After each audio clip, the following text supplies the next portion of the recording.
soapbox. Papa said go sing on my tombstone. Cool kid and I'm in the mood. Give me combo number 2. What's up with you?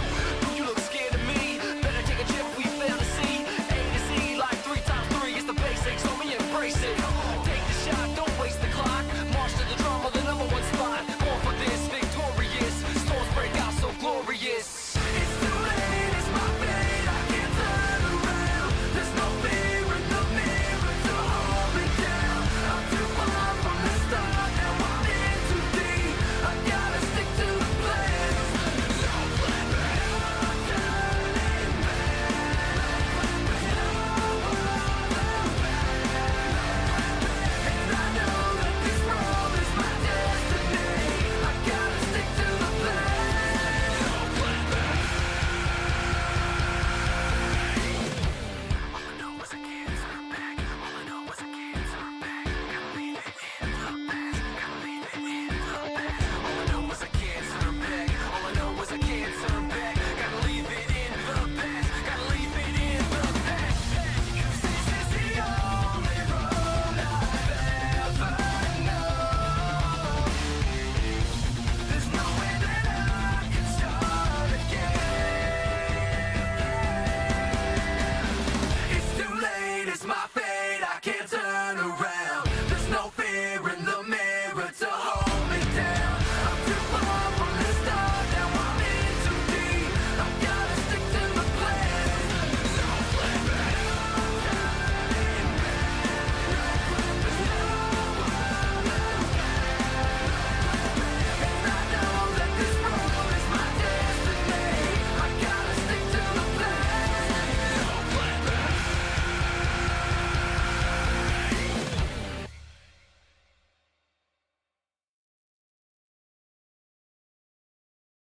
Safe answer as well. So, Yo. Yeah, so Jog, yeah. Just because we've seen Today it we have Also, didn't we have a sponsor? LEV We had like 2 G, lawyers and for all then the angles that John was Loud breaking. MIBR. Oh my god. I don't know if I'm hired gonna 2 watch lawyers. Loud MIBR. It's Worm pretty late Cranston. for me. And what was And it? Ender's last So name. I don't know if I'm know. gonna That- fuck up my schedule. That was great. for Now, it. okay, now we definitely have to talk about Superman on the Omen. Now he was so dominant in that last win over Furia. Wyatt, what were your thoughts? What was your takeaways from this one?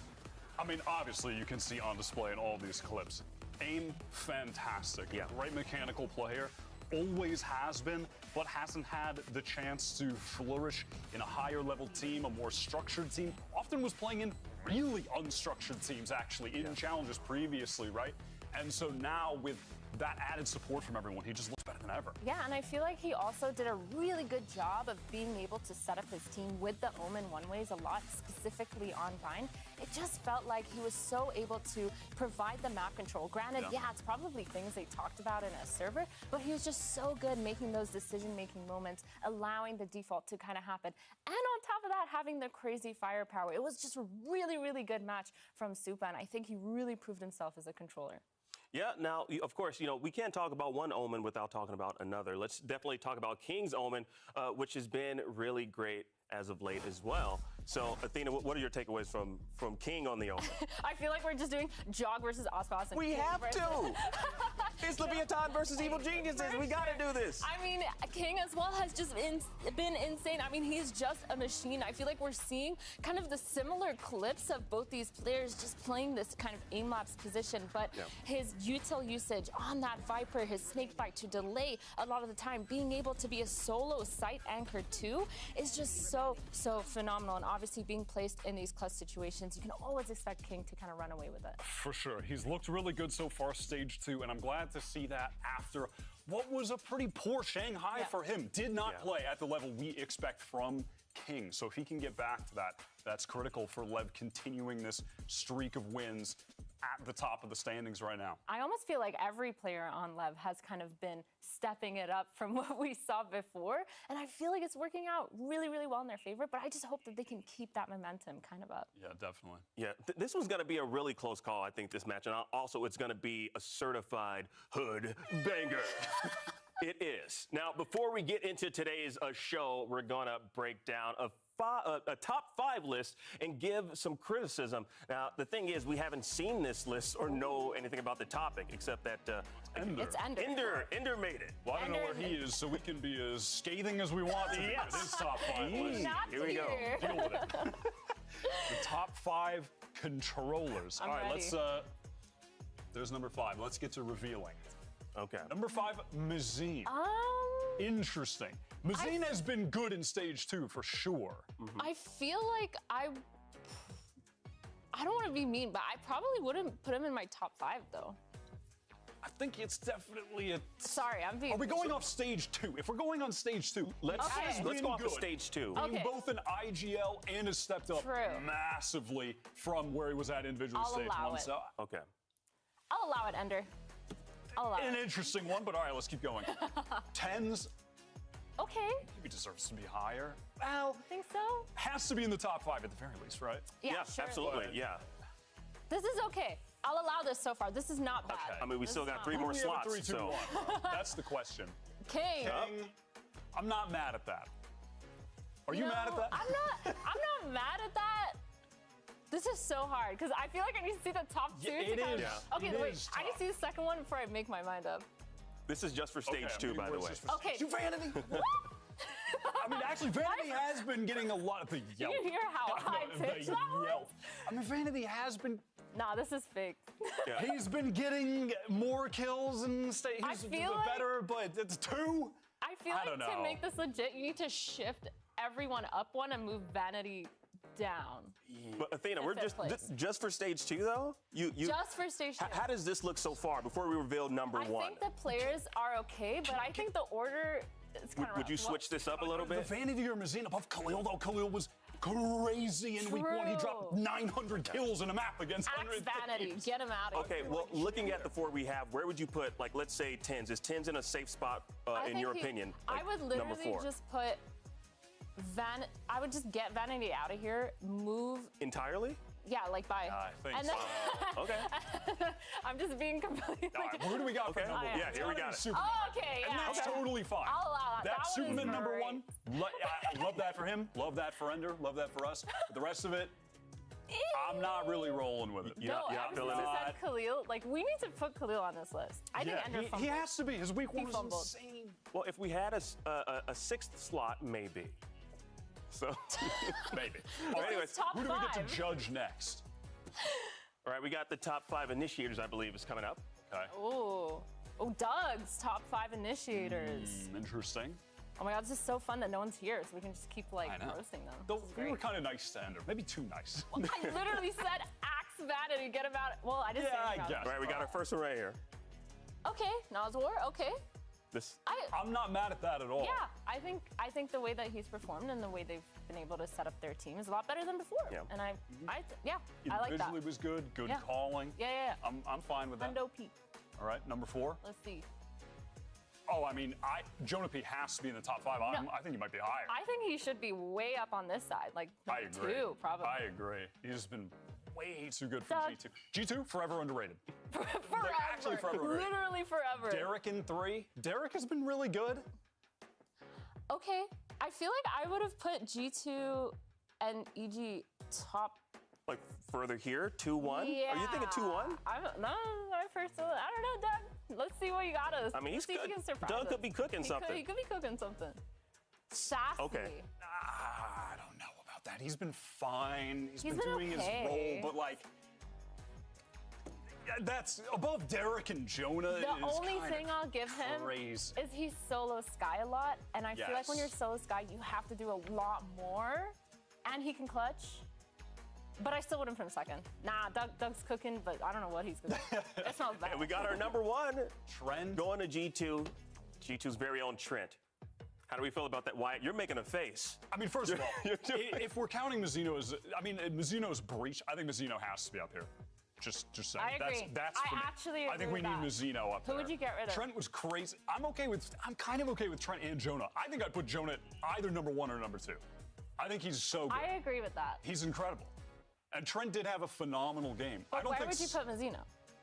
Don't avoid the question. Who you cutting?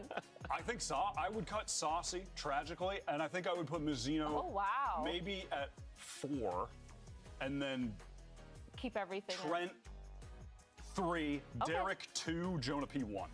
I think Jonah P is my 1. I think you're Okay. cooking I think more he's than the Doug. 1.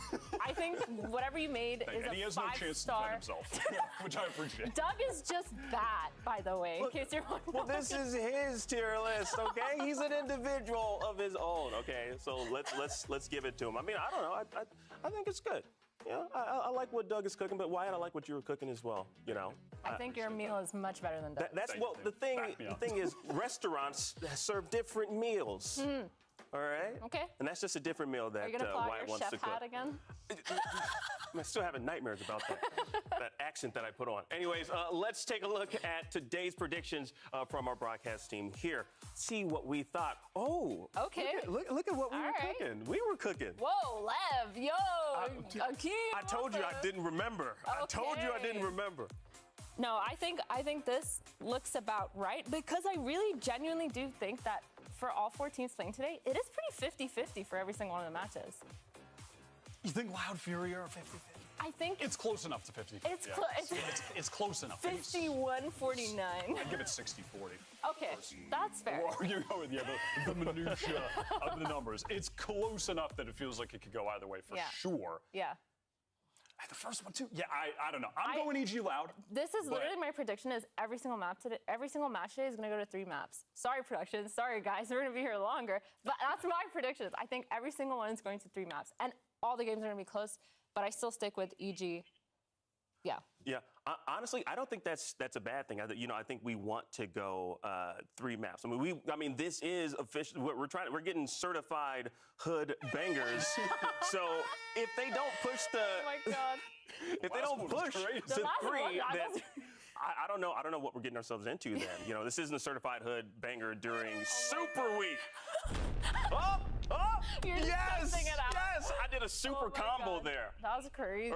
You got the combos down. You got the up, down, left, right going crazy. Yeah, that's right. That's good. You know, I maxed out my entire skill tree and awareness of where I am. Well, anyways, you know what? I think it's about that time. Y'all ready for this? Yeah, I think it's time. Let's get day 4 of Super Week started. It's Leviathan versus Evil Geniuses, Loud versus Furia. VCT Americas will start right now.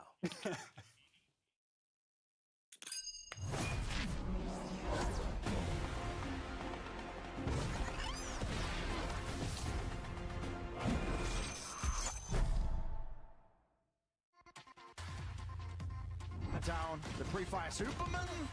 Maybe shouldn't be getting away with this one. He's left into the 1v1. Superman. Tiene la tercera, pero Basile dice que no. 3-1. Coge la primera. Sigue aguantando.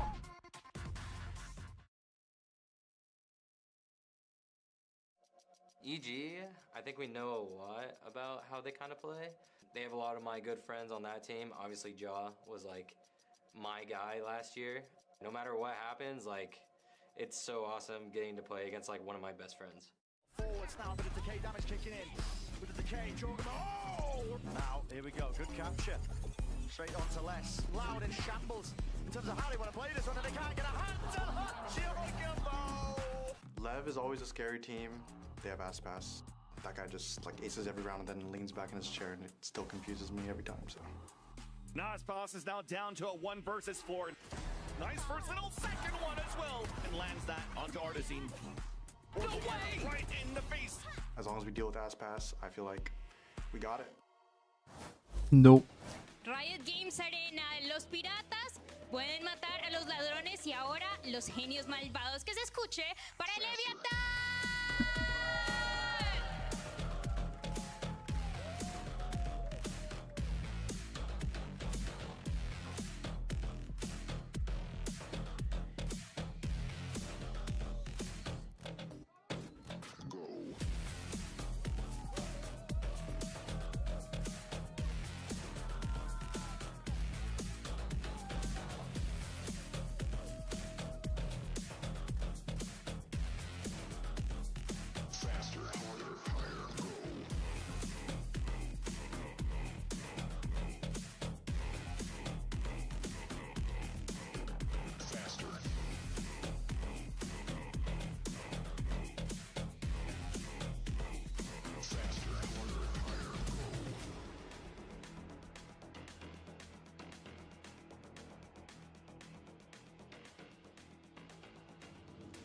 And now it's time to bring out their opponents. Make some noise for Evil Geniuses!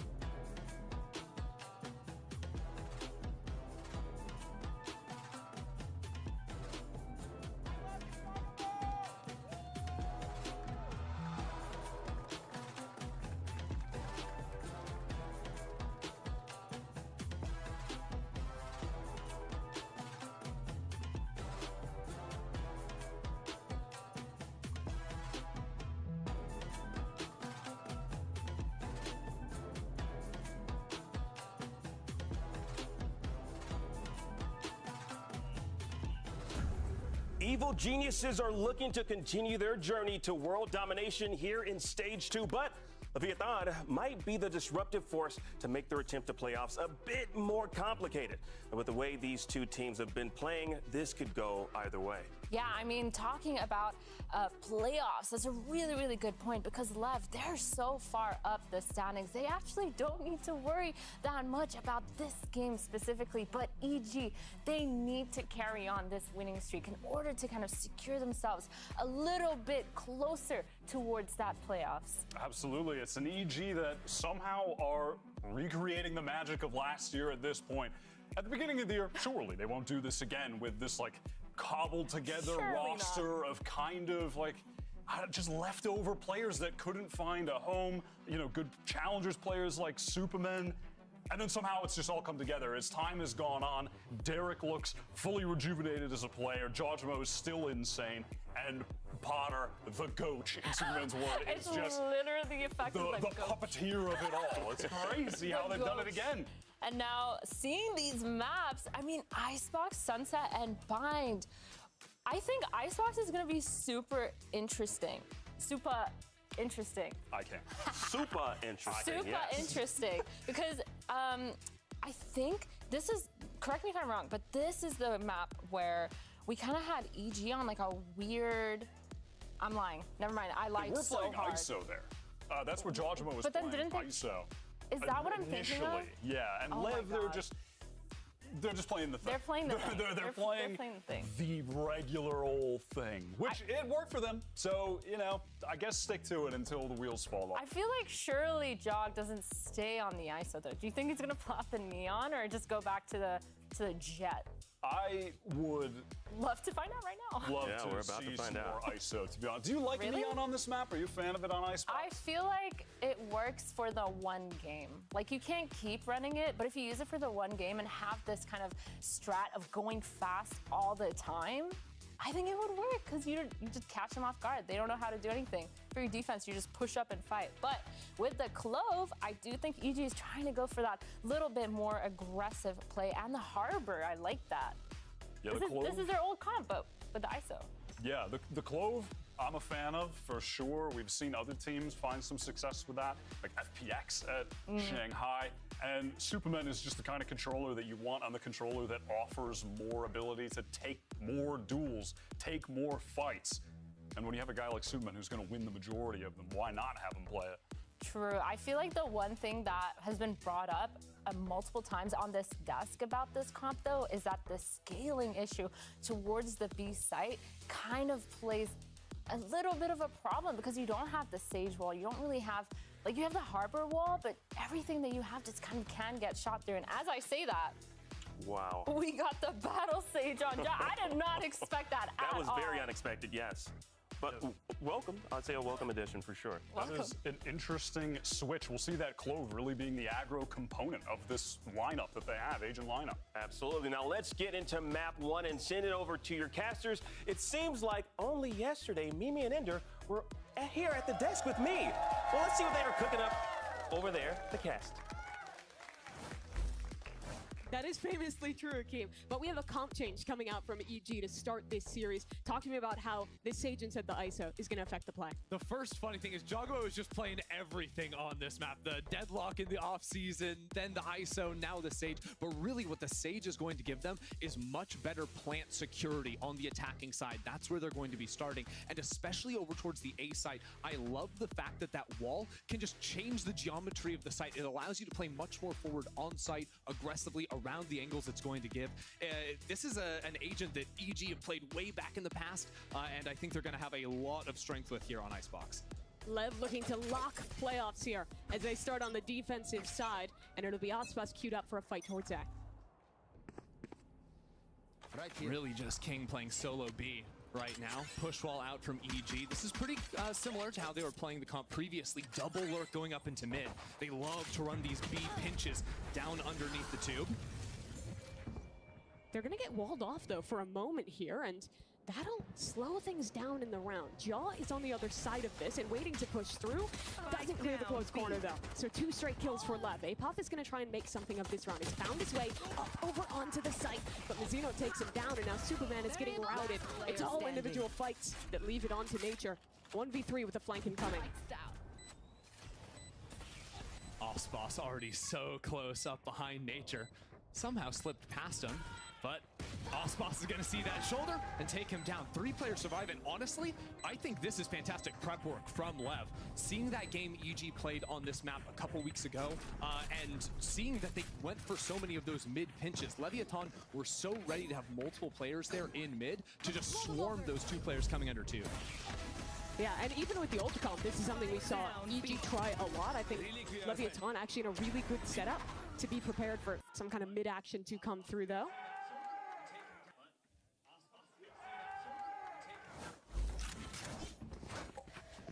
Evil geniuses, because, you know, the comp is eclectic. Not just the Sage coming in, but running the Clove and the Harbor here, no Viper. But you'll see them abuse mid a lot because they have the freedom of that second smoke agent to be able to block off things like the Killjoy turret. But a lot of the time, they're going to open up strong over into this B side, using that push wall just to secure orbs, get those ults online.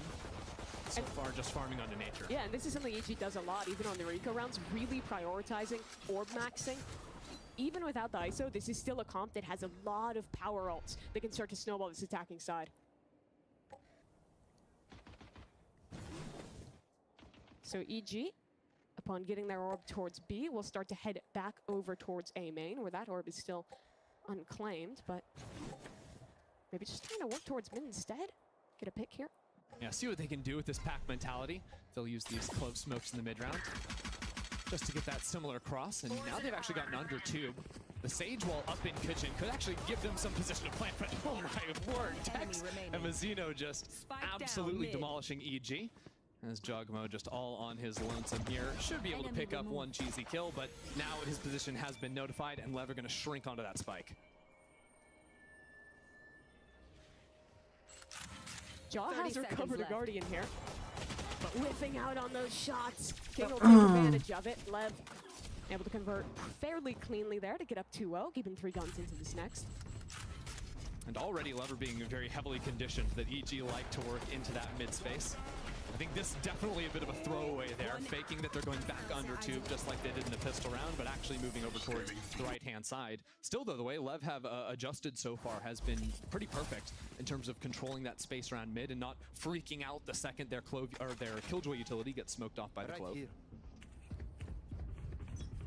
EG forced starting over towards A, but the spike not a part of this play, and LEV is heavy committing into this space. Ospas will get forward. Mizzino on the low ground, though, not quite spotted in time, and LEV get a clean double to start the round, and will retreat.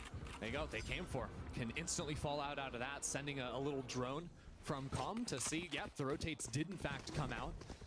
Leviathan just leaving King with the Ghost to hold on site as EG keeps scaling back over into the B side.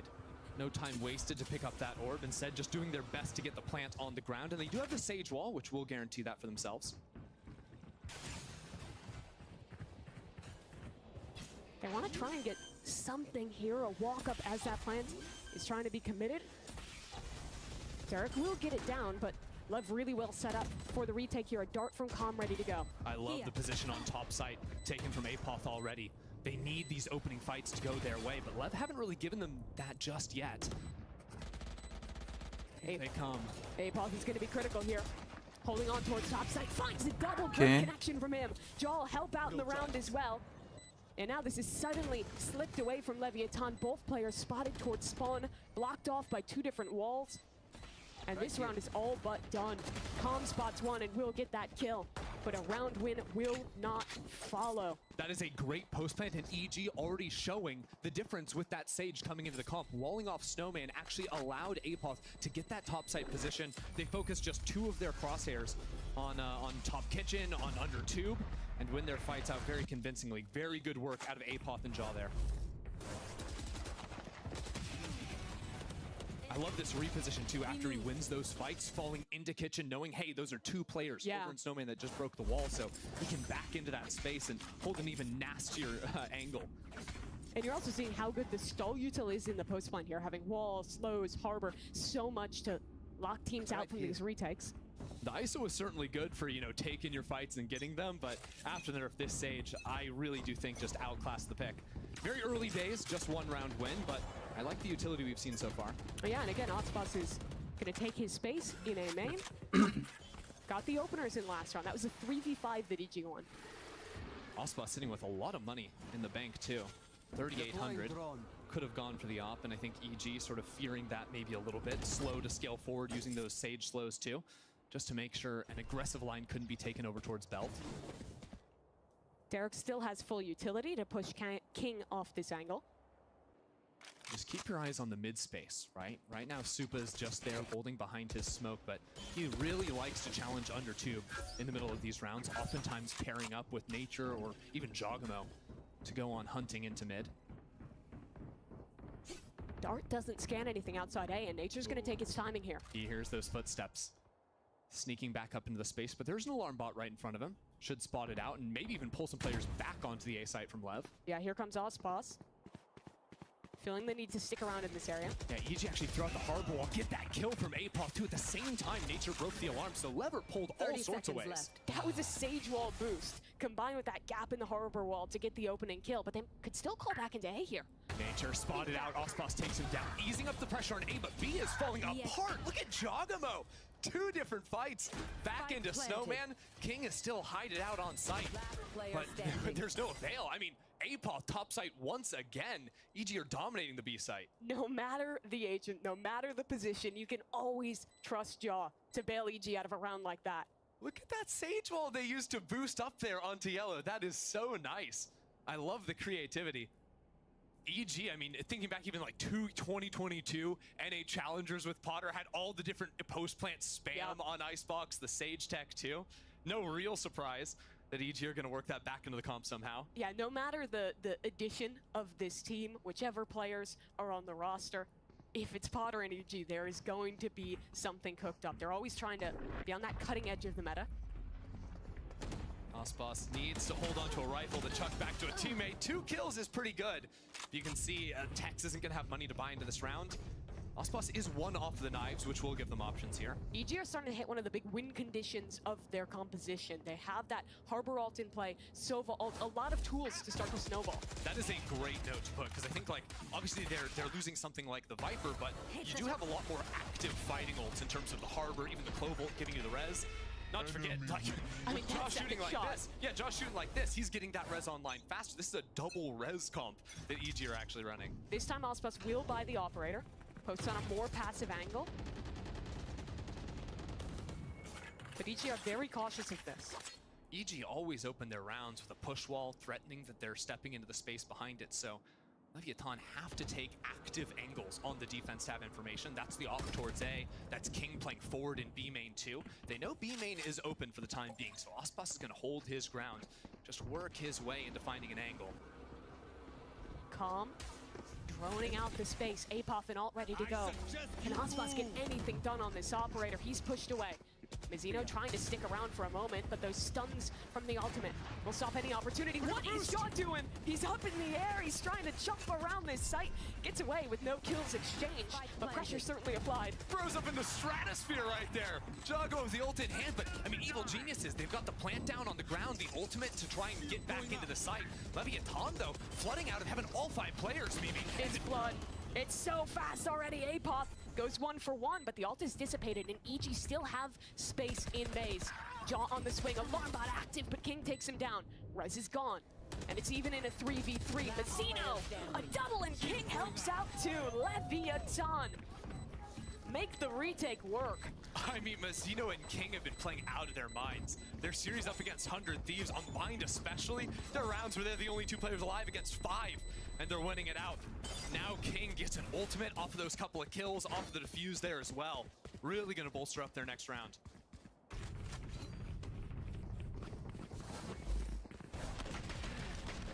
I mean, this was ridiculous for LEV to be able to pull this off, especially after that crazy Sage Wall boost. Yeah. Not losing anyone to that is massive for LEV. But I like how LEV just didn't even bother with it. Like, okay, weird boost, we're not sending anyone into screen. Got 5 players flooding out behind the Arbor ult from Heaven. That worked really, really nicely for them. And that's EG reset on the economy. That they are. Some ultimates to work with here. See if they can find any openers. Working into the space, but Hospos on that off angle right behind the turret. Baiting it out, but we'll just break it in the end. One thing EG are lacking with the change from the ISO to the Sage, previously, normally when you're playing the Viper, you'll have Viper Molly Shock Dart to deny that A-Orb. With the ISO, they use the Vulnerable in that Shock Dart. But now you don't have a PC util to combine, so it's a lot harder to deny Lev orbs. Yeah, you'll have ideas like a Sage Slow plus the Shock to guarantee the damage, but that's not going to mean a kill for you. They're just walking through the wall. What is going on here? Mizzino is just right there for 2 easy kills, can back up into the one-way too. Eco round not going the way of EG. Still, they'll get an ult online here, but Mizzino making himself a menace back yellow as Supa has found a way in. So now, Mizzino suddenly finds himself a little bit isolated here at yellow. His Sova working his way over, but Mizzino doesn't need the help. 4 kills found. Looking for the ace. Can Supa give it to him? A swing out from the globe. Mizzino won't get it this time, but it's a round win for Lev nonetheless. Good guy Com tried to let it happen, but in the end, it wasn't gonna work. Man, Mizzino just locked in right now. That's 10 kills in just 6 rounds on the Harbor. 4 right there, but this is a big reset after that round. And Eco coming in here, they're stepping through the wall. They saw the op over towards A, so maybe thinking it was gonna be a little softer into B, just trying to farm up some of those ult orbs. I will say, Evil Geniuses are now heading into this next round with 4 ults of their own. It is done. And they're gonna take the first time out of the game here.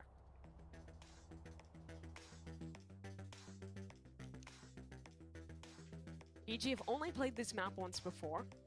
In this stage, it was against Loud, a very close win there with their last comp, but it was definitely their attacking side that brought them through. They had a lot of struggles on defense, especially with that ISO. For sure, needed a lot of clutch rounds as well to make that skew their way. Right now, Potter working the team through and actually showing that Lev have been playing pretty aggressively in both B and A main. And I think that's very important that Lev play that way when you're playing against multiple smokes. If you play a strong side and a dedicated weak side without that forward information of a player, you're just going to get popped on, right? EG want to step up on you behind their smokes and then exec when they don't see anything. Lev haven't been letting that happen. And we saw earlier in this half how stifling the EG post plants are once they get that spike down. They're cycling walls, one-way, slows with Harbor utility. It's tough to get back in.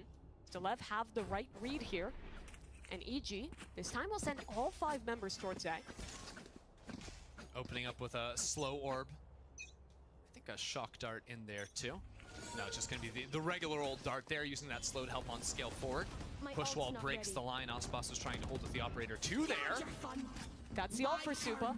Now this round is on a timer. EG have to get him a chance, and off the timer will now. not give one. Here It's comes another the res! life for Superman. He's back into the round here, but it's ults to react from the other side. Both the Killjoy ultimate and this Hunter's Fury committed will equalize this round. The timeout was, hey Supa, do your best. We got you. 2 reses, and they're still back into the game. And where we say it's 40 seconds into the round, but it's the same push wall. It's just like it's a minute 40 on the clock. This time, though, gonna use that drone to try and push Ospas off the angle. And he is seen. No dash for Ospas. Smokes will get him into backside, though. And a Hunter's Fury being put in here for Evil Geniuses. Here comes the scale off of that one. Ospas still alive and not removed from his position in the back of sight. Now a more active angle established. And as the Viper Wall falls, I think they believe they cleared that angle. It's 1-for-1 for Ospas. Come, able to fight back in. Now an ult coming in. Jachimo up top, just dunking on his former teammate there. And he'll get another! What the hell's he doing? This guy's playing a different game. He's up in the skies.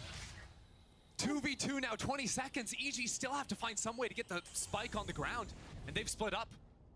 One to the right, one to the left. Derek about to face off two players. The clock is ticking down, winding down. The smoke is gone, and it's all on Jaw. The first fight goes his way. 4 kills in the round. Down to 5 seconds, and Jaw through the wall gets the ace. Damn. How has he done that? He's the master of the walls, Mimi. He goes up on him, he shoots you through him. What can he do? Every angle for this man. That's absolutely ridiculous.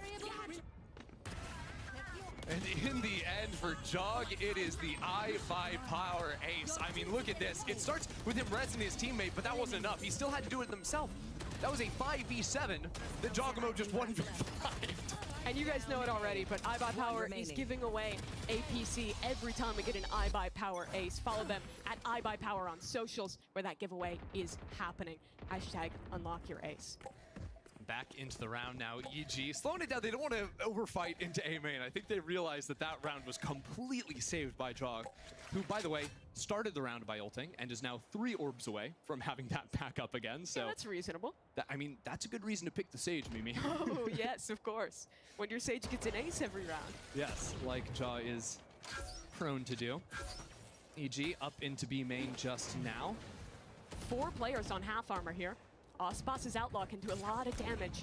Another wall for Jaw. They're flying back in off this Harbor util, but Ospas finds a gap to get out. Mazzino takes one of his own. That'll open up this round, but Jaw has slipped the net and found the fight, but Mazzino wins it regardless. He has been steadfast on this site. His B anchoring has been perfection. Ospas can't really find the shots, and as a matter of fact, looking at this round now, that Sage Wall kind of slowing EG down. They can't go for the safe plant, just hugging the wall. Gonna have to bust it down themselves, and there's already 4 players of Leviathan over in this area.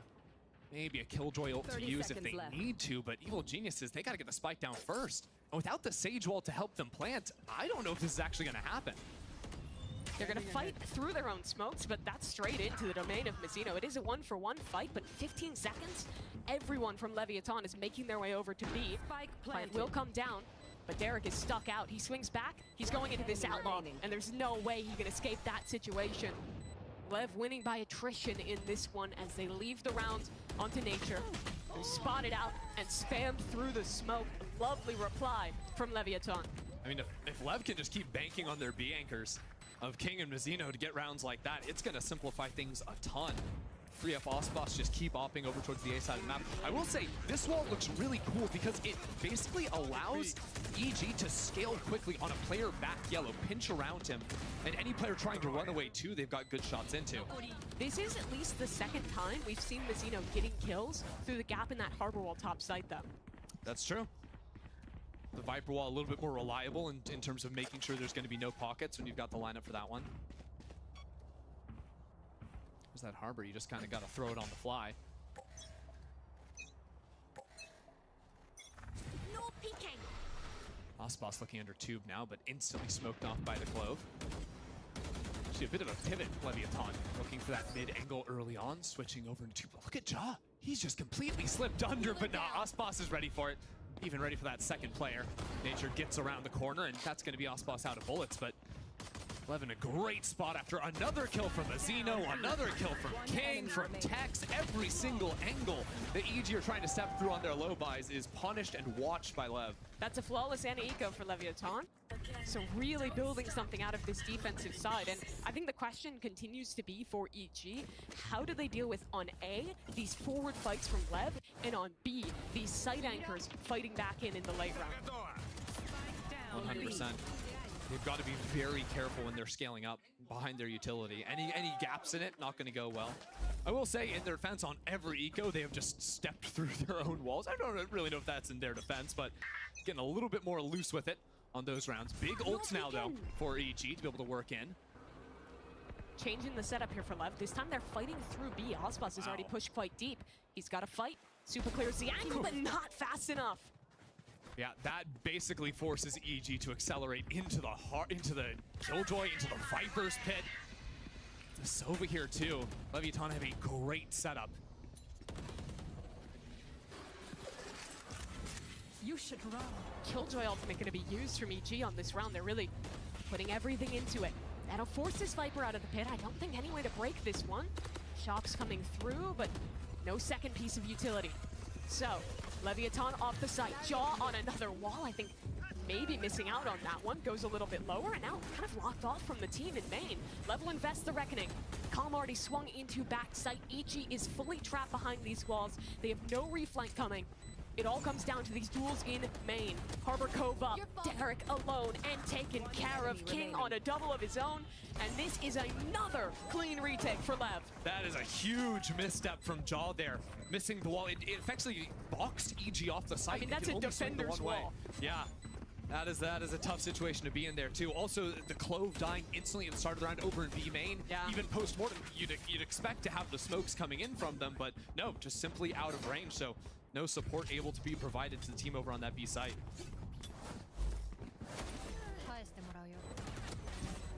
Ospas having a bit of a round here too. You just got to give him credit on that one.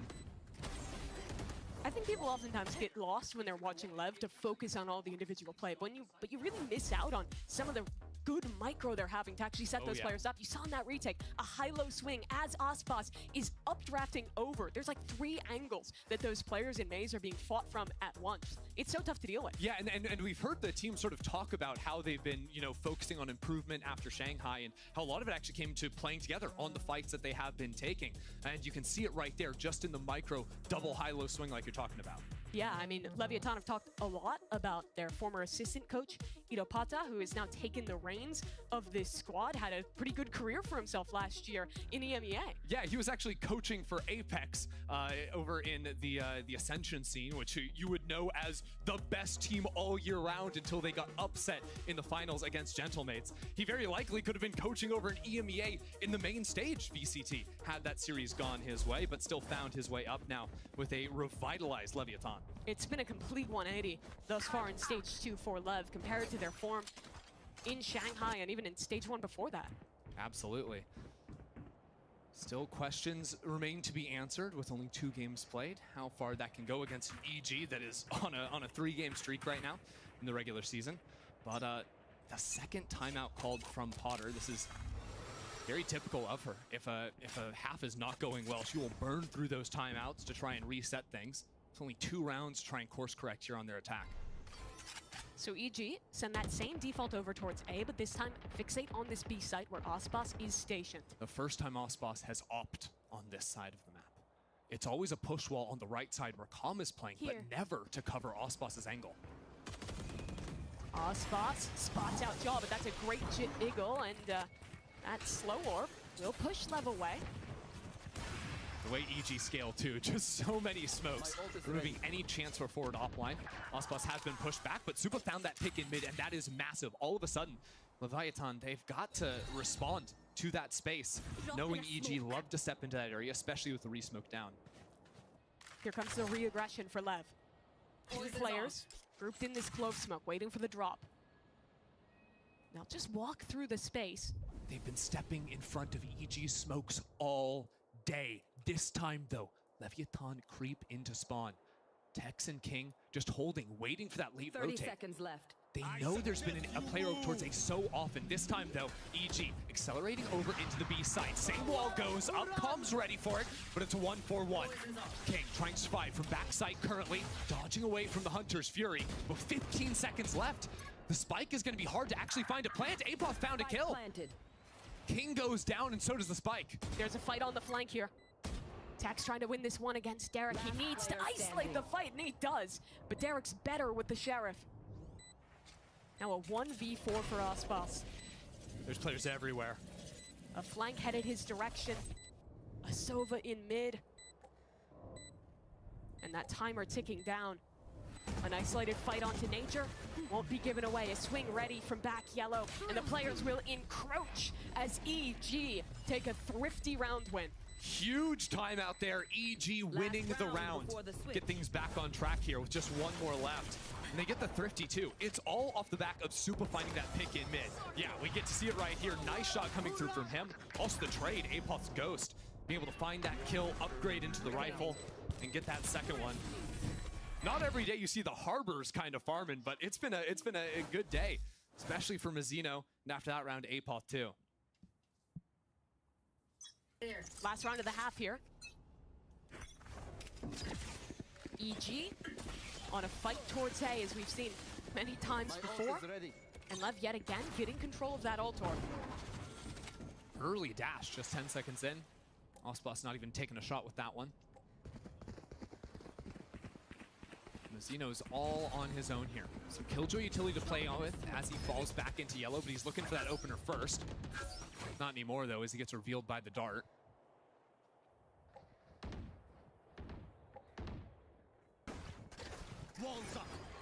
Mizzino back yellow. A Cove and a teammate ready to swing off him bottom site. It's just contact for EG. Supa and Apoth both win their fight. Hunter's Fury will come as a reaction to that. But Calm only gets one kill, and that's a res coming through for Supa. Now his job, fight. Try and get as much done with his Clove ultimate as possible, and King was not ready for that. Surely, you gotta be prepared for this Clove to keep on swinging. Supa will lose out on the second duel, but still, this is a 4v2 cut down to just one. It's Osbus with an operator. And oh, so much to do. EG have just about saved this half. Osbus not done fighting just yet, but Apoth will send him to the grave. A good recovery in that half out of Evil Geniuses. It was slipping there, Mimi. And credit to Potter taking that timeout on round 10. Closes out the last two rounds after that. Absolutely massive for them. Yeah, two huge rounds from Apoth at the finish too. Had the 2K in the previous. Here also cleaning up very nicely. EG are back into it, but not going to be an easy second half, that's for sure. Leviathan are pushing them. They're still in a very good position here for LEV. But for this halftime, let's check in with our analyst desk. Akeem? Now, EG are currently down on their map pick on Icebox, but you know what? There's still time for them to bounce back. And I want us to take a look at some of Jogamo's actions on this map. Athena, can you take us away? Yeah, I mean, Jog has just been playing phenomenally, but previously we did see him play ISO, and I was judging the Sage a little bit, thinking there wasn't enough action going on, but as you can see, he's actually putting up higher numbers on the Sage, using his wall to kind of go forward and play that battle stage to success, as well as having a really good hold on sites when they go in the post Yeah, definitely. The only major difference you could see there, the first blood suggested was Zero. He's just not taking first blood attempts. That's what ISO is good at. And here it's been Superman taking point. He's getting into the late rounds, like being one of the second or third people into the site with these crazy walls, not even trying to use them in the typical way, just cutting off those retakers from trying to get onto the spike, just maxed out creativity to actually be a force on the scoreboard. Yeah, I feel like at some point LEV recognized that they had to play on site to deny those post plants because they knew it was going to be so much harder to get into site, and they actually did start fighting. I mean, Mizzino did really well fighting onto B anchor on that site. Now I'm just curious to see if he's going to continue using the walls in a crazy way on defense, or if he'll just be kind of saving them to put up for a retake for someone to stick, more of the typical approach to playing Sage, or if he's just going to be like sending it, walling up immediately at the beginning of the round with 4 players running up on the belt, like that kind of thing. I mean, surely we're gonna see him put up the wall and op and like sit on top of it and just kind of go crazy. Some Fortnite stuff going on over the back there. Well, you know what? Let's get the second half underway and toss things back to Mimi and Enter. Thanks very much. Yes, a good half here for Leviathan, but a loss on this pistol would give a pretty good position for EG to sneak back in. That's for sure. See what they've got cooked up. We're going to be looking at those Sage Vaults all day long. Don't you worry, Wyatt. Got to have our eyes peeled on that one. Evil Genius is actually pretty heavily stacked over towards A, looking to fight forward. Again, similar to how they were playing with that ISO, just looking for these fights up on top pipes. Gotta break the utility, worry about that wall that pretty much isolates them off. Ospas with a 2K! Okay! Out of nowhere. And suddenly an advantage for Leviathan. Now, Superman in a bit of trouble here, alone on the site, but a smoke to play around. He'll swing out straight into the welcoming arms of Mazzino and Ospas as one by one EG will fall. And Lev will find only one left to claim their pistol. Oh dear. That is one way to start off a half. The 3K from Ospas. Things I'm afraid of playing against Lev. Number one, Ospas gets momentum when he's playing Jet. Yep. And then after that, it's like everyone, like Superman is cowering in his own smoke and then still getting run over. It just, the house crumbles around you once Ospas gets the opener. Ospas has a hero rifle here, and they can also probably try and funnel these kills into him, get that Blade Storm online early. Their defense needs work. EG really have to prevent the snowball. Yeah, Lev are looking for a big buy. 4 or 5 rifles in round 3, assuming all goes according to plan. And they're not going to allow that orb to be farmed up. Molly plus the shock could have been a kill, so EG have to back away and are denied that orb. They're also not playing forward into B main either, so they don't have really any chance to win back the little game on this eco of getting those orbs. On both sides now, it seems like this game has been defined by winning this A fight, and more times than not, Leviathan is taking this space. Such is the way of Icebox. A tale as old as time. And Leviathan going to be forcing their way through this one. Jaw just pushed off the angle a little bit. Again, that sight smoke. Yeah. This is a 4-stack, though. A little bit of danger in the round still for Lev. But they're suspicious. Yeah, their prep should tell them that EG do like to stack over towards this A site. Still might just want to power through anyways. Just take those fights where they know they're going to be. And yeah, that's pretty much the Ospas way. Another 2 quick kills. And he's out. They don't even want to excel into that one. Cautious of the rest of players being here, and well, this might be working. Fake on the drop. Superman walking up close. 30 seconds left. And he spotted out, does win the fight against Ospas, but that rifle should be recovered, and despite the 2 falling, this is still a winning position for Leviathan. Yeah, Leviathan sort of know EG have to try something from a position like that. I like the patience, choosing to stay clumped, fight together. Not really take too many chances in a round like this. And that's something I want to credit for this team. I think they've, especially stage 2, done a really good job of finding the right timings to pause in their attacking mid-rounds. You never really see them super overheating off of one of those opening kills for Ospas, as things might have gotten a little bit more dangerous than expected, but with King staying alive, that means both rifles bought into this round are saved, and ult's actually fine. Ultimately, you need 1 more kill there, and you've done serious damage. Now it's kind of whatever. Ospas is also just 2 away from the Blade Storm, too. It's funny because Mazzino was absolutely dominating on that defensive side. It just out of nowhere, those first couple of rounds, Ospas has reached right back up to the top of the leaderboard.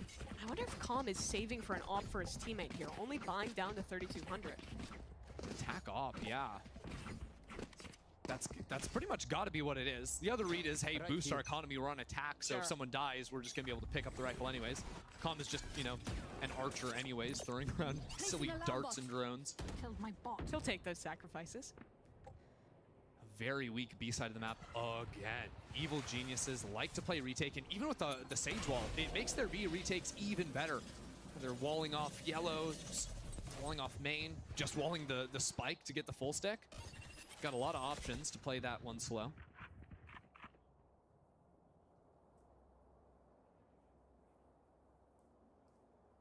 Nature.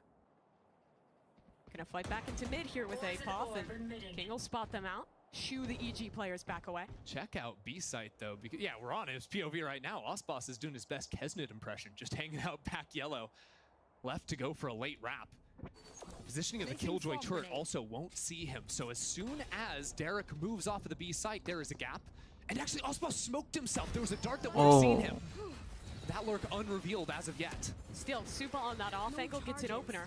And now Jaw's wall will keep them out of this A site. Yeah, but Lev are going to move all the way back now into Ospas because he smoked himself and avoided that information. This timing he is getting is completely unexpected. Now Evil Geniuses are like, someone could have been B main and creep in, but the fact he's already in Snowman is really quick.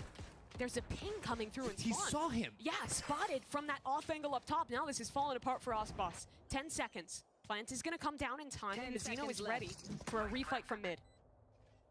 Apoth going through mid right now. He might be the one to see him, but Nature too. Stuck in, about to step into a couple of different players. King right up and close, but he sees the gun. He can get the kill. Lev find 2 on the opposite side, though, and they are crushing in this post plant. 3 on 2 now. Evil Geniuses approaching from Snowman, but Leviathan know exactly what is up, and they get the 3K on Calm. Lev to double digits. Osbos's lurk there, even though it got spotted, was massive to give cancel options into that late round. And the way that they play, even once they have all that space, is excellent. Setting up double swings to fight into the players towards spawn, isolating these duels, and giving themselves a huge advantage now in this map. Getting into that position topside too. We saw it from EG on the first half, but these very forward B-side plants, it's very hard to do with some of the more meta comps, but when you're running the double smokes, there's a lot more space to be able to take. And of course, with what Osbos was able to do, opening up that area as well. We're right back in the thick of things, though, pushing them again off of that orb. It's the anti-eco setup from Leviathan, making sure EG can't get anything.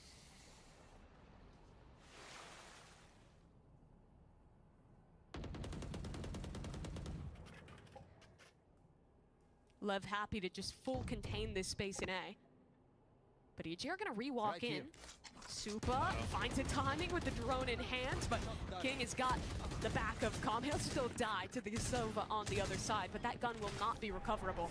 And it's an even exchange. I think Supa was the only player that was reasonably close to an ult too, so getting him out of the picture, very important. I mean, the round is, the next few rounds are looking very good for Leviathan. Of course, they've got the money. EG are going to be buying in the next one, but Osbos should have knives. They're going to have Mazino ult as well. I think Calm might be pretty close too. EG are not going to have any, so big chances for Leviathan to just run away with it from here. Killjoy util on this B site will alert 30 seconds Evil left. Geniuses that this is where the finish is coming from Lev. But they just don't have enough troops here to prevent the plant. That wall's going to threaten Osbos, taking space all the way into Snowman. He's even dashing forward as well. So off the fall of this harbor wall, a duel is ready to go. King across, 3 players on the other side. And doubled up our Lev, the rifles ready to fire, and all 3 are shut down. In an instant, Leviathan claim their 11th. It's so clear that they're just ready to take these fights with each other, right? They've drawn that play up. They're bringing the wall down. I mean, it's coming down at the same time always, but having 2 players right behind it on just really hard off angles to be prepped for. Not playing right on the corner to quick fall out. No, they've just got both bodies there, ready to fight on through that. No real chance to get trades going. Most of EG's rounds have come from some of these gimmicky wall plays, individual hero moments from players like Apoth and Jaw, but Lev is just so consistent. Get out of my way! Well, I'll give you a hero. Jogamo with the up. Boosted on... Or did he just not have money to buy the wall? I don't think so. Oh, wow. That's tough. Investing everything into having the op here. Not playing the Sage, he's playing the op. Still, a Hunter's Fury will push in and draws off this angle. Now these smokes start to become pretty oppressive as Osbos is taking a fight forward. Blade Storm on the approach, tagged by a drone though, and Jaw will follow up on that kill. That is a great start for EG. Dart going in, but this next layer of smokes to try and further stall. It's a reposition from Mazino, and it is perfection! A crossfire from the controllers, and Nature alone in mid. The IGL knows this round is over. Map point, Leviathan. I swear, if you were watching a Leviathan game and you close your eyes, when you open them, one thing will have happened. Either Osbos has gotten an ace, or King and Mazino have swung together, fought together, and killed everyone on the other team. That duo has just been absolutely locked in throughout stage 2.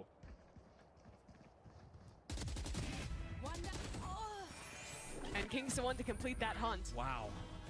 That duo, man. They're just running away with the game now.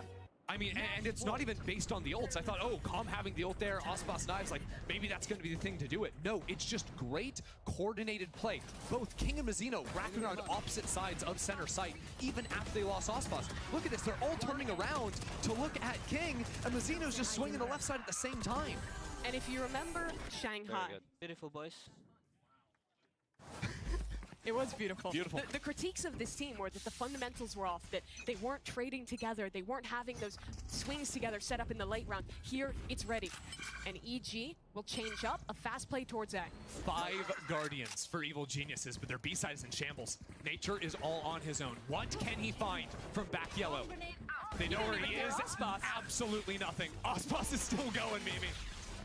What a start to this round. Tex on the fight. Now this is just duel after duel. But EG will pick up a few. 3v2 for a retake. Another fight coming back through mid. And Supa just got the res. It could be a 3-on-3. Fiji play their cards right. Supa spotted dropping. Pathing back to Snowman. They're both isolated here, and Calm is on the prowl. This timing on the repush is perfection from Calm. Derek not looking. It's a freebie. And now one man to stand.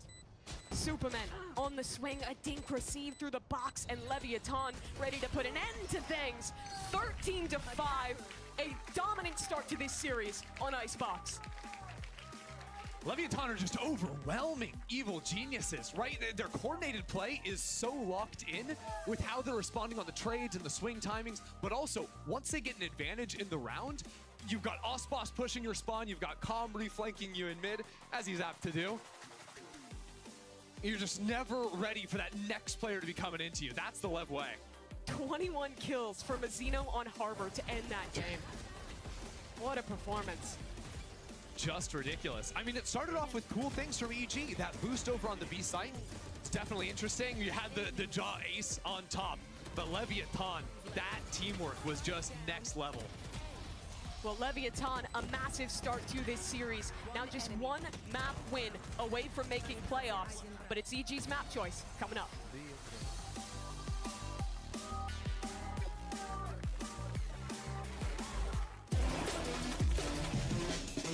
Every time I needed a new phone, I had to switch carriers. I told him, at Verizon, everyone can get the best deals. Like that iPhone 15 on them. Switching all the time, it wasn't easy. 35.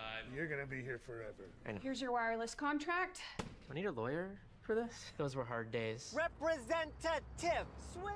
Now that I got a huge storage and battery upgrade, I'm officially done switching. New and existing customers get iPhone 15 on us when they trade in any iPhone, any condition, guaranteed. I really wish you told me sooner. I did.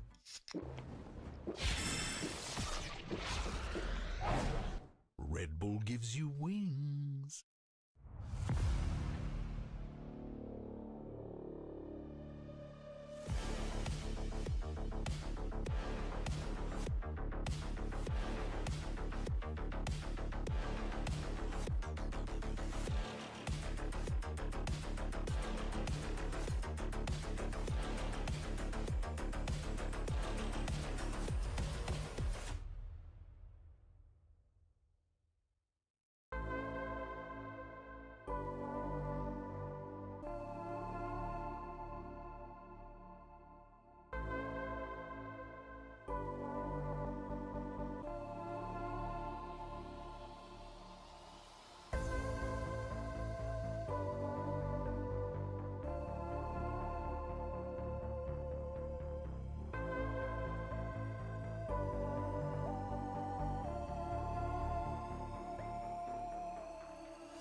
down. The pre-fire Superman.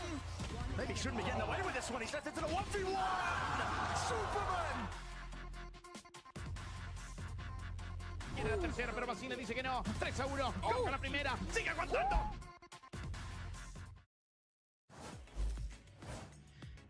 Here with Coach Leviathan, Itopapa, excuse me, running away with Icebox. I want to ask you about the meta we're in right now, because I talked to you last time about confidence, but right now we're not seeing a ton of changes in your end on the agent comp side. Why not? I think there's a lot of changes that we did composition-wise, but it's not on maps with established meta. So, for example, the Neon changes didn't really affect Icebox that much, so Jet is still supreme there. So there's no reason for us to change there, but for example, on other maps, there's a lot of changes, and yeah, we're going into Sunset now. We're gonna see Neon. Oh, so you're saying you're gonna see Neon on Sunset? Neon, yeah. Is Astos gonna get Neon? We'll see. We'll see. Well, best luck on map 2. Welcome back, everybody. Geek Heavy here, of course, with Athena and Wyatt. Now, I gotta say, Lev just ran away with Icebox, but EG, they're still in the game. Of course, we're gonna be heading over to Sunset. Let's talk about some of the star players, though. So there's like lots of highlights for us to start with. Athena, Mazzino was on fire. I mean, he was just going crazy. Right off the bat, Leviathan understood the assignment. They knew that they could not let this team of EG get onto site and set up for their push launch, because it's going to be almost near impossible to retake through all these walls, and Mazzino just did such a great job as the B anchor. Yeah, you can just see how well he's doing when it comes to playing around the walls, finding the timings to actually hold them and then back off, not get caught by any EG players trying to burst through. And then when the sides flipped and they were on attack, LEV were so good, and especially him at being really active in the post plants, pushing in deep, holding aggressive angles, and he was able to find even more kills doing that.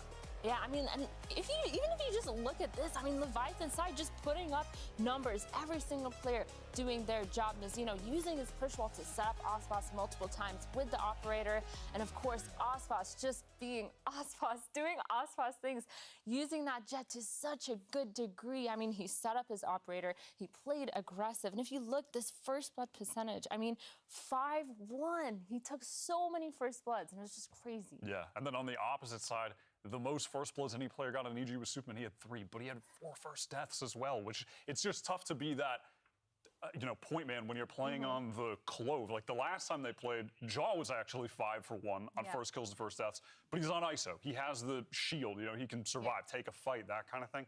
They're really struggling in that department, and I mean, LEV were just able to convert all of their first kill rounds. Yeah, because they have the Sage, so it's just like Superman had to go in and kind of take those first bloods, and it was just a little bit rough. I mean, for me going into it, we did see Jaw get a little silly with the Sage walls, doing whatever he could do, kind of building, jumping on top, but for me, it just left a lot for me to want more, basically from EG. LEV, they just played so good. And I feel like it kind of goes to show the importance of a duelist kind of on this Icebox map. When you have like all that verticality and stuff. Yeah, absolutely. Well, you know what? Fortunately, we have Coach Potter standing by and see what she has to say as we head into map 2.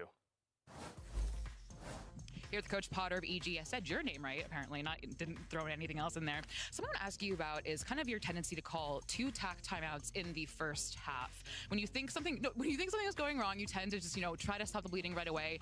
When you move into the second half, do you wish you had another timeout? Do you wish you hadn't called something? Or do you believe in kind of the half talk to let them take the second half and run with it?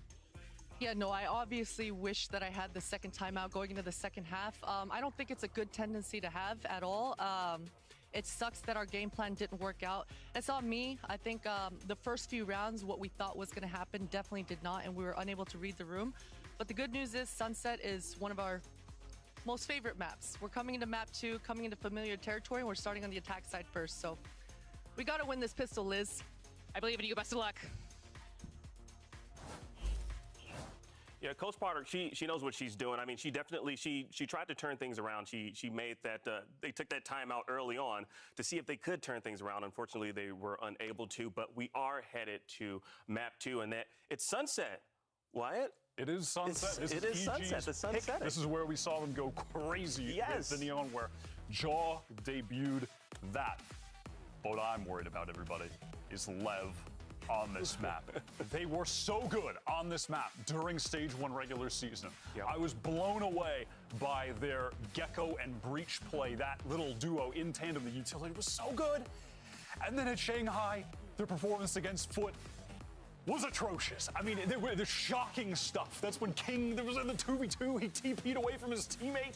But when the spike was down and they lost 2 1v2s, that map was the lowest point that LEV have ever had. Now it is time to bounce back, and I need to see at least a solid game from him here, even in a loss, to just feel content. I mean, hopefully from that first game, they have the momentum to kind of not be like that again. I think the biggest thing that we saw them do before in Stage 1, which is exactly what you said, was their protocols based on the util. And actually, we are going to see the Ospas Neon. I love this so much. You were hoping for this. Yeah. We got it. This was the point of this matchup even happening. We needed to see Neon versus Neon. Like I said, if it didn't happen, I was going home. I'm glad we've got it. Jojimo, obviously, in that game against Loud, he was just breaking ankles, styling on everybody. So this matchup is just, these look like the 2 best Neons we have in North America. I mean, actually, they definitely are. Yeah, for sure. I feel like this is going to be crazy explosive because for both teams as well, no matter what side you're on, Neon has to be super aggressive to get any sort of that map control and kind of put the opponents in their place. And I kind of like the Sova too coming in from Khan. Khan is such a good Sova overall. His util is just amazing. So with that combination, I think it's going to be a great game just to watch. Absolutely. Well, we are headed to Sunset, and let Mimi and Ender cast the game. Thanks very much. Yes, this is an important game for Leviathan. They win this map, they lock in playoffs. And for EG, if they win this one, they get themselves a much better position in the standings, have a chance to fight on map 3. And to decide it, it's Neon versus Neon. It's going to be so sick. Right now, EG is right on that edge of 6th place and making it up into the top 6 for playoffs. Headed into Sunset, though, Potter seemed very confident coming into this map. Was a bit self-critical of the read she had going into that first half, but feeling a lot better about the start of this one. Gotta win the pistol, she says. That's what we're gonna be looking at here for EG. And the guy who might just win the pistol for them, Jojimo. This comp is built to set him up for success. Early mid work from EG right now. One Prowler clears out, says there's going to be no mid aggression yet, but look at the instant response from LEV. Already moving back up here to potentially refight back into mid. But instead, EG will re-clear into A main. There are Cypher trips here to hold though. I like the little push and pull, right? EG bait that rotate over, instantly go back over into the A space. Still the util like you're talking about, but now they've got some pretty forward angles. EG looking in this with Supermen. Paranoia if they need it to go ahead and scale on forward. There's just 3 players completely locked back into shop as EG scale up for the plant. Hold on. Tom gets one. I think that was just spamming away through the smoke. Onto Derek peeking through the one-way. Apoth is working on a flank though. And his teammates are buying time for him on this side. He's already heard at least 3 players in this position, but if the timing's not right, could fall to King. Clearance is there, King wins it. Big for LEV. Now EG forced to fight into spawn. The flash from LEV is a great reaction, and they've got a 4-on-1. Nature with a whole lot to do. Gets the spam himself, and another one through the smoke. Somehow making it look close, but the Xeno will finish things off for LEV. I love how active LEV are getting on this defense early on, starting with that default take towards A main off the one-way, going back into mid to set up for a reclear, and then resetting up for this retake on A as well. I'm pretty sure they were baiting footsteps, rotating through mid, right? Because I forget who it was. I think it might have been Tex on the rotate, ran through that mid space to regroup with the team, while King was walking behind him. Apol tried to take that space behind that first rotator, and then he's got the teammate holding for him. And reclearing that mid lurk is a super critical step in your retake that a lot of teams can miss in that chaos. Yeah, because if you don't feel comfortable taking through that mid space, you've got to rotate all the way back to your spawn. It is not a good time. So EG, another pistol round loss. Not the way they wanted it. I must wait a moment. Got a fair amount of pistols into this one. I think you'll see EG not going for so many sheriffs. Instead, they'll go for the 450 or 500 pistols so that they can make sure they have full armor. The threat of an Ospas Outlaw is a little bit too much to buy into the second round. Apoth on a lurk through mid. Not going to be spotted out here, but also not looking the right way. Right next to each other. Just back to back. How is this all gotten so strange? It matters not. Houseboss will simply get the kill onto Apoth and regain sanity in this round. EG have a paranoia though. Slide coming off that 1-2. Players are seized in this position, but that aftershock was so clutch. I think coming out of Mazzino there, still 2 kills for EG. EG are getting kills, and Ospas might be a little bit on his own. Finds the head of Supa as the rest of his team comes out from market. Jaw isolated on site with the frenzy, but gets that kill. Leviathan are kind of getting run around on. Now they can focus their attention back into main. Forced off of the spike, and King is going to be picking up some kills here. I fear, yeah, they go down 1 by 1. And Leviathan will secure a slightly shaky round 2. Yeah, got a little odd there towards spawn with EG picking up a few kills. Talk about spawn, talk about market. There's 2 ciphers like running circles around each other. Whole round was weird. So EG, like you were mentioning, kept himself enough money to have basically full armor on everyone but Derek into this round. Ospas, regardless, though, not going to go for that outlaw. They do have 3 guns themselves. Actually, look at Ospas's positioning up in top mid. That usually indicates some kind of early aggression. Could have a fault line going right down that line for a quick slide into tiles. Omen paranoia, maybe even. Here we go. There's the stun. There's the slide. Perfectly set up for Ospas. He's cleared all the way through A. EG will push on the other side into this B site. Yeah, good news is B is open. Bad news is no smokes in the post plant for Evil Geniuses. So Tex has an opportunity here to fight forward with just the sheriff. The cage will block the vision for a moment, and Jaw, a great fight there towards spawn, evens this back into a 4v4. This post plant is full offsite. Both our Neons are getting active. The Leviathan have to reclaim a lot of this territory. Smoke goes down on the left side, making it very hard for EG to play together from main. And yeah, Ospas takes off the head of Jaw. They've all got to swing down the same line straight into Ospas. It just isn't going to happen. The defuse has been stalled out for the time being. Now a stun and the refight from EG. They get 2. And the spike is going down. We're just playing for kills now on Lev. Ospas will get his 3, but EG get the round. Somehow pulling that one off. Lev had a beautiful start to the round. The setup to kill the Omen over towards A. But, I mean, the protocols on that B post line, I think they did such a good job of picking that early timing to get Jaw fight into backside. Yeah. Then finding the right moment to retreat and win out in that late round. It was a tough one to navigate. It was very important to equalize there. Yeah, that kill from Jaw was everything. Yeah, even with not having the strongest arsenal for themselves, they'll be set in this one. And I already see that Ospas has the zappy hands ready to go again, looking to get back out into mid. This time diving on the fault line straight up heavy, but EG are prepared for it. Fault line not going to slow down Ospas too much, but Superman will get his revenge from the last round. Calm backs away, was getting chased down by that Prowler, and Mazzino has walked through main. This round's getting weird, but while all that was happening in mid, Ospas took elbow on A, and the hit is coming off of that. Ult in for Superman. Not ready. But info coming and a flank on its way. I think that camera spotted him. That one good for watching the flank and for watching shop. There's also a trip on that line as well. Calm has a dart up in 1 second. That'll be the cue for this retake. In goes the dart, a slide forward. Jaw wins it despite being stuck in a trip. Now Mazzino on this flank has so much to do. Has to buy time, pressure for his teammates fighting on the site, but Supa's got the kill onto Calm. And he's gonna stick around on site to do more. Good flash, buys time, King down. And Mazzino was always alone on this flank. Will run out of time and options in the round. Evil Genius is a great response this time around. Seeing that, hey, Ospas just ran the aggro piece against you, but also seeing the slightly damaged economy, seeing the ultimate in his hands, expecting something aggro. And I thought the quick stun coming out from Nature in response was a great way to equalize this game.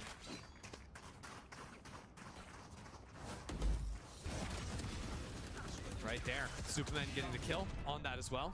It was Calm that got the fight up against Jaw, but was quickly traded out on the opposite side. Thus far, the game has been a little bit less about the Neons than you'd expect, really coming down to these late round fights on the site. And how players like Derek and King on the other side have been able to navigate it. And it's because LEV have chosen to just blow up the rounds to start twice in a row, which has given EG very easy site takes. It's turned into a full retake simulator, and I mean, here he goes again. Here. One way up in main. That's an orb taken for the Sova. The difference is the aggro into main invites that pressure to come in response from mid for EG, so they threaten their way into market. Jock can look for these little fishes, and you'll see him do this a lot. With the change to Neon having 2 slides, the way EG usually play isn't just running into a site where no one's there. It's sending him for those slides to peek into A main, to peek into market, find those kills. Tex is about to swing into a lot of players here, but Jad is ahead of everyone else. Beautiful shot by Tex. He won't get away with that one, though. Ultimate now sent in, and a follow-up is good from EG. Mazzino, he was a problem on Icebox, and he's looking to make himself one yet again. Derek, though, winning the fight, and Ospas stuck behind a smoke, waiting for the second flank of this round to come in as Ospas straight through his smoke finds a double, and has flipped this round on its head. Unbelievable what Ospas has been able to find. Now APOD has to go on a bit of a mission, only 30 seconds to work with. At the same time, 30 players are trying to gather up together. Tom is coming up through mid. APOD is not watching for it, and he's not ready.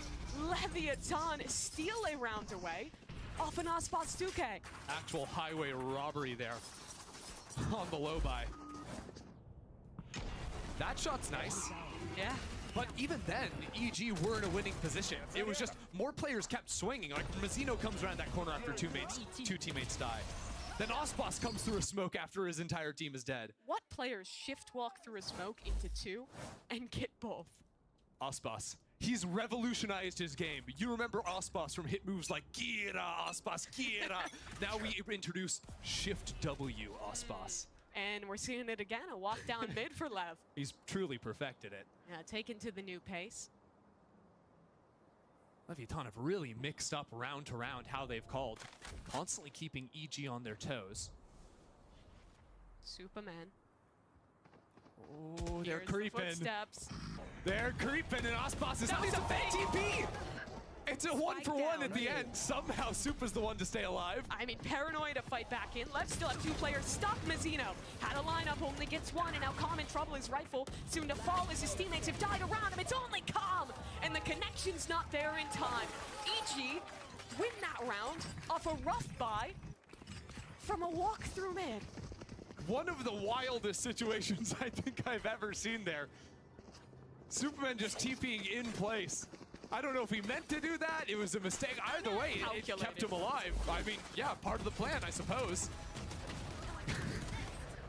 Super's just full stunned right next to Ospas. It's a great little fight back. And I mean, EG had just lost to a low buy. Now they win a low buy. Potter doesn't know what's happened. She can't contain herself. Okay. Silly business. Lev is just blowing the top off every one of these rounds. This time, a little more reasonable. A taken to B main with a one-way, and EG slowly clearing through mid. It's wild, though, how often LEV are looking for these forward postings in mains. Again, leaving a big gap in mid, but quickly responding to crunch back into that space. Ospas, no stun to buy himself in some space. That's 2 ults. Maybe even 3 send into mid. Rolling Thunder, Fade ult, and the exchange ends with no gain for either team. On a round with 2 rifles, trying to activate a trap play against the market contact. But now EG are heading into one of the only rifles LEV have on the B site. It's in the hands of Ospas. It's been wild these last couple of rounds. But EG have the Rolling Thunder ready to rip, and I don't know if Ospas can fight through that. He's blinded, but will be able to run away. The ult actually getting saved for the post here. Dodgemo one way as the lurk from mid starts to come through. And Mazzino goes past APOD. He'll be in the back pocket of EG as they get later into this post. But Jaw, with his ult online, wants to get a bit of a fight here. He's really buying a lot of time off this clock. The Omen still far away from Lev on this rotate. Door being closed in his face though. APOD has to go in. And King just swings at the perfect time. Now Jaw set up on a stun towards the backside. A double there. He won't find the last one, but the time has already gone so far. A Rolling Thunder as insurance. It'll get committed. That spike is not being defused today. Leviathan forced to sit and wait on the site. They'll find a kill, but it'll be EG's round. I guess at the end, LEV are going to be happy they got the Rolling Thunder out, but don't forget, they spent both Calm and Mizzino's ult at the start of that one. We're definitely looking to have a chance to win in that. We're going to hit the brakes for a second, because I just saw an op purchase for Aspas on this Neon. It's been pretty guns blazing from him so far, but looking to take a little bit more of a line-holding approach with that gun.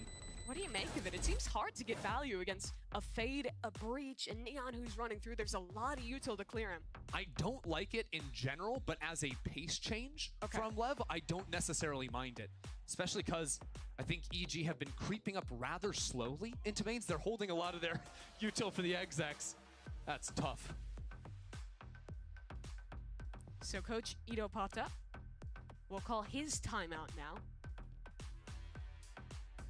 Again, that night and day change from Shanghai to stage 2. The fundamentals have looked absolutely incredible for Leviathan. Icebox was just a showcase of it. And I think his focus here is going to be talking about Leviathan's retakes, how they get into the B site, because so far every round, EG have sort of let Jaw go loose and fight deep towards their spawn, fight around Pillar. Leviathan need to be a little crisper in their early spacing, maybe commit a little more util instead of saving it for B main. Because of how active EG are getting. It's not all that common on Sunset to play a very active post plant, especially on that B site. Aspas has his op trained towards B main. And if this comes down to a retake on A, that op could become more of a liability than an asset. It kind of forces LEV to fight off of these Cypher trips a little more aggressively. I think they're trying to fake pressure over towards A because, look, they've got the fault line ready to go. They're going to send out a dart off the rip too, I would imagine. But it's just Cypher util held behind. And EG sees no one follow up off that util. The whole idea is use this util to push them into the up, to push EG into Aspas, but EG just aren't biting at the time. They're just going to commit into A. Suba has an entry onto Tex. Aspas' op actually could get some value here, as Apoth on the lurk will peek back into main. Spike down. But while all this is going on, LEV has somehow taken back control. There's the shot for Aspas, and now a 2v2 on the site. Supa's already found one, but needs to help his teammate reclaim that spike. And they'll get a plant. Should be a gun for Aspas to switch over to. Up in shop, he ditches the op early so he doesn't make a sound. He's gonna come in here quietly with King, actually using that smoke to cross to the other side. Clear out the majority of main. How far does King want to go? He's going all the way around, Mimi. Aspas has a stun. He can pull some pressure off his teammate. A Paranoia 2 from King. Smoke just came up on the recharge. And EG are doubled up. Oh. One spotted. Stun is good. Slide in for Aspas, running them down! He's a menace. The spot from Aspas there, and King is instantly ready to snap on the Paranoia. That is a good retake. And that's what they needed, right? LEV had been struggling in that department. This time it's 2-on-2, a very chaotic situation. But they coordinate perfectly together to win that one out. And that's how LEV tie this game back up. This round was looking all EG's. But that late kill found on the lurk from Aspas' operator and the recovery of that rifle in the late round keeps him in it. EG maybe attacking a day faster this round. It's basically the same setup. Op still over towards B. LEV showing similar default utility, just a new location to send the dart out from. Again, though, the utility is just completely disrespected here, and EG have main control. What EG don't have is the perfect buy. Never been able to get a foothold and string together a few comfortable rounds. But EG are just going to look to fish here with Jagamo. They've got the fault line ready to go off of Jaw's contact, make sure a second player can't swing into the line. And once they're happy, content, they realize, LEV aren't playing to fight us back into elbow. They can creep up a little bit further and maybe look to pop into the site. EG have waited long enough that the stun and dart from Calm and Mizzino are going to be coming back online now. That's a ton of supportive utility for Tex. But he still has to get it done himself. The players from EG start to pressure. An aftershock forces him out of his angle. Safety found in a cage. A slide in from Jaw. That's an opener for Tex, and no one was there on the trade, so EG, again, locked out. And the lurker killed. The Omen can't even ult in. Superman has to cancel because there's an up right in his face. 30 seconds left, and they're just funneled into a one-way. It's not going to happen. Simple as that. Leviathan shut it down on the A site. That round is all about techs. And honestly, about how long EG waited in letting their util come back online. That meant Breach and Sovadar were both there to support techs. Yeah. He completely isolates those fights with great supportive util from his initiators, and I mean, basically single-handedly wins that round for Lev. I mean, it's no fun to play the Neon into the Cypher, that's for sure. But on top of that, because EG aren't actually threatening any space into mid, there's now 2 rounds in a row. Lev have been pretty comfortable to stack a lot of players over towards A because Ospas is opping on that forward line in B main. They only need him on that side of the map. It is very easy to just keep bodies on the A side, and because they're not getting faked out by the pauses in the calling from EG, hey, they're ready to just sit, outwait you, outlast you, and eventually EG are gonna have to pull the trigger into a Cypher Sova breach. It's not fun. So for the second map in a row, Potter will call a round 10 timeout. Last time, they converted 2 off of it and gave themselves at least a chance on Icebox. That's a sick mouse pad. The cat, it's like he's just petting it the whole time. Do you think that's his cat or just a cat? I think it's cuter if it's his cat, but it's way funnier if it's just a cat. Yeah. Would you consider that to be an evil cat? It is an evil genius. Possibly. Possibly? We All gotta right. ask the real questions if we get an interview with Jaw. Anyways, this is a critical round for EG out of that timeout. Is it? They've got 3 sheriffs. I mean, at least in setting themselves up Sure. for these next rounds. If you can get Jaw his ult, which he will, even if he just dies in this one. But still, I mean, 5-7, it's still a lead for Lev. It's a tough spot to be in. Again, playing quickly here just to get the zappy hands online, but he's down. Jaw can't get around the corner. The bullet tag meant he couldn't B-hop around with the sprint. Now EG quickly moving back into the mid space, but this round is just cooked. Yeah, practically so. Cypher's changed setup over towards B. There's an operator here as well. And EG will try and funnel through. You're never ready for the B main op 3 rounds in a row. Surely not. Here comes that flood. Tex will deal with it beautifully to pick up a double, and now the B main op gets Apoth again. Apoth is so mad. There is no way he's getting off there 3 times in a row. Ospas isn't even doing anything different. It's the same thing on repeat, but it's working for Lev. These last 2 rounds, Ospas is no longer playing Neon. He is just playing a turret in main, and it's been getting value. It's crazy, because this is the 3 rounds after Ito called that timeout, right? And it's the op in B main, that insane defense over towards the A side.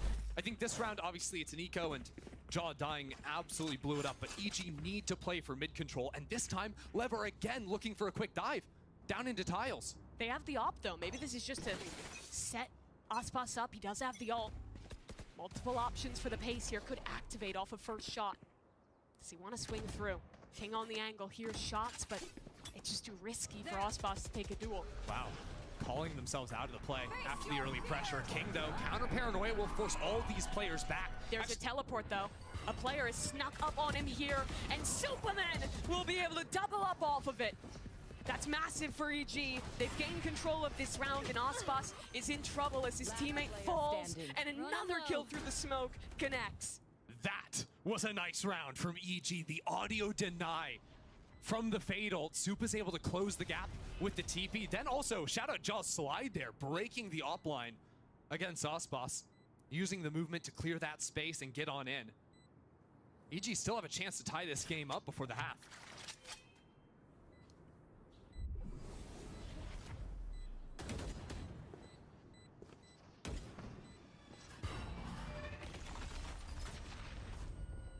I think it's pretty unlikely that Ospas goes for the op another round. It had been working for so long, but for the sake of changing pace alone almost, it might be worth to just grab a rifle back.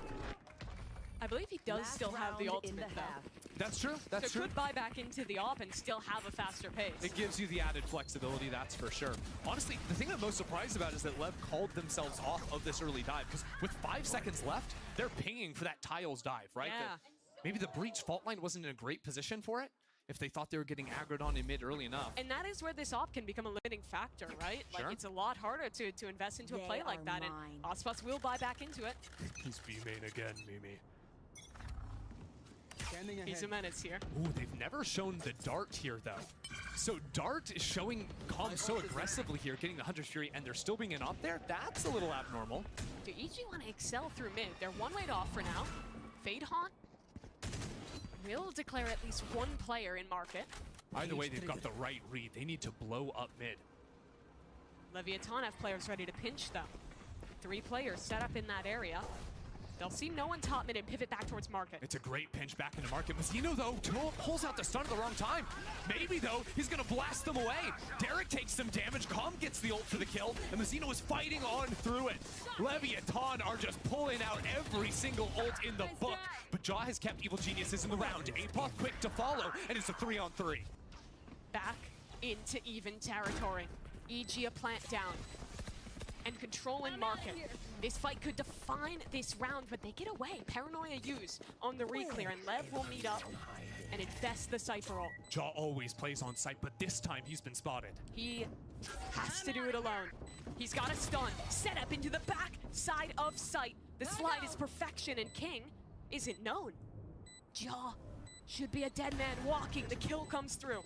2v2, a cam in main. A tap on the spike, Tex fighting. Nice shot. Now a 1v2 for Apoth.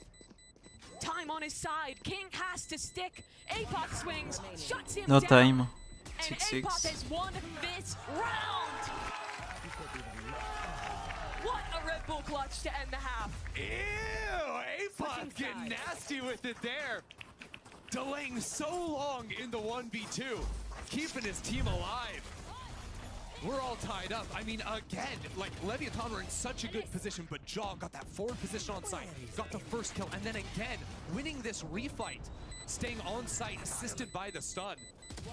Set up Apoth perfectly to be able to win this one out on time.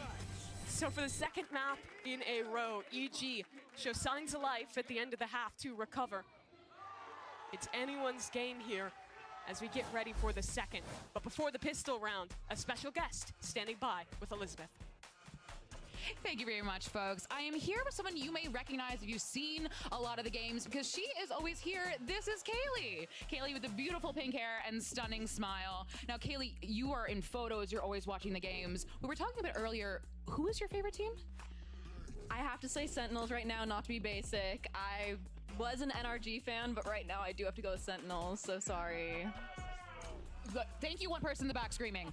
I'm sorry, I'm gonna have to dig deep. What's going on with NRG? Why are you leaving them behind? Look, I still love them. They have a place in my heart, but I don't know what's going on. That's a question for them that they have to figure out. But the track record, I'm so sorry. I think they're sorry too, but okay. So who's your favorite player in Sentinels? I'm gonna guess. I'm gonna see. Can we say it on 3? 1, 2, 3. Zelsis. Like a book. Jock, you hear I'm coming for your job. Anyways, so you're here with your. Who is this? This is Ben. And Ben is my friend. Ben. Here. She's not here. Talk to me. What is it? It's like a first date hangout. Yeah.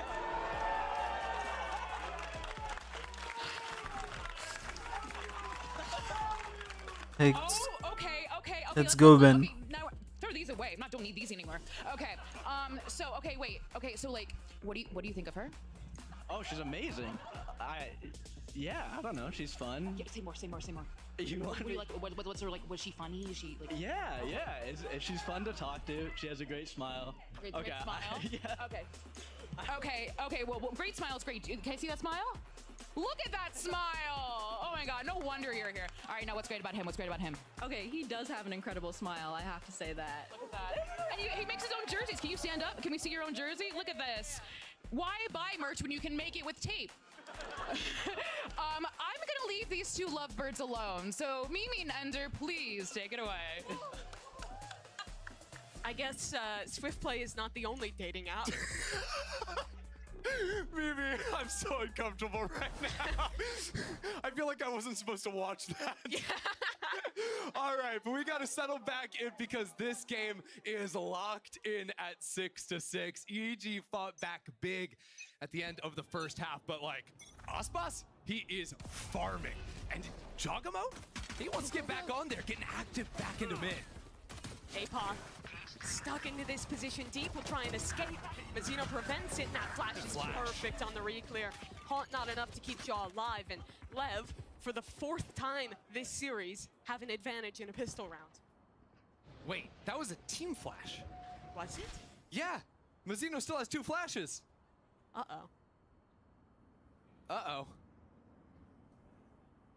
Leviathan gonna pump the brakes just a little bit, because they know, just like an icebox, EG fall down in numbers and they start to get active, creeping up into mid, but has Mazzino left just too early?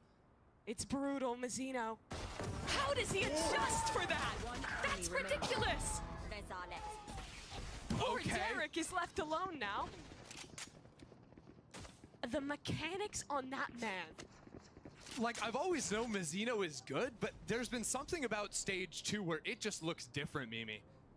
He is just on fire. Door closed now in the face of Derek. He's getting nothing on the way, except a ghost, I suppose.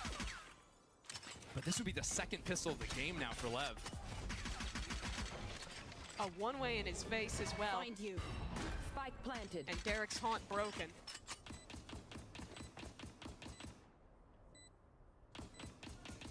King is even going to have another one-way to cycle. A paranoia. Swing through. Aspas down, but the trade is good. And Lev, they can't lose these pistols. No, they can't. I really hope we can see what ended up happening with the flashes there in mid. Bit of a blunder coming on in. I'll see this once again. Next, Mazzino's got... Yeah. Actually, I think it was a flash coming from top mid. It might have just been like a slight blind when that breach flash is behind you. Yeah, either way, Mazzino's picking up the kills. Yeah. Doesn't really matter at the end of the day. EG stack 4 towards A this round. Revealing area. But Lever heading towards B. Dart broken, Apoth falling back. Apoth actually still has the camera to place. Maybe as a retake option for the team. Very rare you see that ability held on to. EG want a full clear through mid here, try and flush any lurk out, but the lurker is still buying guns. Yeah, Texel was not too sure about his investment to start the round. Caught by this stun though. Apoth jiggles. Stun is not quite good enough. Tex now. He's got the moves. He's just buying time here. How much can he get? 1 kill. That might just be enough. Information gained off of that, and Leviathan will flip the map and play from CT. Yeah, actually getting ready to refight into market. Great calling from Lev. Anticipating the moves of EG, but EG have actually gone all the way and around. Back into spawn. And I mean all the way back into spawn. They're buying guns too, Mimi. You gotta have it. I think just trying to play containment here. Yeah. Stop these guns from getting away. Yeah, Lev bought some big guns in the 2nd round. They know that's the tendency of Leviathan. To go for that big round 3 purchase. Somehow Lev just found their way out of this, no problem. Navigated it perfectly. Apart from Derek's ghost. Good lord. Right there. Wait, whoa. It's fine. He ran back into it. I was like, he did not die to the spike. And he gets back in. It's all good. He gets his money. 8-6 now, the lead for Leviathan, and as they've been doing in pretty much every one of these round 2s, they buy a lot of rifles, go for a little FPX buy, and get themselves a great opportunity to win the bonus here. Great fighting odds here, but the big ultimates to keep your eye on, right? You've got Derek, who's just 1 off of the Nightfall, 2 off of the Breach ult on the opposite side. Could become a factor in the post plant here, especially on Leviathan's side. Mazzino would love to work into a main, farm up an orb, get the plant down, then the Rolling Thunder just goes super aggressive in the post. Aspas is playing close on this smoke. A stun is ready to go. Jogamo right there too. Neon's about to walk into each other, but there's a fault line ready to go from Nature, popping on through his jaw. Apoth there as well. King instantly traded out. EG destroy that mid setup from Lev. Tex and Mazzino now. We'll get the plant down on B, but a flank is coming through, and Tex will be the man of the hour. And Nick, you're ahead of the teammates. They're just swinging one by one, and he gets every kill but one. Mazzino in the 1-on-2. The man has been a beast this match. 10 seconds away from the fault line. 1 kill and he has the ult. If he can use that one to get the first, this round could be his. Here's Jojimo jumping around the corner. A haunt, broken, slide in. An isolated duel, but Derek wins it. Massive recovery there for EG. That could have gone so badly for them. That was a pristine jaw round. I mean, even at the end there, seeing him wait out, play off of the haunt, delay that swing around until he's turned around the other corner, but right here, deleting the Ospas, running straight past him, coming back in mid on the reclear. It's very nice play all around from him. One enemy remaining. But that was just the bonus for LEV. They're gonna have money back in, and crucially, they have ults online now. Rolling Thunder to build a play off of here. I'm out of here.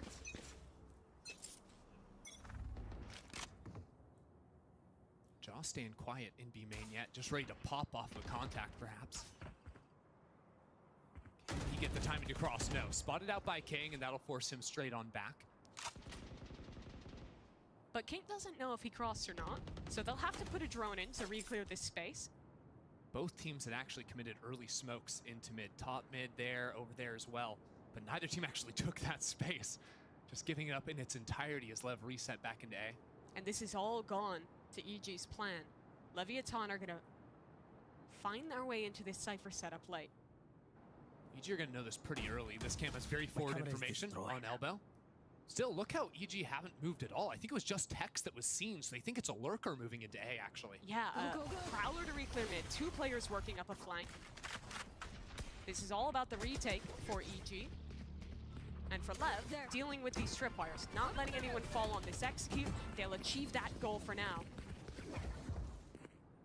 But they're very cautious of a flood retake. Very methodical, too, dealing with that Cypher util. Focusing all their tension over on Chop. Ult comes in, but no one's there. EG had completely zipped their way out of the area. They can now get the retake themselves. Superman on a flank, and Apoth fighting from spawn.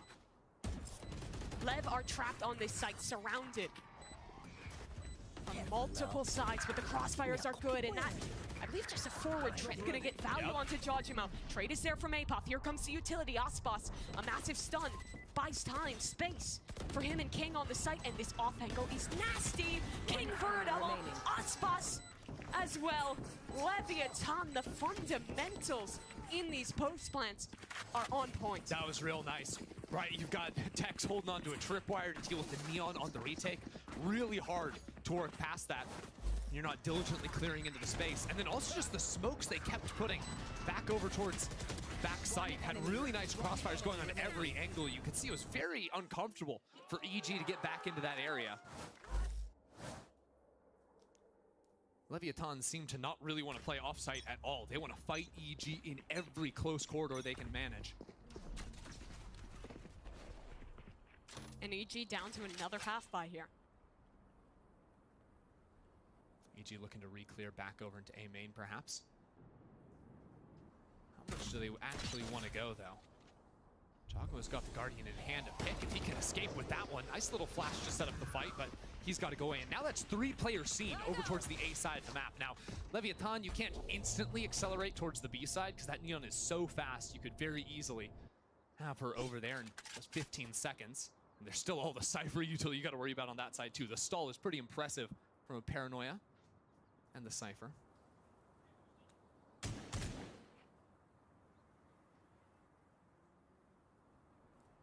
EGF 4 towards mid. I mean, Lever trying to set up a fake, probably a drone into the B site, and then maybe just sending Ospas in behind it to get that space over into A, but in an anti-eco, spreading up like this with only 40 seconds left of the round is a lot. They are banking on the over-rotates from EG. And EG have held strong. Derek, Haunt will reveal at least one, and now here comes the rotates. Jojimo's gonna be fast to make his way back towards A, and the fight in mid is critical. Calm, dealing with 3 different players. Apoth chipping away on the swing, will connect with the classic. Derek has one of his own, and suddenly an advantage gain for EG. Jaw outmaneuvering Ospas, but will lose in the duel when it matters. Still, EG pull it off. What a thrifted. I mean, Leviathan just spent so much time trying to set up that fake, and then they didn't even sell it all that well.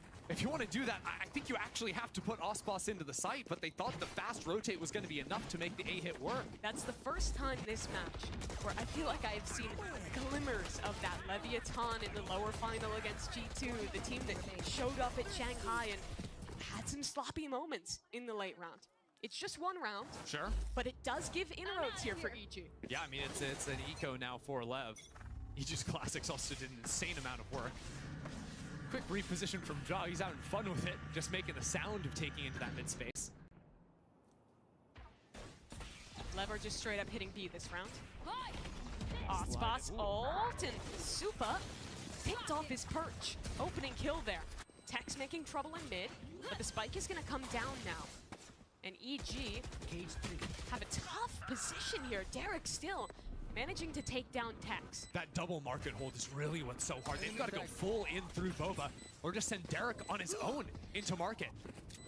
So far, LEV still playing on the site. That's just giving over a free kill. Jogamo opens things up coming into backside, though, but even he can't deal with King. Nature is there, and now the round falls just about apart.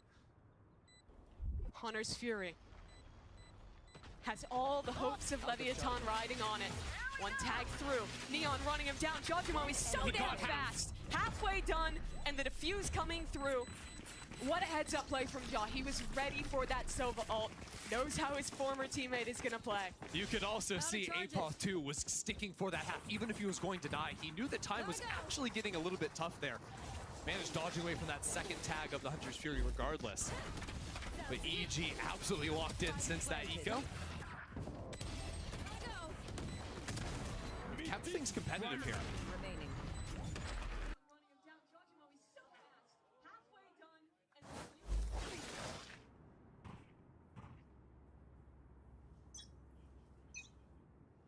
So LEV now back onto the rifles. We'll put their attention back on mid. It's interesting how little Jaw has really fought over A main space. Doing a lot of this mid luck. My eyes are down. And Ospas didn't really fight over that space either on the defensive side. With a smoke put down, a wall to threaten crossing over, it makes it pretty hard even to hold out from market. Apoth still taking his chances on that line, but doesn't feel necessarily fully confident in his top mid hold. Oh, that's a great stun. Both EG players caught out by it, and the trading is lovely there.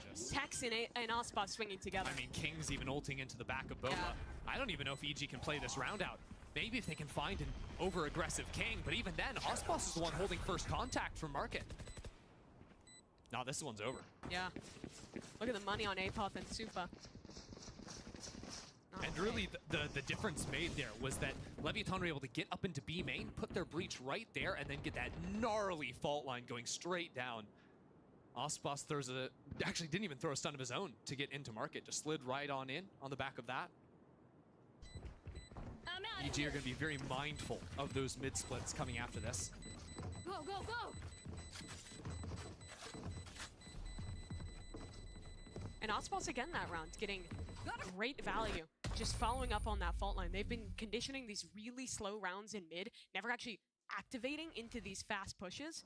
So EG have felt comfortable to play these more forward angles. I'm out of here. Yeah, I mean, 2 players stunned. Even the way that LEV scale into that, right? You've got Ospas taking the right-hand side, the teammate with him scales to the left of that ticket booth. Very hard to deal with. And that's really difficult to do as well. When you're playing with the Neon, it's really easy to let your timing between teammates get off. The Neon gets way ahead on a stun, or excuse me, a slide. Doesn't happen there for LEV. But that save means EG still have good money for this round. But they do. Nature actually playing deep on B site to get some kind of a fault line angle after the tripwire's broken, but after the trip goes down, it's very hard to play aggressively on that side of the map. Fault line already used, as a matter of fact. I like that LEV have put this control into B main early. It's very hard for EG to pivot back into fighting aggressively into B main because they've shown over towards the A side. That's where Jaw is. So EG are going to play effectively without info over this entire area of the map for the rest of the round. but they do have this forward jiggle on A main. And that Prowler in mid is heard for Leviathan, so they'll react into this A site. Paranoia, The drone stun as well blind. for Jaw. Yeah, they don't see anything. They know someone's up there, but they don't know about the double hold. Now calling everyone back into King, who's just been set up over here on the B site. And Tex does not have any util left on this site. Or excuse me, that's Apoth, of course. EG are called the rotates. They're coming in quickly. They're gonna have 4 or 5 players ready to pre-take. 30 seconds left. Into backside, 2 players. Already spotted out, that's a good stun for Aspas. He'll swing off of it in the slide. The shot is beautiful, but Jaw will reply in kind. Mazzino flicks around and cuts it down to Derek. All popped, but the fight's too good. I mean, EG had everyone there, and it just did not matter. Leviathan run them over. The fights into backside all going their way. Lev continue to stay locked in their fighting together. And EG are gonna call a quick timeout after that. That is a brutal round to lose. 5 on 5 on the site like that? That can't be happening. It's this duo again, Mazzino and Aspas. That second wave of the stun to fight back into the site here. When the first backside player is stunned and then the trades didn't quite come in. The slide from Jaw. Having a bit of a tougher game so far. But it's all hands on deck now with just 2 rounds away from Lev winning this map. Don't forget, a win here from Lev would lock them into playoffs. And I think there were some questions about the Aspas Neon. We haven't seen it since Masters Tokyo, and it wasn't the best back then. But with these new buffs in place, he has looked insane. Back-to-back top performances on the game. I think it is fair to say questions answered. Yes. Aspas Neon, good. Aspas generally, pretty good. I'd agree to that. So big round here for EG. Basically make or break. EG, after giving up so much control over B main in the previous round, this time sending Jaw over that space again. Last time he played it, he just shift walked up into that area. We'll see how he approaches it this time around. Shadows traveling. Smoke over into A, maybe faking the presence. They're just bundled up together. Gotta go. Aspas just want to slide on this one. Smoke will keep him back and level reset. Bit strange. Seems like EG just want to fight together on the B site. Maybe not too much more than that. Now stepping back into that mid space. Sent a Prowler that cleared out into bot tiles, and now Nature just holds this fault line. So the second Jaw sees anything, there's an insta-stun, and there will be no trades. 2 players spotted. Bottom mid. But it's all about Jaw still. Here comes that stun. Aspas gets away from it. And now Jaw has to retreat himself. It's tough. It was a nice look for Evil Geniuses, but it's just not a kill. And they need kills right now. Solid call for Lev, though. They'll head back towards A late as King gets a kill onto Supa. Is he going to draw rotations? Not yet. That's no smokes, no paranoia on a retake. And right now, this A site, not so strong for EG. Apoth's going to try his best to play off the trips, but 30 they seconds just don't have the team ready to go. And the Lev are going to pop quick into this one. Yeah, Apoth in trouble. He has to run away from this one. Tag. They found my wire. Will cut him out of the sight. The trips are all down. Mazzino still has the Rolling Thunder. He could fight back into CT with this one. But he wants to get the plant first. Rolling Thunder ready to go. A stun. Instead, committed. He'll wait a moment. Off the next wave of util, that Rolling Thunder will get ripped. But they're fighting instead towards elbow and have isolated duels against King. Amid the chaos, he'll get one. But the trade comes back in. 2v3. 1 player on the site. Calm has a trade angle. And Nature, that was an opportunity with shots from Calm could lose this round, but Mazzino is too damn good in the clutch. Mazzino just can't lose today. Lev are laughing about it. Everything is coming up Lev. Even when the Breach ult is dodged out for the most part, even when EG have a numbers advantage, Lev are just too clutch.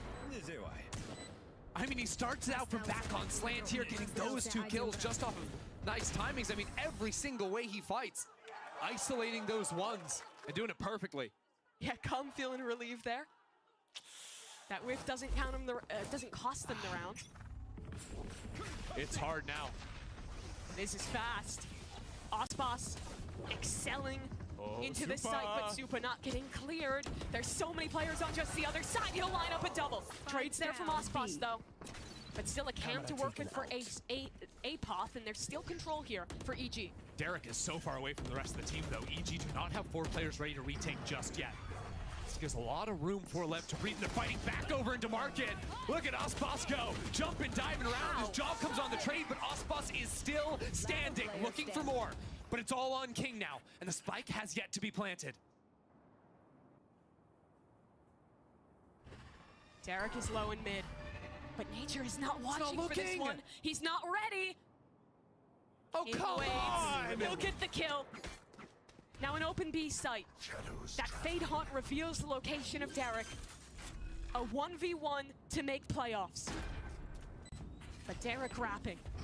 A walk through spawn and a reposition to main. Only 35 HP on Derek. And King primed on the angle.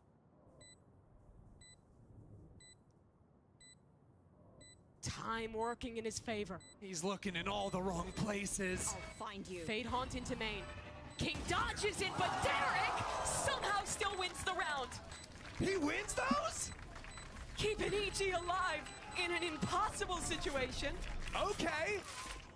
We're not done yet. Hell of a shot on only 35 health. His one shot to body right there. And still winning it through. I mean, Ospas is just doing the nastiest things over in Market. But Derek was the one to take him down. His teammates looking the wrong way. He's the one to step up in the clutch. Derek has been having a game. Well, Ospas has been flying on the other side. Derek has quietly amounted 22 kills. 1 around here. And clutch when it matters too. All 5 members of LEV set up towards A. Contact into main to start. Ospas very deep on this angle, but revealed by a Haunt and tucks away for a moment. LEV have been trying to crank up the heat these last few rounds. It's no difference here. Derek again. Oh, man. He keeps it happening, but now EG, they're all stuck inside of the site. Nature turns it right back around, fighting with their backs against the wall. This time, Derek is looking the wrong way. So EG need to make magic happen again. 2 players left on a retake. Superman and Apoth. Both are spotted. Mazzino has been sublime in this position before, tucked towards slant. 20 kills to his name, a paranoia in his face, and Supa takes him down. Reposition for King, it's canceled. Supa holding halfway. Supa is sticking! Palm is running him down, and King on the trade! Leviathan, welcome to playoffs! Coming down to the wire at the end, but this was an elite Leviathan performance. Starting it off so clean on Icebox. Playing together just about perfectly. Certainly challenged here on this second map. EG not making things easy. But the Ospas Neon Sunset debut here in 2024 is looking good as always. He drops 25 on the agent. Not too Zeno shabby. right there behind him. The improvement from this team has been incredible. Since Itopata took control as the head coach and they came back from Shanghai, the fundamentals have been so much improved. The performances from players like Mazzino and Tex have stepped up big time as well. Oh yeah. I mean, this team is just the regular season destroyers. Now they're 7-1. I mean, the last regular season game they lost was their first game of stage 1. They have won every single thing since then in the regular season. Only dropped 4 maps, as a matter of fact. They look dangerous. A big win for these boys. I think striking a really good balance as well of finding some of these new creative comps, playing some of their old fundamentals as well.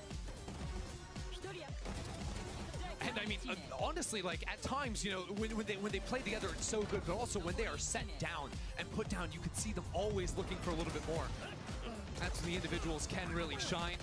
Thought the pace changes throughout their defensive half were very good, and definitely something EG had to warm up into playing against. And for EG, I mean, couldn't get a leg up in this game, losing every pistol, had some chances to recover on map 2, but really this was a lockout. Yeah, I mean, ultimately EG will remember that on rifles, they were just about even with them.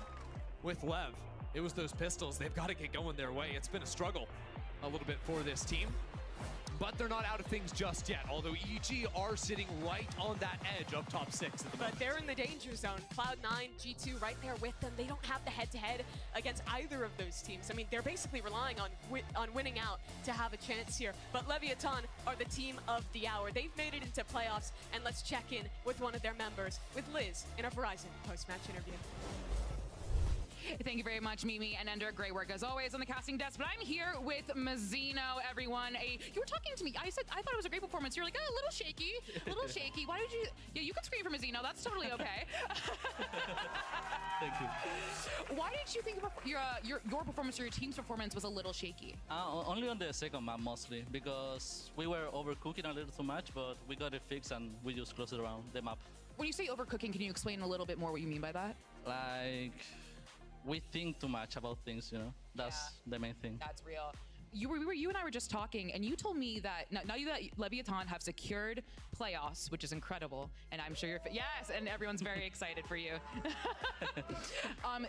If you were to make champions, this would be your 4th time. You told me. I think 4th or 3rd, one of those. A big number. Yeah. Big 0, Mazzino. Yeah, that's. You are adding to your times you attended champions. What would it mean to go for another time? Because is it like, oh, we've done this before, I'm ready to show what I got, or does it mean something really special every single time? Every single time is special, I think, because every single time I want to win the champion, because this is like my objective, you know? Right. And yeah, it's special every time. What would it mean to win with these boys? I think to win like with everyone is gonna, for me, it's gonna be awesome, and like representing Chile and everything is perfect for me. You will be facing other teams in playoffs. Would you like to say anything to your possible opponents? I don't care really who you are, but we're gonna beat you. Well, on that note, everyone give it up for Mazzino one more time. Thank you so much, Mazzino. We're gonna head to a break, but stay right there because we have one more match after this.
Olha, os times que eu estou mais ansioso para enfrentar são os brasileiros. Acredito que nenhum dos times brasileiros estão no seu auge, no seu devido lugar. Acho que tem muito mais potencial.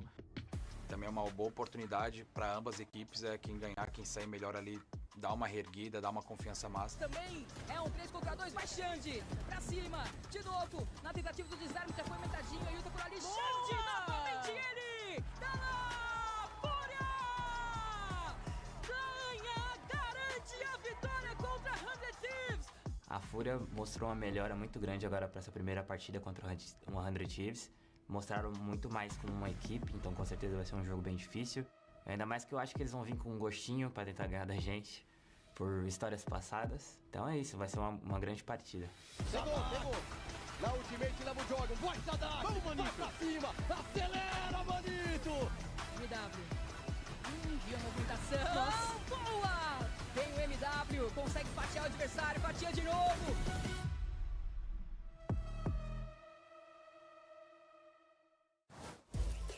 Love is in the air, especially for a couple of audience members. Now, welcome back to day 4 of VCT America's Super Week and our second match of the day. Now, it's a battle of Brazil, Loud versus Furia. Geek Heavy here alongside Athena and Wyatt. How are we doing? Great. I mean, that was a fun match. Yes. I was thinking it would be a little bit closer, but LEV look insane. So what can you do? I mean, it's still really cool to see them off the back of a tumultuous Shanghai to really bounce back. Absolutely. They gave us a certified hood, a banger, I would say. And also, I predicted that, didn't I? Yeah, all right. I predicted that. Yeah, we were I'm just saying, you know. That's crazy. I don't. How is that crazy? I don't remember. It's crazy that I predicted something. My memory Actually, is foggy. it kind of is crazy that I would predict something. I mean, like, we got 2 capable analysts here. Really? But anyways, what's that? Me? Yeah. Oh, okay, cool. You're both 2 capable analysts here. Anyways, let's get into today's match, our next matchup. Loud has had to spend their Super Week defending their perfect record against another Brazilian teams. Now, they had to fight to get a win against a new MIBR roster, and today they have to take on Furia. Now, Wyatt, what's the temperature check on this one? This should be a win for Loud. Yeah. Historically, if you check in on that lower third, Loud is 25-0 versus Brazilian teams since the inception of this team, which is crazy. They've been so dominant over the region. And obviously, at the time, they were dominant over the world. This is the least dominant this team has ever been since their debut a couple years ago. And now it's, can they bounce back? Especially with Pancata, one of their original members. Yeah, I feel like they're in a new form, and I feel like the addition of Pancata has helped them kind of be a little bit more confident, which is what I've been talking about previously. And I feel like they just need that confidence to kind of push forward, go past these kind of obstacles that they're facing. And just as a team, I feel like they've been doing pretty good. I know they've had a loss, I know they've had a win, but overall, I think just really, really good stuff from Loud, and I'm hoping to see them kind of step past that hurdle and really come into form for what they want to be. Absolutely. And speaking of which, we saw Tui's make his debut on the Jet, and it worked. So I guess the question is, why are we still seeing Sadak playing Neon? I would imagine it's just, at this point, they've played so much of it, and with, I mean, to be fair, he has had some good maps. In the last series against MIBR, he was struggling. But against EG initially, he had that really good Lotus map, was looking pretty dominant there. So I don't think there's any reason to be overly concerned yet to switch things up. It's still a question mark whether or not this will be good long term, but I'm okay with it for now. Yeah, I feel like it might really be a comfort thing where Tui's really hasn't accustomed to kind of playing on the team yet, and so Sadak just kind of picking up that role. But we saw him have a phenomenal debut with this Jet. Really, really played insane. He was aggressive. He was able to use that operator to take the map control. He made a lot of his own hero plays too. I really think that Tui's is an underrated mechanical player because when he's on the controller, especially with that team, he's just not super proactive. He's not taking a lot of fights. He's not really ever playing with an ego.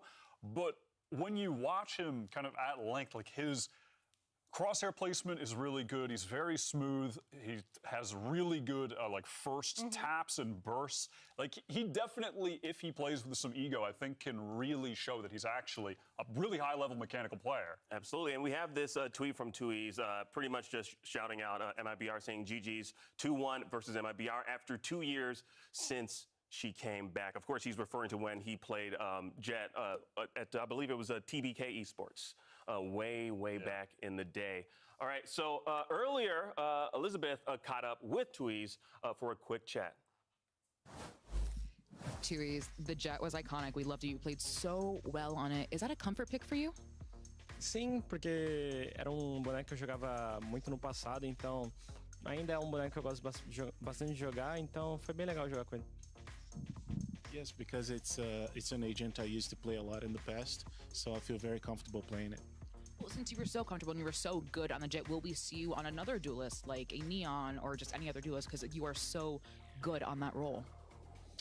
Eu acho que eu vou fazer o que for necessário pro time, talvez no futuro eu possa jogar com outro duelista, mas por enquanto é isso que vocês viram, sabe? Então é isso, eu vou fazer o que é necessário pro time e eu me sinto confortável com outros duelistas também.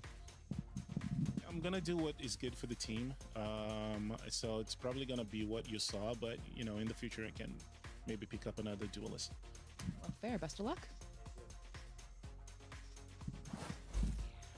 Now, Furia came into Super Week riding high, there it is, riding high off their big upset over 100 Thieves, but then Evil Geniuses brought them back to reality and kind of just humbled them.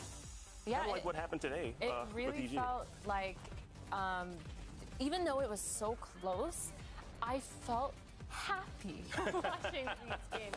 I feel like we saw a really good EG coming into it, but we also saw Furia have a really good game against 100 Thieves, even though the EG one did not go their way. EG was looking so good.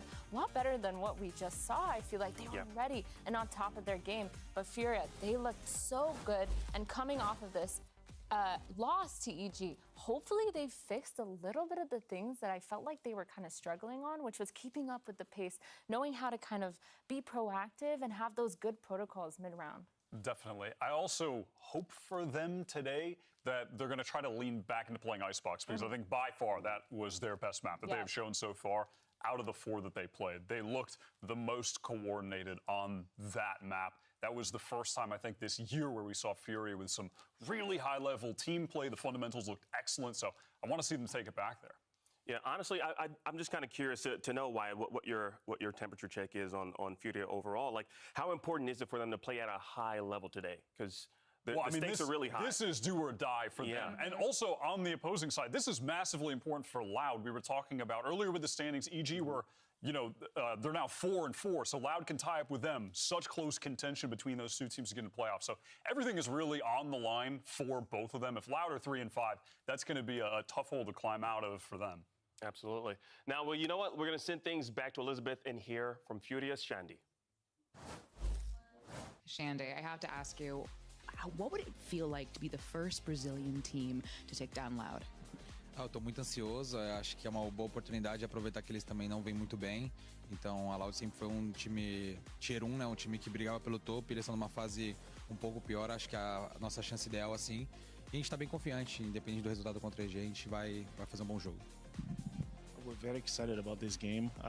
They're not being, you know, we used to see Loud as one of the top tier games, teams, but we are seeing that they're not really doing their best now. So I think that is a good chance for us to win. Well, that leads into my next question. After their performance against MIBR, what do you think about facing them now? Olha, eu acho que o MIBR fez um bom jogo. A gente costuma falar a famosa lua de mel também, quando todo mundo chega com vontade, assim, para a primeira partida, acho que todo mundo fica bem feliz. E também, como eu falei na primeira resposta, acho que a Loud também não tá no auge dela. Acho que nenhum dos 3 times brasileiros estão, então sempre é jogos truncados. E pra mim não muda nada. O quanto a MIBR jogou bem, o Loud jogou bem, a gente vai com tudo. Yeah, I think MIBR showed a really good game last time, but they were not able to beat Loud this time. Like I said, they're not going through the best. All the Brazilian teams are not showing up the best right now, so I think this is a good chance for all the games to be very, you know, equal, and we have a chance for it. Best of luck. Wow, that's kind of crazy. So Shani said, Loud isn't performing at, they're not performing their best right now, so this could be a chance for them. I'm kind of curious. So pretty much what he's doing is he's hoping for the downfall of his opponents as far as them not performing well. But they still need to perform well, right, Riot? Oh, of course. But what he's saying is true. This is the best shot. Yeah. This is the best time there's ever been for a non-Loud Brazilian team to beat Loud, maybe be considered the best team in Brazil. Though, to be fair, I think they need to do more than just beat Loud once. Yep. But still, no one has beat Loud from Brazil. They are 25-0 against Brazilian teams. So the fact that it's even a consideration, that it feels like a possibility, is crazy. We have never been anywhere near this potential reality where they lose. Yeah, I feel like they're gonna have to be super confident going into it because they have had some sort of success in this stage, and I feel like they're doing really well in terms of finding who they are. And I've mentioned this a lot, but it really comes down to their play style, how aggressive they want to be, how they're going to be using their comps as well to kind of be that kind of team that they're trying to be. So, for example, we saw them on Haven playing the really good Neon Breach comp, and it just looked so good. So I feel like Furia is taking all the right steps forward. Meanwhile, we're kind of seeing Loud kind of teeter-totter on what they're doing. Yeah, definitely. And I think in a similar fashion to how Furia were able to upset an off 100 Thieves, I think they could do the same to Loud with comps like that just injected so much chaos into the game on Haven. Like, they looked good, but they were doing some nutty stuff. Like, MW never stopped running at them. But that injection of chaos, a team that's not well regimented right now, could succumb to that. It can totally throw them off. They might not be able to handle that. Absolutely. Now, let's shift gears to their opponents in Loud. Talk about Kawazine. Now, despite all the ups and downs, Kawazine has been putting up some major numbers, Athena. He's been doing great. I mean, on that initiator role, he's able to set up his teammates and also be fragging potential, huge fragging potential. He's been putting up numbers, playing amazing, and from what I recall, I feel like he has a really big mid-round voice too. He's able to support his team not only behind the flashes and the stuns, but also using his voice towards those mid-rounds, being able to set up plays and enable the rest of the team to be as aggressive as they need to be. I think Kawazine is really one of the underrated, fantastic, top, great players that we have in the game. And I think that's been the case genuinely since he joined Loud. He's been such an integral piece of them being able to maintain staying at the top level for last year and now trying to cling on to that this year. And I'm definitely looking at him to be one of the stars for the team, which never really used to be the case because they would always have so much crazy firepower on that squad. But now he's the guy that kind of needs to step up in that department, too. Yeah, I actually really agree because we also talked a little bit about Sada being on the Neon and how, the way that he plays it is very strategic, using his stuns for his team. But I feel like when you pair that with someone like Kawazine enabling you to push forward, we did see a little bit of zoomies on the Sada. And we did see him kind of go crazy, go forward. And so especially when you have Tuis as well in that mix, it's like all these players are just so able to go up and fight. And they have all that confidence. And that's the biggest thing that Loud needs. I'm going to keep saying this over and over again. They need to just be confident with the way they play. All their players are mechanically insane. Yeah. 100%. Yeah, the stakes are really high. Both teams need a win today. Loud needs to get some momentum and shoot for the top 6. And if Furia loses, well, they're officially eliminated. I mean, look at this. It can't, I feel like both teams definitely have something to lose, have a lot to lose here. Yeah, again, first of all, Battle of Brazil, yes, but Furia is already so low down. All they're doing by playing this is proving where they stand as a region and is able to set up how they're going to build their roster or keep their roster even for the next year and how they're going to have that kind of play out. But for Loud, like you mentioned earlier, Wyatt, they're going to be 4-4 if they win this. Yeah, this is a super important win for them. I mean, I forget what games they have after this, but their group is tough and they've already played MIBR. And MIBR and Furia, when they're heading into this, clearly they are the two teams that a lot of the other teams kind of just got free wins against when they were struggling hard. Now Loud are going up against both of them when they're looking better, which is tough for them, but they should be looking better too. They had that time off after Shanghai. They brought back Pancata, who was one of the original core members of the team that won champions with them. They should be better. They should be beating these teams. They have never lost to a Brazilian team. The Loud fans, we are stressed right now, all right? But they should be winning this. Yes, well, you know what? Let's take a look at our talent predictions again. I want to see where we stand here. All right. Well, okay. So I ran away with LEV and Ender. Okay. And, We get it. But I just gotta keep reiterating. But I mean, hey, look at that. Say it loud, say it proud. The majority of us are predicting Loud to take this one. Yeah, we're all Loud fans here. I feel like, just to touch up a little bit on what Wyatt just said, is that they have had a lot of time. And I hope with that time, they've come with new comps as well. We've seen them kind of introduce the Neon and go with that meta. But I feel like they can definitely do a lot more with their map pool, because we haven't seen them play that many maps so far this stage. And I'm hoping that they have a lot more to bring to the table.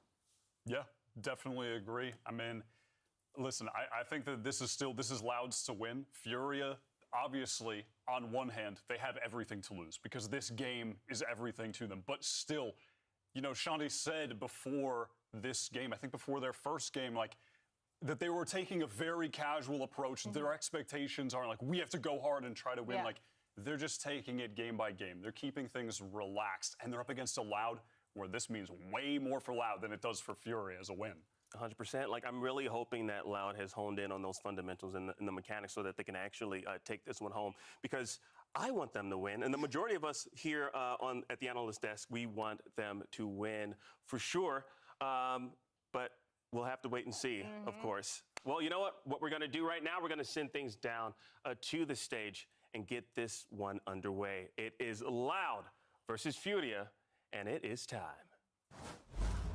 Riot Games Arena. Hoje é dia de mais confronto brasileiro. E buscando a hegemonia nacional, chegou a hora da Loud!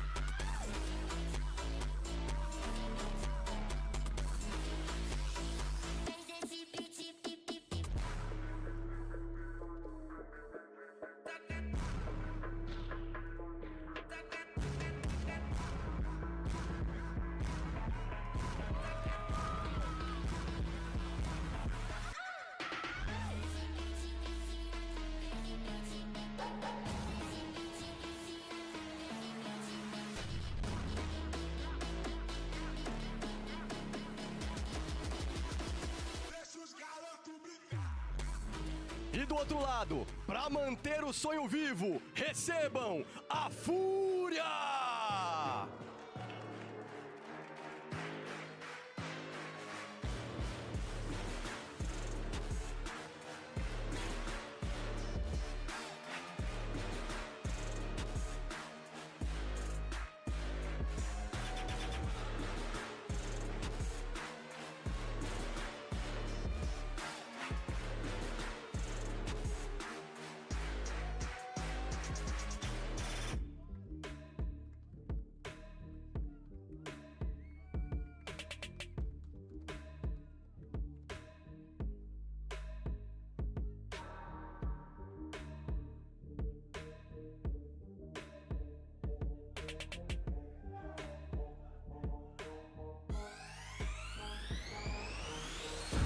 Loud is going into this matchup proud and confident that they can secure a win against their fellow Brazilian opponents. But is it possible for Furia to take that win out of their hands here in Stage 2? I mean, it definitely feels that way. Look, we did all predict Loud. The majority of the people have predicted Loud to win. But this is a Loud coming off the back of almost getting upset by MIBR, who had not won a map until that series. Furia beat 100 Thieves the winners of the Stage 1 playoffs. Wacky. 400 Thieves have been a little bit off. Yeah. This is super chaotic. After Furia then get just smashed by EG, expectations are kind of out the window. Yeah, I feel like now it's kind of feeling like a 50-50 for me, a little bit higher towards Loud and Haven and Icebox to be these maps. Haven, we saw Furia put up a crazy performance. Yes, it was close versus 100 Thieves, but they had the Neon Breach comp. They were able to go forward, be aggressive, and do what they need to do to win that map. It's interesting to see that Loud have picked it. They haven't actually played it yet, so I have two kind of questions in mind as I'm trying to see what teams are playing right now. Because they could either, most teams are playing the pretty standard like Jet, Sova, Breach, Omen, KJ Slash, Cypher. All reliable. And then we did see LEV, they brought out the Neon with the Breach. NRG played that comp that you loved, Athena. I love that one. So I'm thinking they have two approaches, right? They can have 2Es playing Jet with the standard thing, or they could have a Neon with Sadhawk. And we know Furia are going to play the Neon again. Or, well, we don't know, but we're going to assume they're going to do that again. Yeah, low-key, I do want to see 2Es on the Jet op trying to fight against the Neon on the Furia side. I feel like that would be a really fun dynamic to kind of see and to kind of understand where he stands as a duelist. But as I say that, the Sadhawk we got our Neon agents. is back, Oh, baby. the Sky. That's kind of interesting to not bringing out the Breach with the Neon. I mean, we saw LEV with those two agents, how great they can be at controlling the map, taking those early fights with all the stuns. And there's the Breach for Noswar with MW.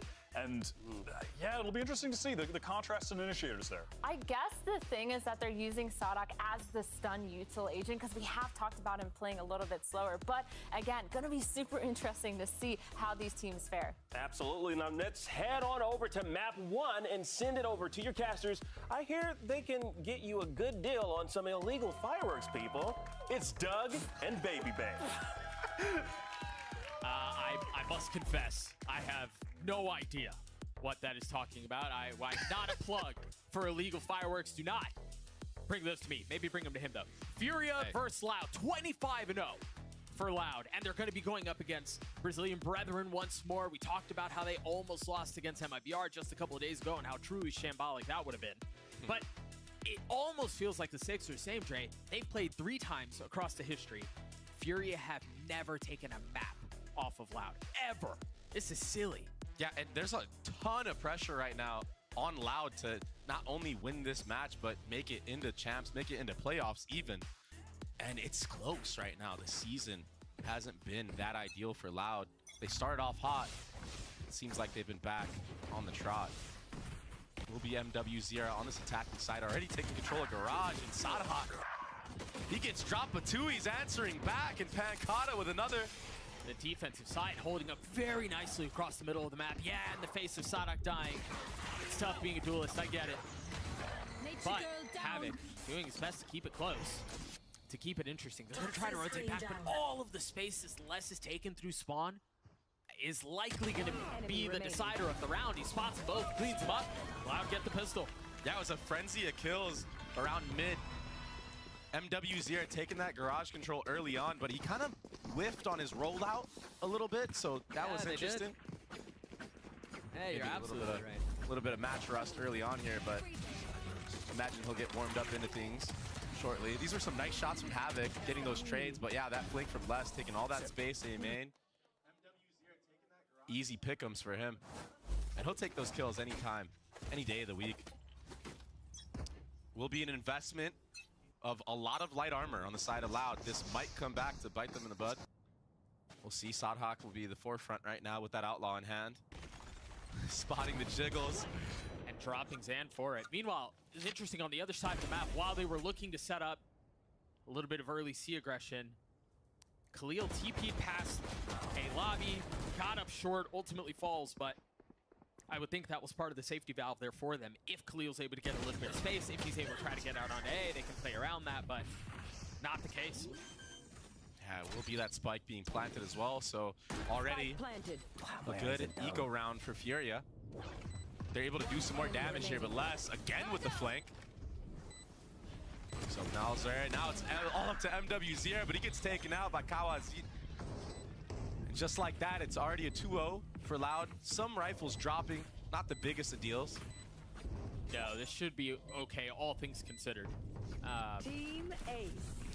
Yeah, I think, again, wanting to note how Furia tried approaching the beginning of that round, I think we're going to see a little bit more of that as things play out, having Khalil take a pretty bold early TP through short. If there's no challenge on the other side, he's just going to be able to take that for next to nothing for him. Yeah. What I'm worried about for Furia, though, is with taking all that space like that, Loud, the response from Kawanzin was just going straight up long and then having Tui's just pick up his short. So it's already the confidence that Athena was talking about from Loud that she wanted to see. They're doing it. And that's what I like to see out of teams, especially on the eco round. Looks like we will be having a tech pause already. I'm being told it is an audio issue, and I mean, I'm no prophet, but I'm going to go ahead and guess it has something to do with that man on your screen right there, adjusting his in-ears. And maybe. Yeah, certainly. Hopefully. I think he might have the... Dude, I know that look. Yeah, he had it on backwards for sure. That's that. Wait, left and right? Do I have these upside down? What's going on here? You know, I actually have these same earbuds at home, and I even have a problem like trying to figure out which one's left, which one's right. I find out halfway in the middle of my games what's going on, and yeah, it's sometimes it's a little too late at that point. Thank God. That's why you're bottom frag. Yeah, exactly. Thank God they caught it on early. You know, 2-0, caught it on the eco round, but. Yeah, I imagine this will be a quick fix, and we'll get back into the action here very, very shortly. If you are just joining us, you've missed the first couple of rounds of Haven, but it's been pretty decisive the way of Loud. They won the pistol, and then the next was relatively clean, all things considered. Furia should be investing into this next round, and then we'll really get an opportunity to see how they want to approach the attack side default. I think given that Haven has rejoined the rotation without any changes, you kind of wonder, okay, is this just going to be the way it used to be played in the past, or what sort of adjustments are teams going to be making? I think the Breach Neon, we've talked about it a lot. It's such a good tandem, and I imagine that's where a lot of the setup will be coming from. Yeah, on the side of Furia, certainly it will be like that. But with this composition that Loud are running, and I feel like it's one that they made really popular in previous metas, it can be so hard to bust through the C site because of that Viper wall, and to have an open anchoring in the backside as well gives you multiple different layers with that flash. It will be Sadhawk dropping low again. It's the second time he's gotten taken out first. Previously, it was that pistol round, so Loud were able to bring it back the last time Sadhawk dropped early, and they kind of have the one up right now already. Cheating over towards that A site. Will be full opposition met here, and a lot of times this Viper here, that site smoke can be something to fall back on and rely on, kind of split the site in half. Keep an eye on Kawanzin's utility here. Still has a flash, still has a dog. Could find a lot of what's going on, but instead they have no choice but to really concede the site. Utility dump. Tui's has already taken a little bit of space. He's trying to fight back site. MW's down there. He knows he is. He's got him cornered, but he's the one who falls. Loud crumbling here as Pankata's the last one alive. I don't know how Havoc doesn't see him there. That's a sad way to go, but Fury are on the board. Yeah, MW Zira is just in the Matrix already. He somehow avoids demise from two members of Loud there. Sitting at like, what, 1 HP that entire time as well? Yeah.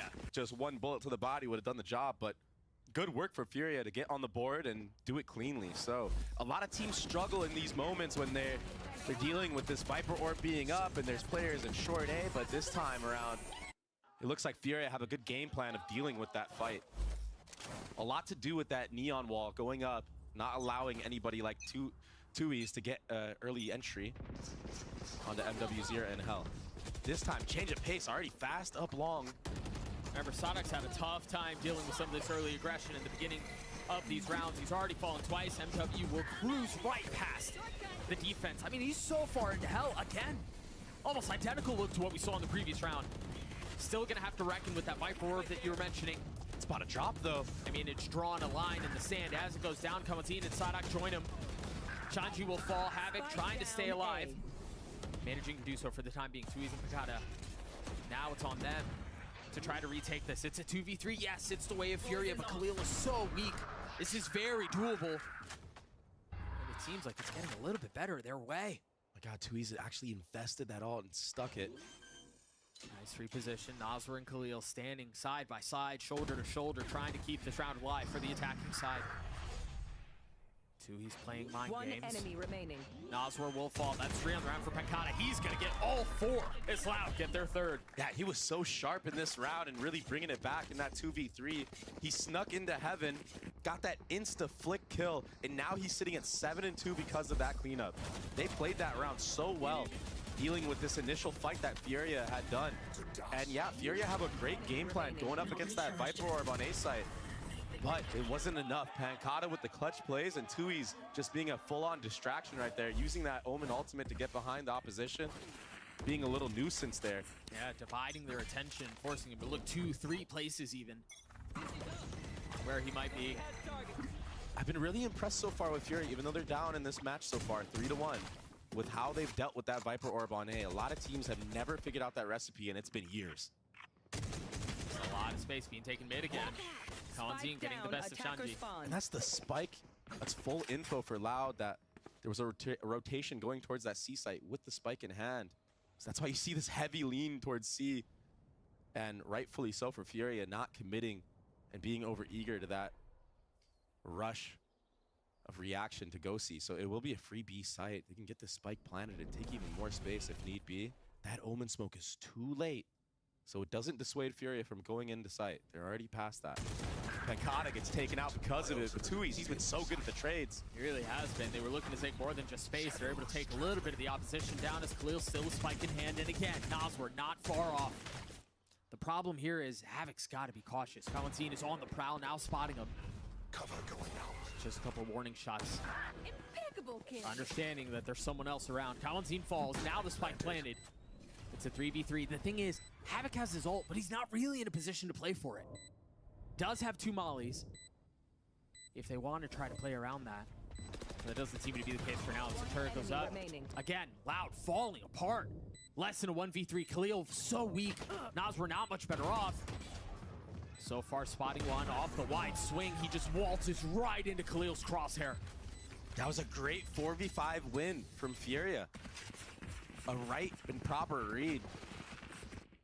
Going towards that B site, understanding that it looked like everything was shown towards C.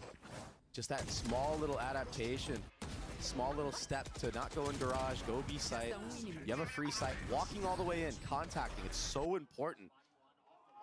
It makes the members of Loud, like Pancata, have to face check if anybody has walked into B already, and that's why they get punished at the end of the day. And all of a sudden now, when Havoc gets that kill on the flank, it's 3v3 on a post plant where Loud have to use so much utility, make it obvious that they're coming in. Much like this obvious B hit. And W working around his ult, working to get the best of Les and Kawanzin. The thing is, the spike hasn't made its way out of garage yet. This is so big, but the judge was not enough there. Noswar gets both, and now the site is wide open. One-man army there, running through. Garage solo on the breach. And MWZR has no signs of slowing down from start to finish of that round. He popped that ult to entry all the way into B. And I feel like it's an ult that's very good to use in an anti-eco situation. Even if you don't connect with those headshots, you're able to get the fast body shot kills, be a nuisance, be crazy to hit, breaking so many targets. You're going so quickly. It could be really hard to punish a Neon that's full momentum, full steam forward, and it looks like there's no signs of slowing down right now. Fury are putting on quite the pace. They've won 3 out of their last 4. Havoc and Shanji with ults to play around. Meanwhile, Loud seeming like they want to try to contest some of this A main space. And of course, it's MW to continue to push the pace.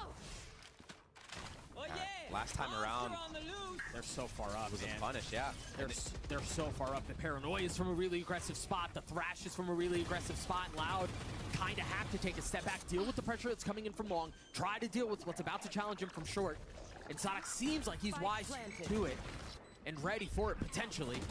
But Havoc's going to do a bit of the same. It's a waiting game to see who's the first to move.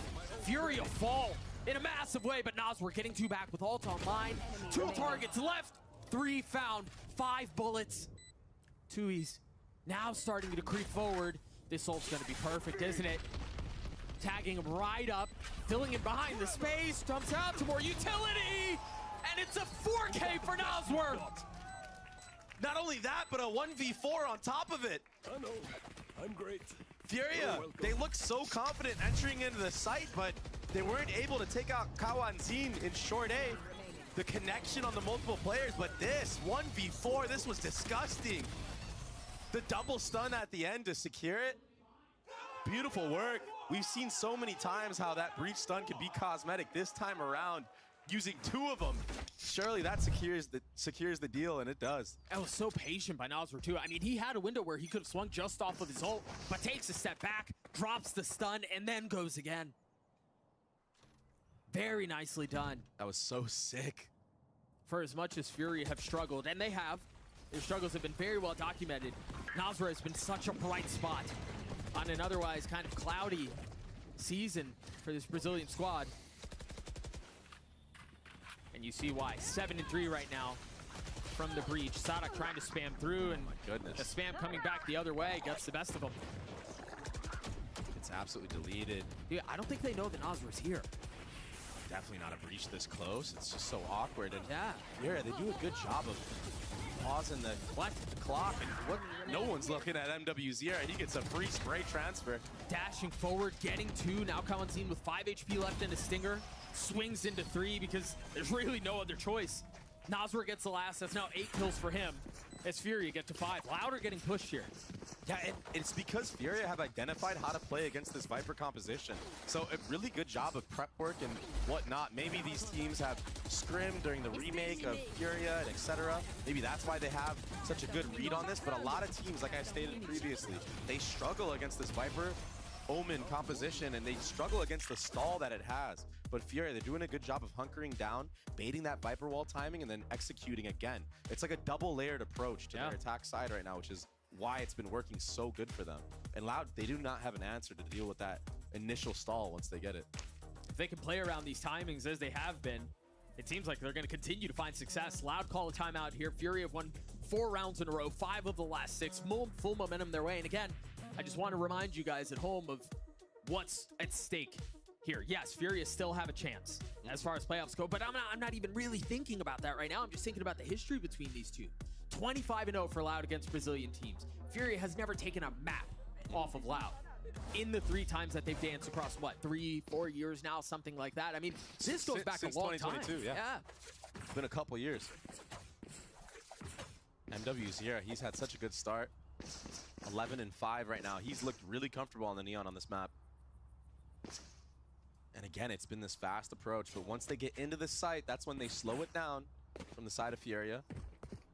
They collect, and then they use their rechargeables once more and take control of that further space. This time, it will be a fast B. They're gonna run into less. That's such a dangerous game to play. You know, as soon as that turret goes up in window, there's a chance you're gonna get spammed. Yeah. Les did a good job of getting out of dodge quickly there after breaking that turret. Neon wall goes up, and it's spotted by Sadhak, but he doesn't know how many members have crossed over slowly there. Right. So all he can do is really spam the wall a little bit and try to deal some damage, maybe catch a free one. Right there. That's why Kawanzin has regrouped with him, try to get some info. Well, they should know at this point. They've seen the Mosh utility, they've seen the nanos, they saw the Neon wall go up, so they know there's at least 3, likely more, that are knocking on the door of A. And this time, instead of waiting out the orb and waiting out some of the utility, they just fully disrespect it, knowing that they have the lockdown that they need to play around less. Managing to stay alive for now, staying up in heaven, now rotating through with Kawanzin. Op in hand for Tui's as well, as he has arrived at the scene. The saving grace right now for Loud is that there's not a lot of utility for Furia on the board, just some breach flashes, that's about it. So that's why you see MWZR playing so close here. He might get taken out, or he might get 2. They line up, he's going for more. Oh, no ammo. The clip is run dry. Keep a close eye on the minimap. Havoc was on this really late flank. He took so much time to get there. Fortunately for his team, though, I mean, Loud fell apart before they even got there. And it was, yes, off of the big aggressive play that MW was able to make. 13-6 for the Duelist.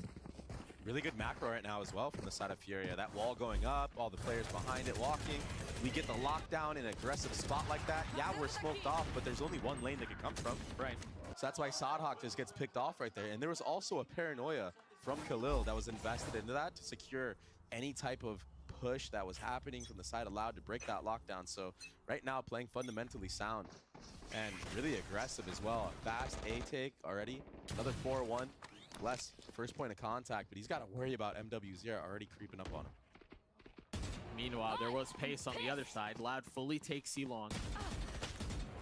And now they're fighting Havoc playing backside. That should give them a really good idea that Ace should be pretty soft and pretty safe to be able to get through. With the alarm bot, with the nano, and then the crosshair train, Havoc takes a step back. This is all buying time, too. Yeah, so much utility being invested on that flank for Loud and Furia, but yeah, you're right. That clock is just running down low right now in this retake. It's going to be so hard to pull off, especially with a judge in your face. Same position. He found success in before. This time it will be the same song. Dashing forward into 3. That seems to be where things slow down for MW. But again, he's been so effective from there. Loud have not been able to really fight for a retake because as soon as they try, they just get destroyed. Yeah, there shouldn't be any time on this one. I mean, it would take a Hail Mary of a stick, but yeah, it's done. So all the kills go the way of Loud, but the spike will go off. Furia gets to 7. Loud are in trouble here.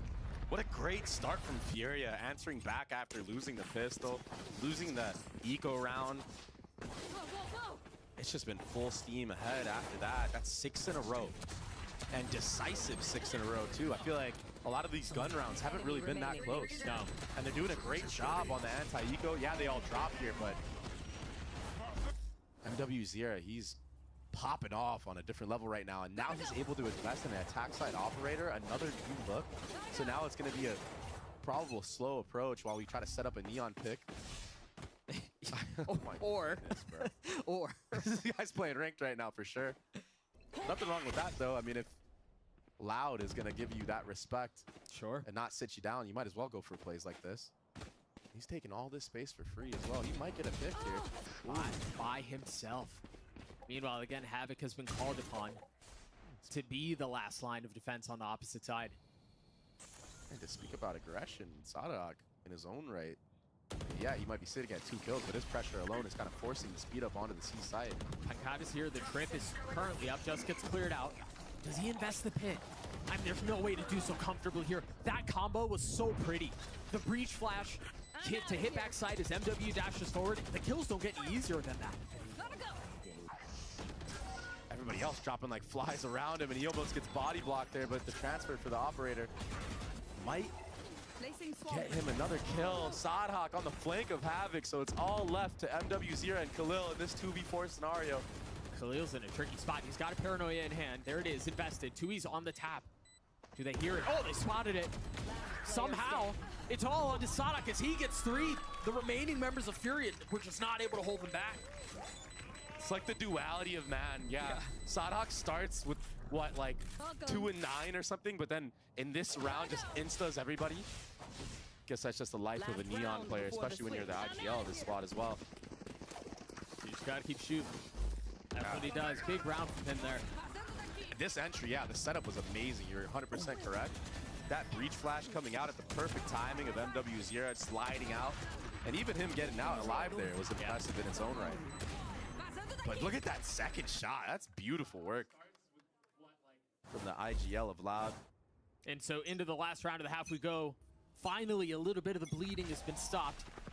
But Fury is still comfortable, still in the lead. I think MW spotted less back sight. That's why the insta-stun comes out. But that trip was not broken, so not much to be worried about right now from the side of Loud. They know it's not going to be a fast B. Oh my god. What a pace in Garage right now. 2 members are here, Pankata and Les. Playing backside, Paranoia is traded. This is such an awkward spot to be in. No ults on the side of Fury, and it's not going to matter. Wow. Pankata and Kawanzin are so steadfast here. As Rafal's Havoc in a 1v5, yeah, they're weak, but a 1v5 is still a big ask. Yeah, especially with the layers of smokes that are about to come out. The flank, that's another one. Oh my gosh, almost connects on the 2Es there. Kind of worried about the flank, gives it a little jiggle. Surely he doesn't 1v5, right? Oh, it'd be so hard. But then again, we already saw 1v4 in the series. Yeah. Destroyed. You never know. Trying to one-up his teammate, but this up-down, it's going to be too much to ask for. And Loud, they will secure that last round of the half, making it 5-7. Giving themselves a chance back into this game because it felt like for a second, Furia, they could have had a 9-3 on this half. Yeah, they were starting to run away with it. But I think the big lesson there is whenever in doubt, stop feeding kills, set up in a high-low, and win the round. That's exactly what they do. But I do think you're right, though. Furia have and continue to impress. They continue to push Loud, and yes, it was primarily off of the heroics from MW, sitting at 16-9 at half, but they look good, up 2. Well, let's hear from Shandy and hear his thoughts on joining Furia's roster for the second time. Então, a primeira vez que eu passei na Fúria foi logo no início do Valorant, foi o primeiro time que a Fúria teve. Então, muito feliz de estar de volta para estrear aqui nas franquias e também ao mesmo tempo por estar de volta na Fúria, que é uma organização que eu gosto muito.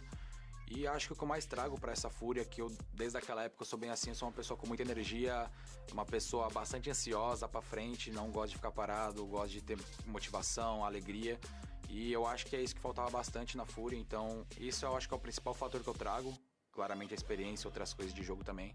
Mas eu dou muito valor a isso. Eu acho que a alegria, estar vivendo esse sonho e passar isso para os meninos, acho que é a coisa mais importante.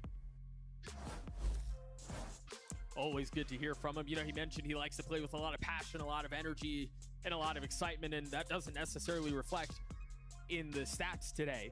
But when you think about him, when you watch his team on the stage and you see how impactful and how imperative he is in the vibes and in the chemistry of the team, I mean, it makes sense. Yeah, and he also just looks like a cool kid. Like, I would definitely want to hang out with him because, like, I feel like this is just a hobby to him, and he's actually just like, you know, like Bad Bunny in disguise, like on the stage.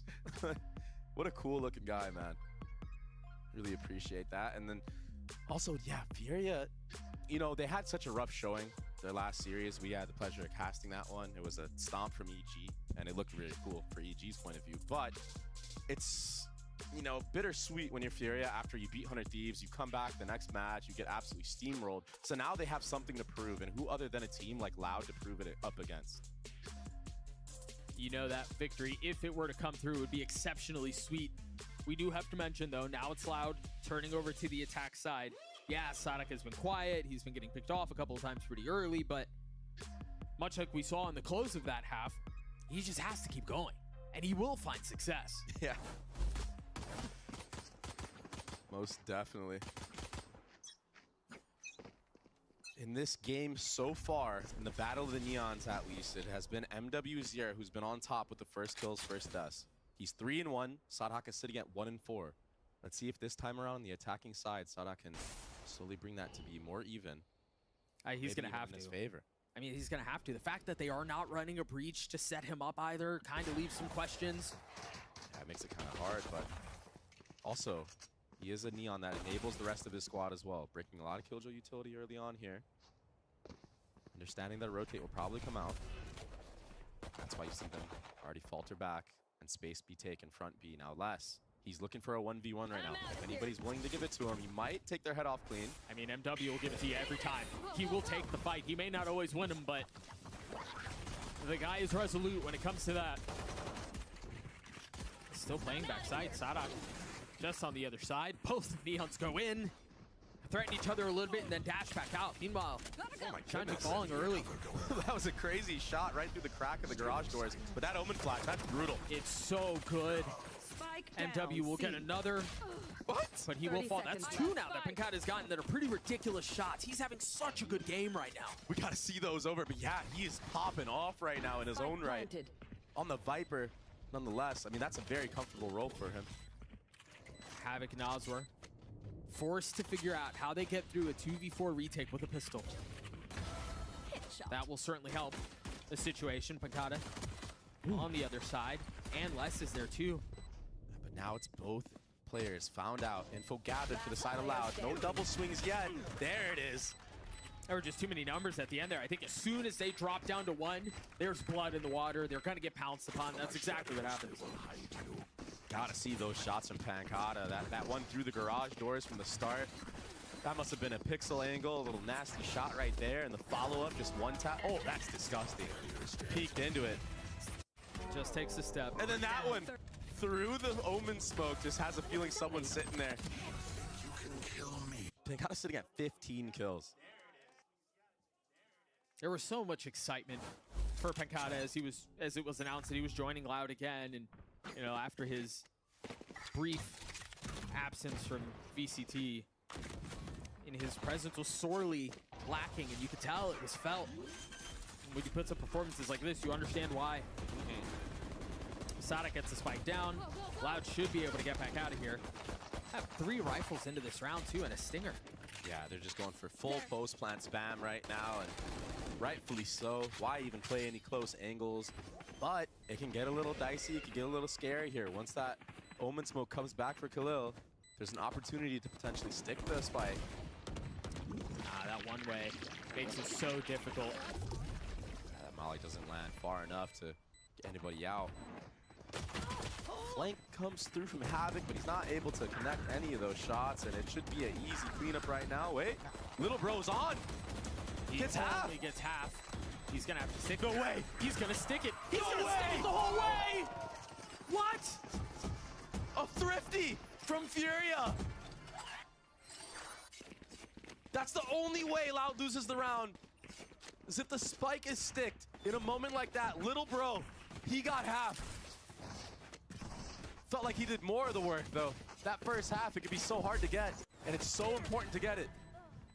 For a long time, it just looked like they were going to be waiting things out and then dying to the spike, but what a ridiculous close to that round. And a lot of teams in these moments, they actually put that Omen smoke deeper into that C-long choke. But I feel like that tends to favor the attacking side on the post plant this time. Oh boy. Yeah, it's Havoc to get the first blood into Garage. A fast pace of Loud zone. But the thing is, when you're running a Viper Omen composition like this, I feel like playing fast doesn't tend to be the preference that you want. I mean, when you've got a Neon, though. Yeah, but still. Gotta go fast. What's the follow-up utility with it? You know, all you have is a Sky Flash. Yeah. In this case, you just get spammed in Garage based off of the Neon, and it's not even the Neon that drops. Poor Tui's. Zadok trying to even the numbers right now, and he will do that. Maybe and some more. He slides back in. That's bold, and it works. He gets his 2. They're going to try to push back in through spawn, but Les is going to be a little too late to the party, isn't he? He gets his 1, but now they know where he is, and he's trying to call a bluff, but it's not a bluff. He's gotten it to happen again. They've asked for help from the 3rd member of the team. Les falls, the defuse comes through, Furia gets to 9. Yeah, Sean G closing out the round there. The double swing at the end. We got Little Bro sticking the spike. Looked effortless right there. A good job playing the 5v4 advantage for Furia. They're looking really good right now. They look really confident. They don't look distraught at all. The setups make sense. That was probably as wild as it's gotten. Sure. Put the cleanup from the rest of the squad on point. Look good right now. I mean, once you get that thrifty come through in the 2nd round of the half, yeah, all momentum goes back your way. Fast A fight from both squads. MW with the wraparound, can't connect because of the dizzy. Oh, but he connects on a Kawanzin. Managing to settle too. He's feeling some of the pressure. Tries to reposition. Oh, this might work. They're pushing really hard against him here. He still manages to get 1 though. What a great trade. And now Ben got it. He's like, guys. What happened? Yo, I just got to my lurk spot. What's going on right now? Poor guy, he's in a 1v4. I mean, it's going to be hard for him to crawl back into this one. It's probably pretty obvious, too, from the side of Furia where he's been positioned. Oh, I imagine the rest of this round is a conversation for Loud. Potentially even a timeout on the other side of this. You know, we've seen that a couple times where the round is, for all intents and purposes, decided, and it becomes a little mini timeout into the next one. So we'll see if that's the case as we have a few seconds to think things through. Furia continue to look impressive. MW continues to push the pace, and I think when you've got Noswar playing as well as he has all year, alongside MW, who just continues to look more and more comfortable in the Neon role, yeah, there's a lot to be excited about. Yeah, and MW, he's been kind of struggling. I feel like he started off the season really hot, and he kind of lost his confidence halfway through, you know. I mean, it makes sense. You're having a bad season. It's really easy to be down on yourself. Yeah, they were 0-6. Yeah, but that reset for this stage, too, and beating 100 Thieves, a team that got, what, top 4 in Shanghai, and they won NA. Yeah, to be able to best them there certainly feels good. And again, the possibility of Furia making playoffs is outrageously slim, but it exists. It is there. I'll tell you what, they're definitely not going into this stage 2 thinking that, yeah, okay, we need to win every single match. You know, I think this is more of a team building experience right now more than anything. It's just making sure that they have a foundation, like we stated previously. Sure. And here's that timeout. Yeah, Loud needed to use this timeout. It's 6-10. You lose this next round, it's looking very dim. Yeah, take this opportunity to yap a little bit more.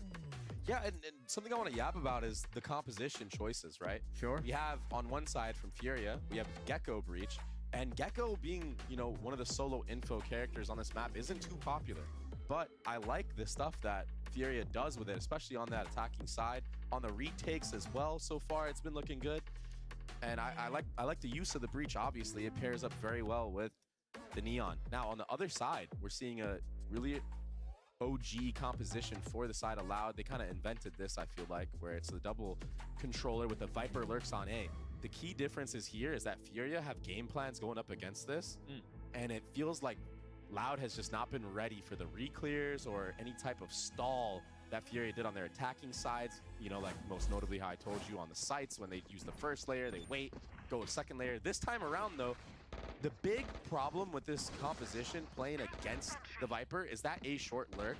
It's just so deadly at times, and it denies so much info. But Furia did a great job that last round of doing a little crunch with MW0 and Shanji in that short A and re-clearing all that space. It was so fast, too. It's quick. I mean, Loud didn't really have any idea of what hit him. Yeah. No chance to respond, no way to settle. So out of the extended timeout, Loud approach the 17th round with ult pop from Sadak already. And as soon as it gets used, it's put away. He gets absolutely obliterated. He was on a lone mission. I'm sure he would have wished he had his breach of his own in that moment to set him up, but doesn't matter now. Khalil, the anchor on the C site, and it's MW running through garage window, cleaning up too. It's Pancata left alone again. It was such a nice setup, and it was just so easy there. Pancata's gonna have to 1v3 this, and as soon as he looks away, Khalil is on the swing, still managing to land a dink, getting one for it. He got his 3, but Furia get another round. The window of opportunity for Loud just continues to get smaller and smaller. Yeah, it's closing on them right now. And Pancata, he's the only one that's been able to open up any type of door that we've liked to see so far. Maybe he needs to be the first contact in a lot of these scenarios because he's being left alone on an island. And yeah, he's cleaning up 2-3 kills by himself. That was so disgusting, sliding out the garage window like that, by the way. Mad props to MW. You can see he's been putting in the work. Yeah, even he can't believe it. Hey, he's watching it settle. Fury have gotten to 11. Look at this crunch setup. The paranoia in from a short. The dash in from mid with Dizzy over the top. Sadak is already dead, and Khalil with 3. That feels like a knockout punch. Absolutely obliterating the opposition. Pancata alone again. My ultimate is ready. But he brings it to a 1v2 right now. I mean, he's always good for at least 1, usually 2. The problem is he's in 1v4s. He's in 1v5s. How many has he been in? It's been the last, what, 3-4 rounds? The gap that he has to make up when he finds himself in these positions is so great. Toxins going up. It's borderline impossible. But of course, it is Pancata we're talking about. And if this goes well, he's going to get 1s the entire way. It's all on to Havoc now. This would be a massive swing in momentum. But can it be replicable, even if he's able to pull it off? A 1v1. Havoc waiting on the other side. And he can sit on the spike. He doesn't have to be aggressive. He doesn't have to take any of the space. Oh my gosh. 30 seconds left. Pancata has to go. And he does have plenty of time to think this one through, to approach it the way that he wants. Meticulous clearing of every single corner. Pancata gets all 4. The Red Bull clutch for Loud. What an absolute monster in the server we're seeing right now. 23 and 11. A 1v4, he finally does it this time. And that was a great push. That defensive-sided aggression, it was perfect. But this, just getting sloppy at the end. Playing 1v1s, no trades. You can't give Pancata the time of day like this. Nasra was kind of stuck mid. He wasn't able to join up with Havoc, so you're right. He got his 1s, and when you give Pancata 1s like that, yeah, he's going to punish you. In this form that Pancata's in right now, no. You do not want to be giving him any of those. I think, again, though, I've got to ask you a question that I asked you there at the end of the previous round is, how replicable is that? Because you can't keep continuing to ask him to deliver in 1v4s and 1v5s and think that's the key to success. You're 100% right. It's definitely something that you cannot rely on and fall back on, but any more type of rounds that Loud can get to look back to normal and look like their normal selves, because they've been looking like a shell of themselves lately. A nice pick from MW0 once more. All of that was punished off of seeing where the cam came from. Yep. As it goes up, they know that somebody's playing in the tight corner, and they dump everything in the kitchen sink to clean them up, and they do so. They've denied that A-lurk so many times. And it's been paying out dividends for them later in the round. 2E's, he has a free B site while all this commotion is happening. Sadhak! What was that? They're committing to C. Wait, they've gotten the plant. They don't know that Khalil's here. Okay, finally spotted. 12 HP now. The flash up. The swing through. Khalil dead. A 4v2, the way of Loud. This is a big one. They've got the pit down. I don't think there's any way for Furia to get back into this. No, it's just a save right now from the side of Furia. And 2E's, he's on the hunt right now, so it's all left to Shanji. All alone here. He will get an upgrade, I believe, right here. That's Les's gun from the previous round. But yeah, just to get back to my point, I mean, the more rounds that you give Loud to bring a comeback, get them back into the form that we all know that they can be in, that's not a good thing for you. So losing that important 1v4 round like that, giving Loud more opportunities to crawl back into the game, which we've seen them do time and time again, it's not something that you want from the side of Furia. Yeah, you can't give them much. You could have been on match point already. Think about that. Now 2, the way of Loud. And this next round, oh, here we go, that replay. That was so nice, being able to see right over the cage. Nice heads-up play. 2E's with the response, front B. It was just easy cleanup after that. Yeah, it will be a Furia timeout, so they are going to be on a pretty dodgy buy, to say the least. I mean, there's only one rifle that was saved from the previous round. And yeah, they're wishing they were on 12 right now, I'll tell you that. I do like the timing of this timeout, though. I mean, given that we're so close to the end of the map, given that they're only a couple of rounds away from putting Loud away, have the conversations now, figure out how you need to close this through, if it's through prioritizing ult orbs in order to be able to deal a big punch like that at the end of the half or whatever it may be. But you just can't let this one slip away, man. For as dominant as you've looked on both sides of the ball. Yeah, they look great. They look good on attack. They look good on defense. They've really got Loud pushed here. I mean, can't let this one get away. Seriously, if they don't lose that 1v4, all of a sudden Loud's on like a scrappy buy. You're sitting at match point. It might have been over already. Yeah.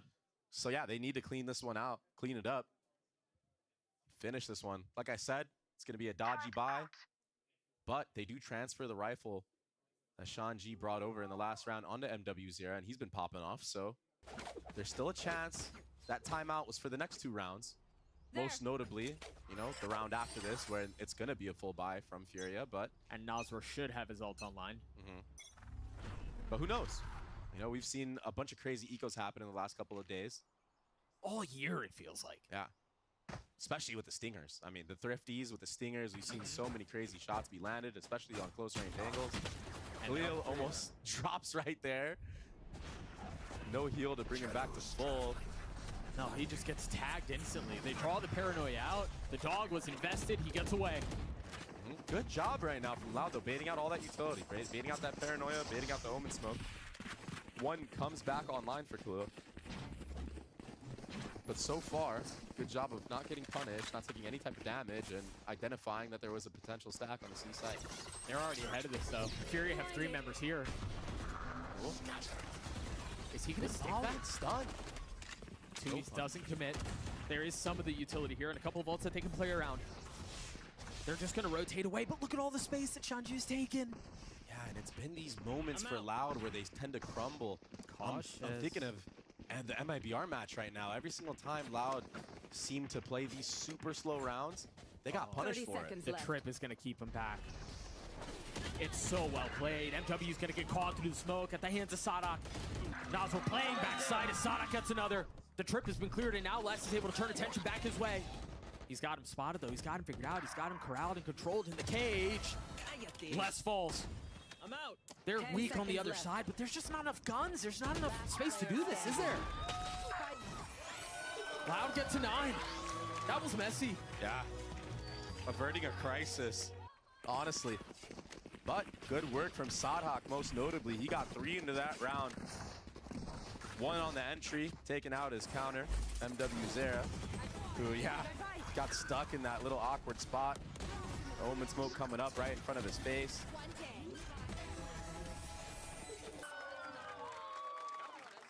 A good anti-eco from Loud. It got a little bit weird, rotating from C to A back to C. Could have gotten punished in the transition, but they didn't this time around. Aggression from MW.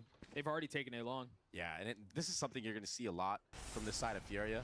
They do not want Loud to get any type of lurk in a short, so you're going to see these two, most notably, re-clearing all of this space together.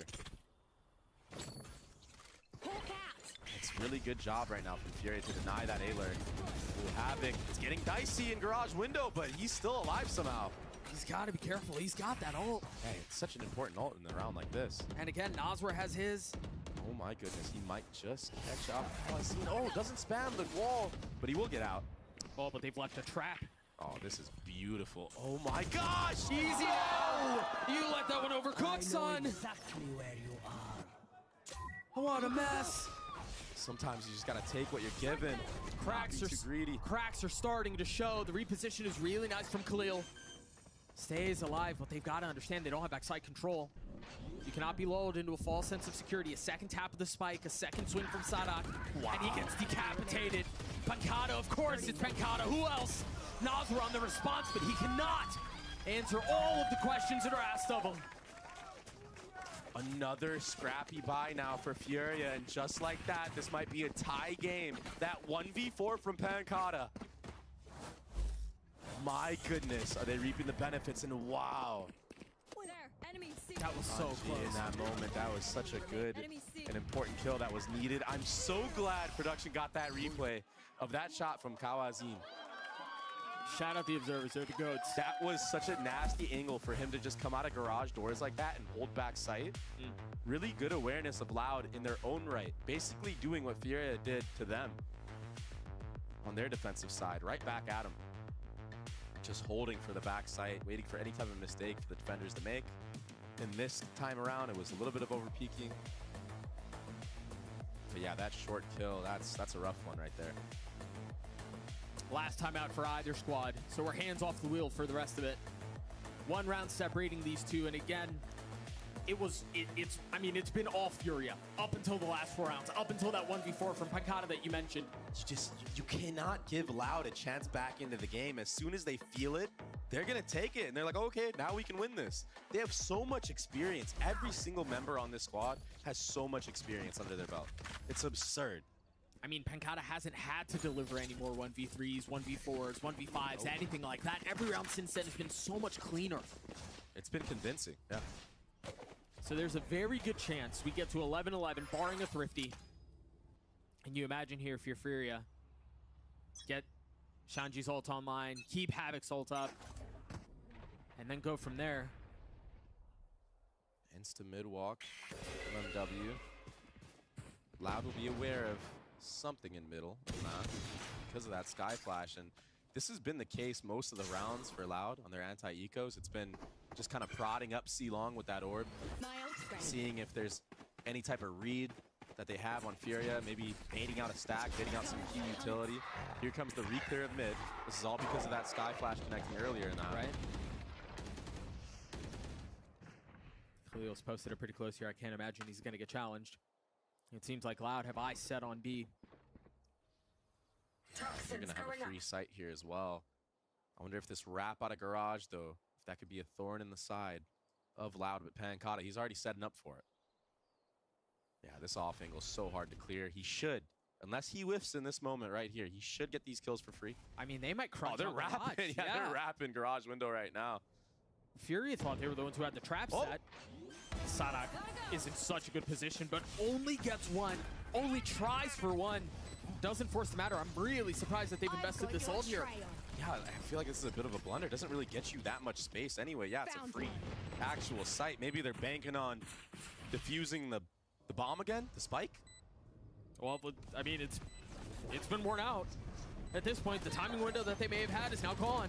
Little bro's on it, but he gets taken off immediately. This is a much harder post plant. These smokes are so miserable to try to get through.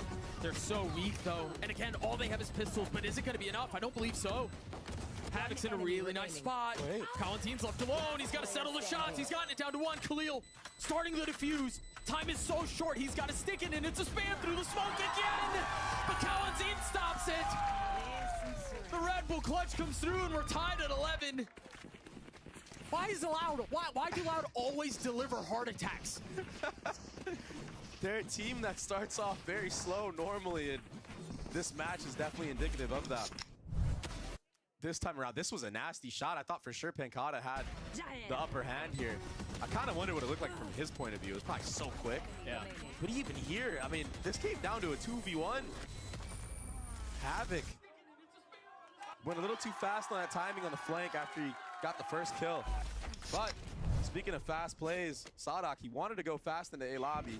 That breach stun, he gets him off. Meanwhile, MW has an op online.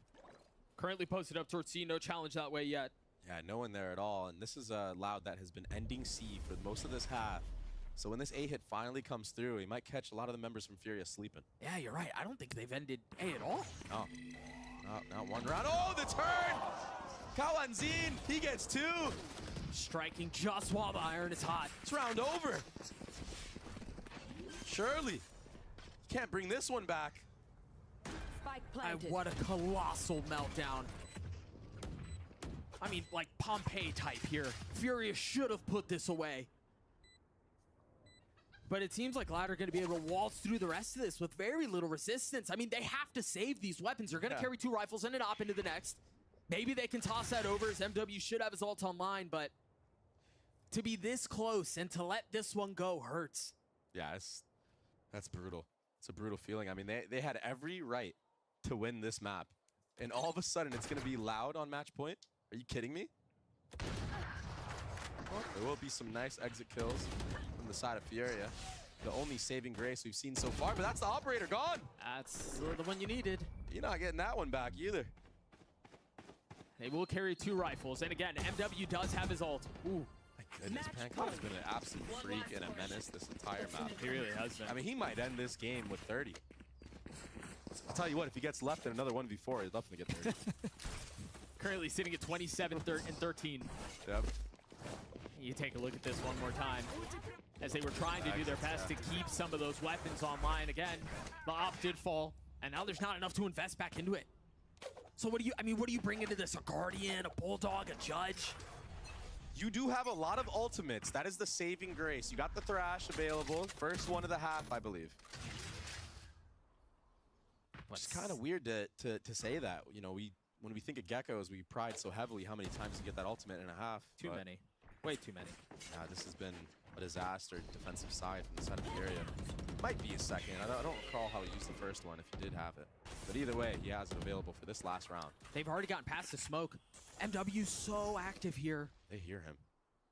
Yeah, and this is that problem with that lurk wall that you have to deal with. It's just so dicey. Oh, look, with all this utility being shown from Loud, they're not even in a lobby and they bait out the hot hands right now.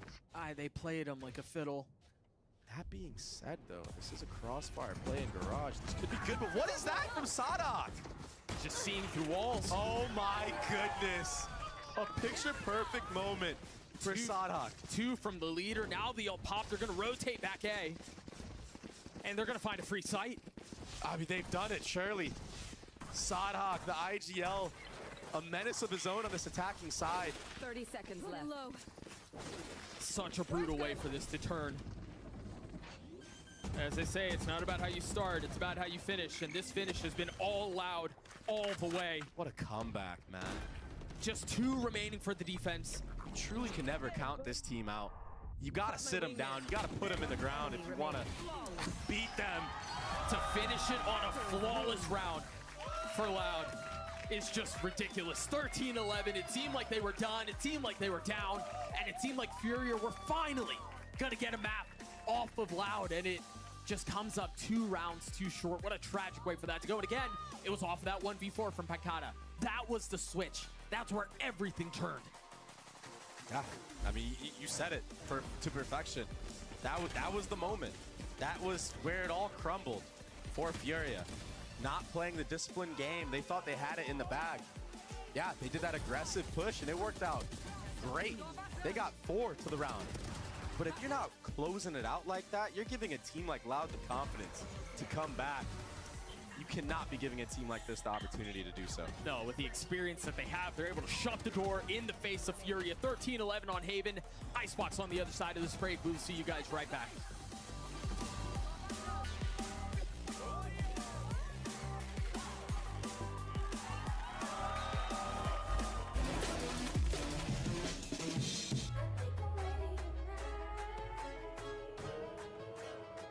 Hey guys, it's Jimmy Lin. In this series, I'm going to walk you through attack on Pearl. Watch out for the stairs, clear this angle. You're going to be able to fight this.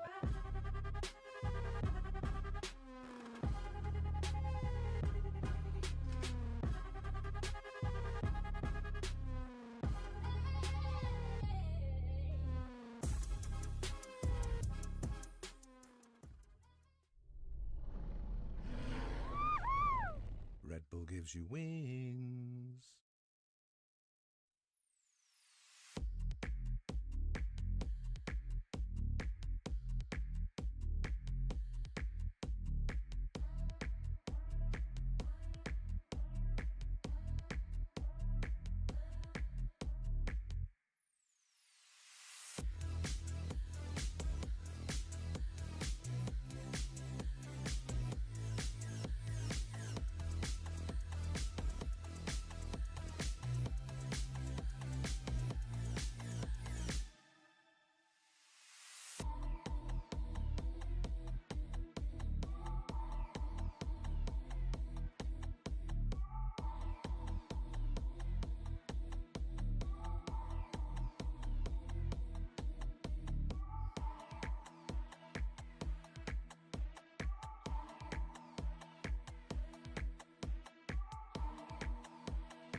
Down the pre-fire Superman. Maybe shouldn't be getting away with this one. He's left into the 1v1. Superman. Tiene la tercera, pero Basina dice que no. 3-1. Coge la primera. Sigue aguantando. Are we on time?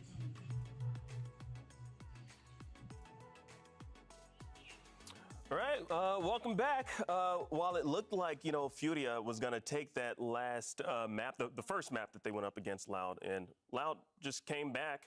It's like what Baby Bay said, it's not how you start, it's how you finish. I mean, listen, that was a great comeback, and a lot of credit to Loud, but also, I mean, man, did they toss that away. That should have been a Furia map win, no doubt. 100%. Yeah. Now let's talk about some of the highlights. So even though Furia did not win, I mean, we still had Nazra and MW0. There's some highlights coming from that. Yeah, I would say absolutely. Both of them were playing fantastic on that attack half. Yeah. And specifically, I was really impressed by the fact that MW was kind of knowing when to hold back. He was doing a much better job than against 100 Thieves when he was just over aggro every single round. Yes, he was getting some kills, but so many of the rounds he was throwing his life away too. And when I saw them playing more reserved in the right moments and dominating the attack half in this way, it looked like it was a sure win for them. They fixed the little mistakes that they had even after they beat 100 Thieves. Yep, they used a util, and that kind of duo combo was working perfectly together. It felt like they had the synergy to kind of bring it back, and you can see the vibes. And look at these stats. I mean, Nazwar, I know he doesn't have that high of an ACS, but he was constantly setting up MW for those kills. Yeah. Now, I'm honestly just impressed with everything that we're seeing from them. But, honestly, hopefully, they'll do a better job on Icebox. But we had a bit of a hiccup earlier, but we actually have Elizabeth standing by with Coach STK. Here with Coach STK of Loud. You almost didn't have it, but then off of a Picado 1v4, you run away with it and shut Furia down. I'm going to ask you about the mood of the team before and after that 1v4, because Pincata is taking his time to that 1v4, just isolating those 1v1s. What was the mood like before? What was the mood like after? And you just taking the game and running with it? I think that the mood was pretty the same because we have like a really good read on the game, but in the details we were losing. Like I think that we lost 1v4 for Anazir. And then we still like happy and trying like more and more. And the clutch of Pancada win the game for us because I think that's brought back our confidence, So the game was like a lot on their side, but Pancada bring up for us. Well, shout out Pancada. Best of luck on map 2. And confidence is exactly what I was talking about going into it. And that Pancada round, it was just so important. I mean, winning the 1v4 to kind of come back and have that clutch situation. It was so good. They won all 7 rounds after that to win the game. I think it was just phenomenal. I mean, you can see here the vibes kind of went up for Loud and for Furia.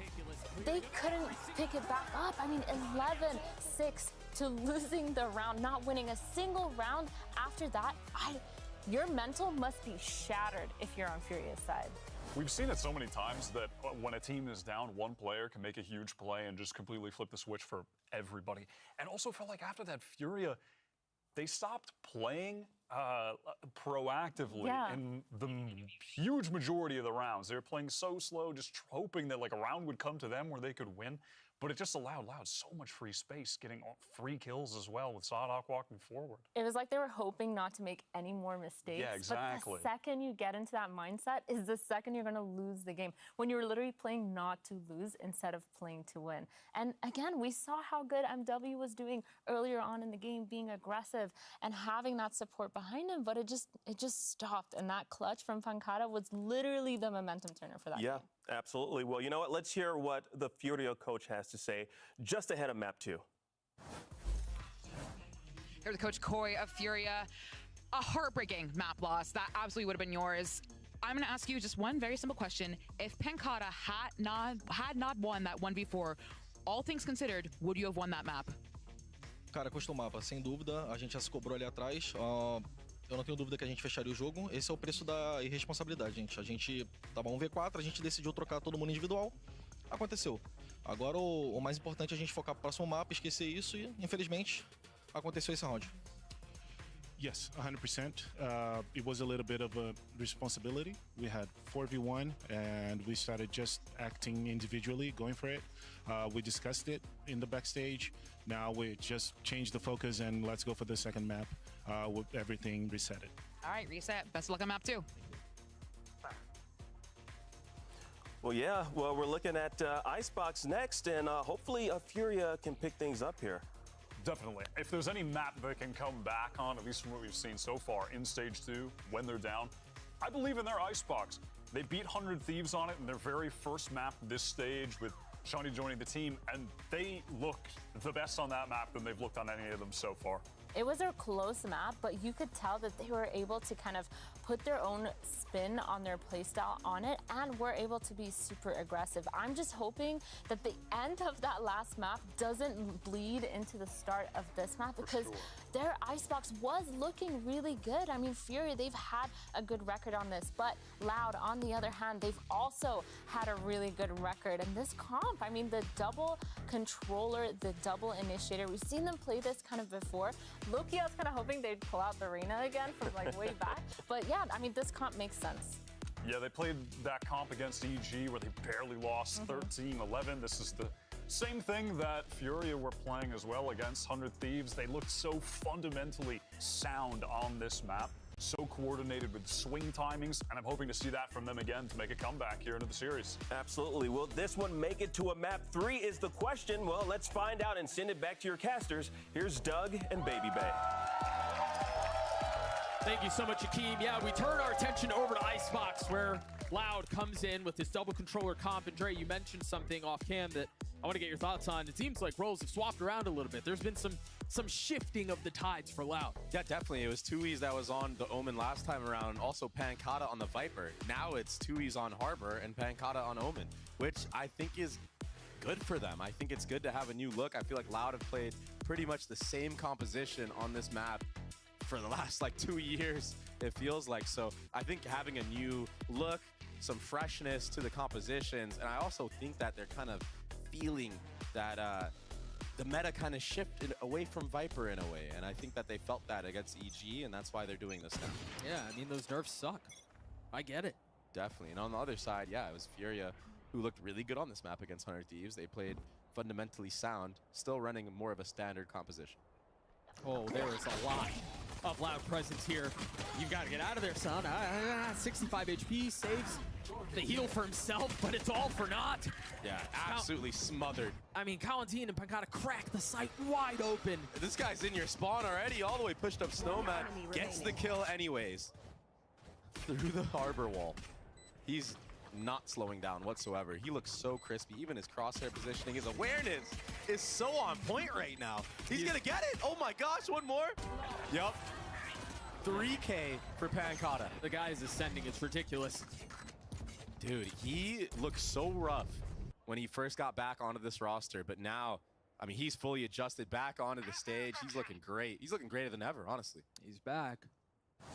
He is back. 3-0 for Pankata, who had what felt like, I don't know, 2,000 kills in map 1. And he's just continuing to push the pace, man. He basically killed both of these players in Snowman with barely seeing them. Dude, that's the smirk of someone who knows. Yeah. He's so chill about it, too, isn't he? 3 rifles, 2 pistols on the attacking side. Furia. Somehow we're going to have to get rid of the sour taste that Haven left in their mouth and do so quickly. Yeah, but, I mean, as much as you have talks about it amongst yourselves backstage and everything, it's so hard to get out of that in the moment. Oh, yeah. You don't just forget it. Oh my gosh. MW0, I mean, doesn't have to worry about any Killjoy utility on his flank whatsoever, so he might actually get a lot of value right here. He's finding the window of opportunity, the timing. Maybe Les has heard him now? Or he's just going to go back to drop the alarm bot, but it might be too little too late. Oh no, he's called for reinforcements. Kalantine is with him, but MW has slipped the net. Look at Pankata, though. 2, 3. He spotted them all. Gets 2, gets all 3. Spots the 4th, not able to land the shot.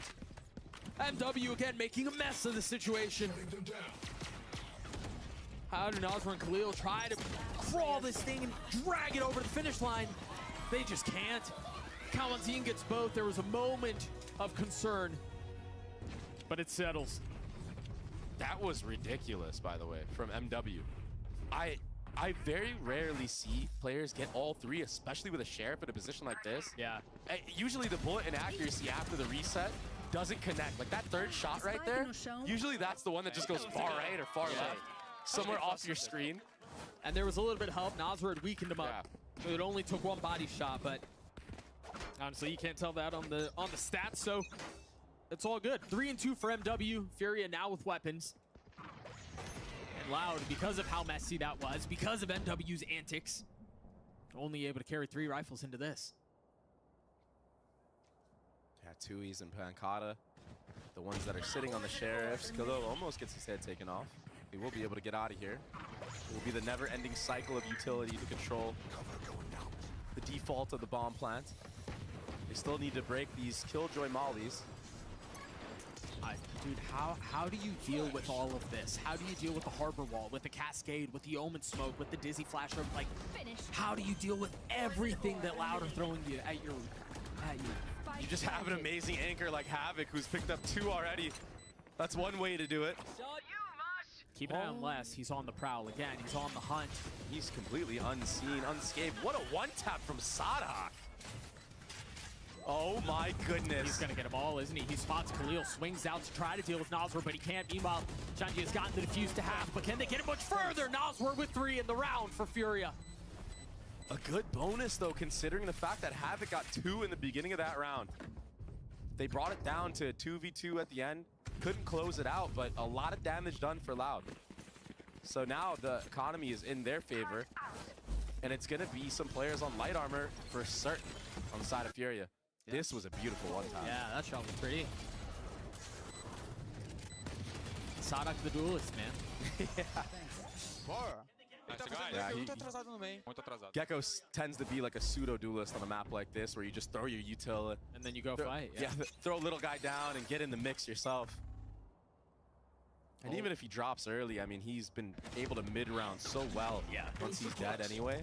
I think the stat from last time was, or the last map was what? They won, what was the percentage of the 4v5s? 50% of their 4v5s. Yeah, they won. Should never get away with that. That's obnoxious. That's a crazy stat. I mean, even you were saying it, like 30 is like good. To be able to get away with that many, it just feels wrong. Right there. Yeah, you win half the rounds, you're down a number. That's a sign of a good team for sure. So again, the utility heads out towards B.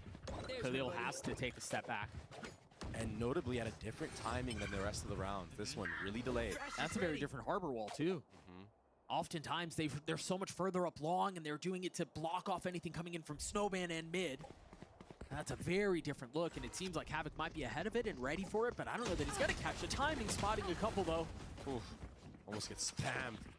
Gets taken to at least half health, but the speed up A, yeah, you're 100% correct. That Harbor Wall didn't really do Loud any justice in this round, and that Thrash isn't doing much justice either. They handle the crosshair better than the Thrash, I guess. The flashback sight. A couple of kills going the way of Furia.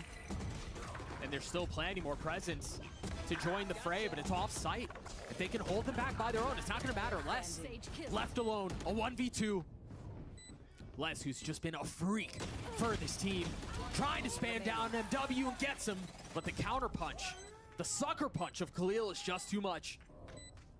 Yeah, Les taking a little bit too long to connect those shots on the NW Zera on top site. That buys enough time for Khalil to just get in there. Get the side of the head, like you said. And yeah, it looked a lot like pretty sloppy for Loud on the actual execute. The utility wasn't on point. People were body blocking the Thrash. When we're trying to entry into the actual site, we Omen flashed one of our own teammates. So yeah, it just kind of crumbled on the actual entry. And to be honest, I thought they were going to rotate back B. After Havoc saw everything that was crossing mid, they still had 45 seconds left on the round. Yeah, I think the whole plan was just to brute force their way in with the ultimate that they had with that Thrash, but when it got basically body blocked, it was just over at that point. So now it will be a scrappy buy from the side of Loud, an eco round. Upgrade on the rifle. MW can't connect on this one. Les already down. Pancata perched up. The drone's going to spot him. Has to give the position away. Yeah, that's actually 2 that are being spotted off of that drone. Yeah, supporting the teammates. Oh, almost an opportunity for Tui's to get a kill, but he actually gets obliterated by Havoc, who's holding that little off angle with the Guardian. There's nothing you can really punch back with here. It's still 3 sheriffs that are up and stand for Loud. Yeah, and just now, I looked at the mini-map. Nazar, he's now aware that there could be somebody close up on A. Does he clear out Kawanzin here, though? That's the question. Somebody surely does. He's in a one and done. Yeah, he's going to get traded here, surely, unless he connects some miracle shots right now. Ooh, that's one! That's two! Pancata with the third! In heaven, now it's a 2v2. A chance for Loud. This Thrifty would be full momentum back. Blades in their hands. Blades popped MW. He's not spotting him. Really nice flash, but the right click is too good. Pancata should be able to hold this. He's in a 1v2, and it's planted for him, but he doesn't have any armor. Khalil's going to be pushing him. He knows he's got to deal with that fight first! Pancata gets them all! The Red Bull clutch for Loud! Not slowing down whatsoever. Pancata's here, and he is back, ready to play. 9 and 3. This is why they made the swap. He's a duelist on this Omen right now. I mean, I told you guys that was a 2 and done. That's just unreal that he gets both, man. Yeah, it's the spacing from Furia. No one there to get that trade.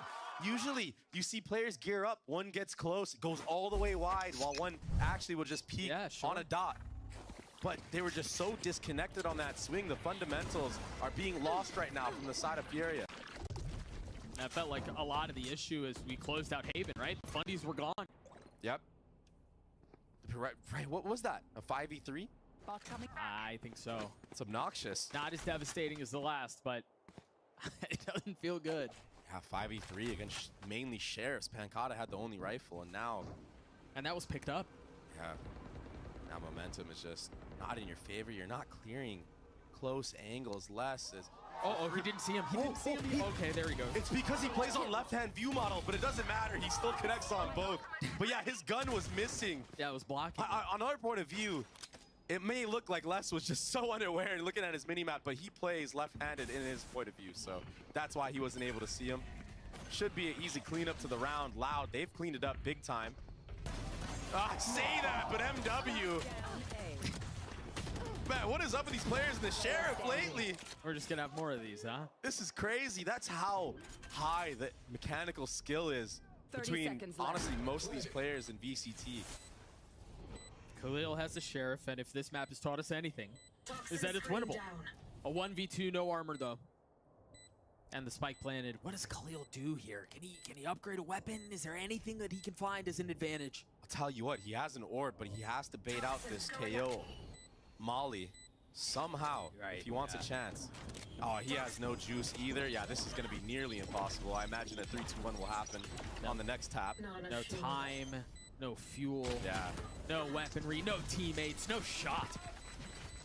Kawanzin cleans it up. Loud gets a 4. He's got his ult online. 2E's 1 away from the reckoning. That's how you swing together to close out a 2v1. Yeah, there you go. It was his gun that was blocking the initial walk-in from Shanji. Oh, those were beautiful shots. That's one of the best feelings. But that instant trade from Les, that is so quick.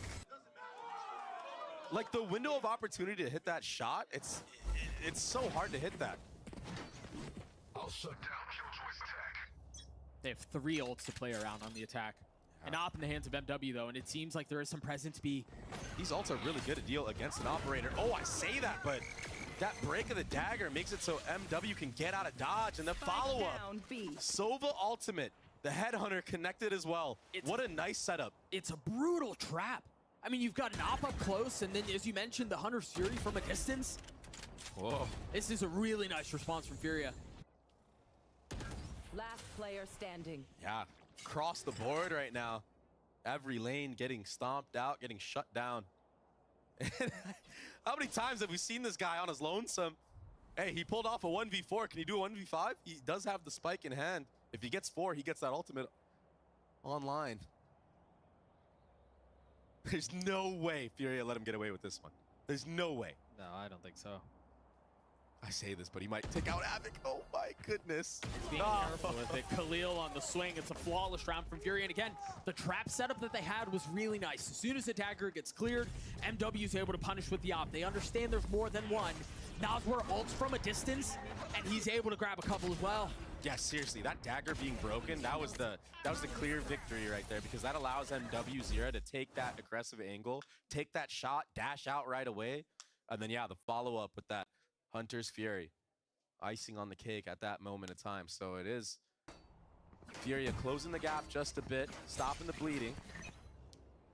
At least right now. No ults were able to be used by Loud because of that disruption from Furia. So Furia did a really good job in that last round, and now they're able to get that Killjoy ultimate for themselves as well. Res available too. That's the same wall that they used a couple of rounds ago, but this time there's no one there to see it. All of Furia's mid. The op in the hands of MW, who's still playing back A, but a heavy presence from the defensive side. Yeah, very interesting approach to this round, but now with having all that mid info, they're able to deduct that it's probably a lean towards B.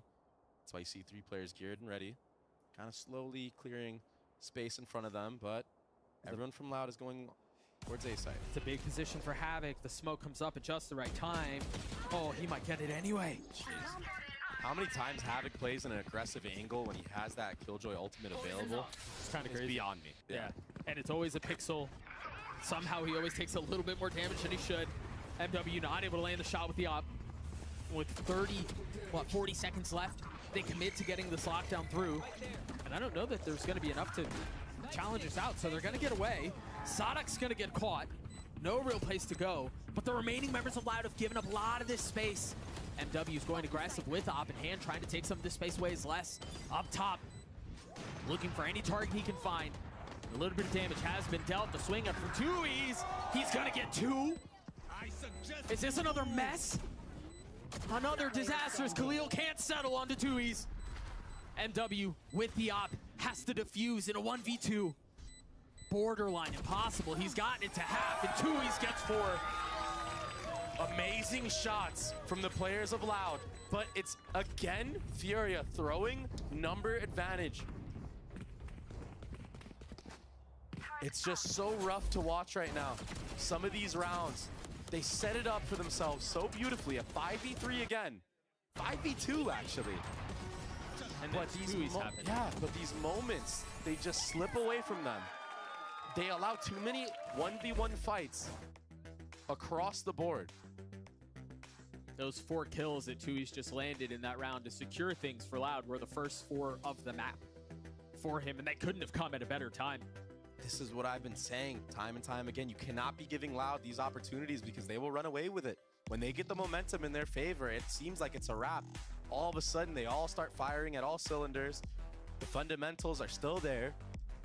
You give time for these individuals to heat up like Tui's, like we just saw. Now he's solo winning rounds that shouldn't be won. I think a big part of that victory was MW Zira getting a little bit too over-eager, too overconfident in that angle. Yeah, he drops into that smoke with an operator. If someone's in that smoke, he could even drop right then and there. Yeah. So he's playing very overconfident right now. Makes sense because he's sitting at 10 kills. He's top fragging on the scoreboard right now, and he's not playing against a duelist on the other side. So he feels like he needs to take things into his own hands and do it. But imagine he had just posted heaven for his squad right there while they're trying to defuse that bomb. He probably kills less in that spot. Yeah, instead of forcing the matter, I believe it was Athena who was saying it on the desk, although I'm still bitter about her beef with my top 5 list. It feels like sometimes he's just throwing his life away, right? Sometimes it feels like it's a little bit too forced. And that might be part of the conversation the next time we head back to the desk. Loud with the 2-round lead on the other side of this timeout. What adjustments do Furia make? Op still in the hands of MW. Shanji has his ult online. But I don't think Loud are going to give them much room to breathe. The harbor wall goes up, the thrash goes out. It clears so much space. Gosh. It's actually really aggressive. It doesn't look back for him to be able to scoop it up, but it did its job. Kawan Zine ran in like a madman there just to clear yellow, but it does get the spike planted. Shanji gets a spam kill on the Pancata. That's a good player that you want to take out.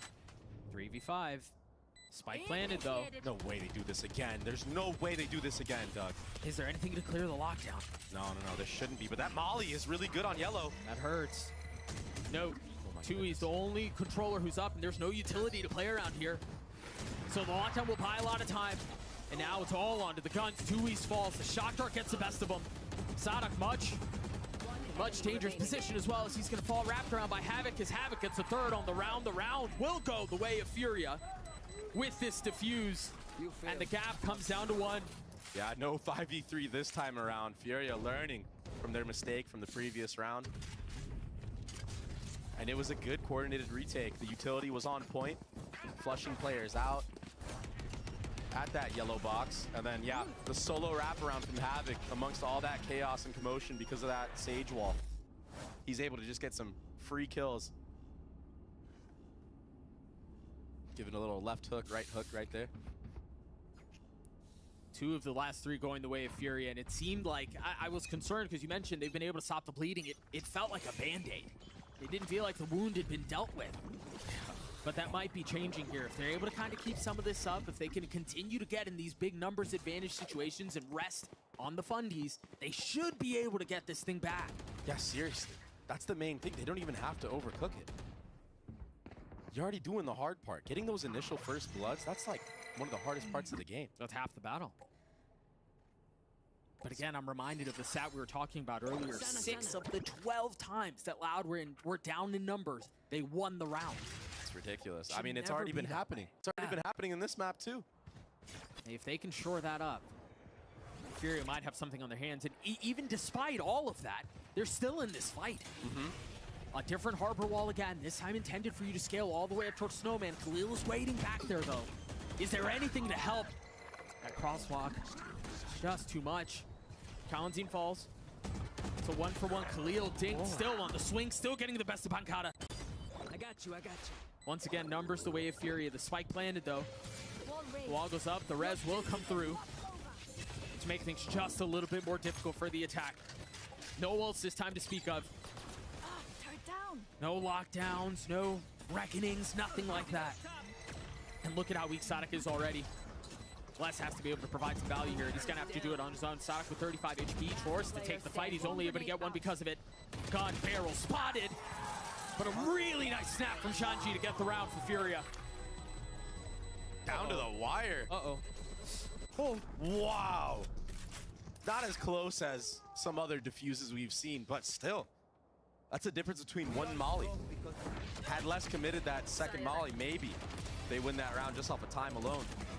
I do like the res option here. I like that we made it a 4v2. Had that not came out, who knows? Maybe Loud steal this one away. Extra man can give you the confidence to speed things up. So Furia right back in the thick of things here. We're tied at 5 apiece.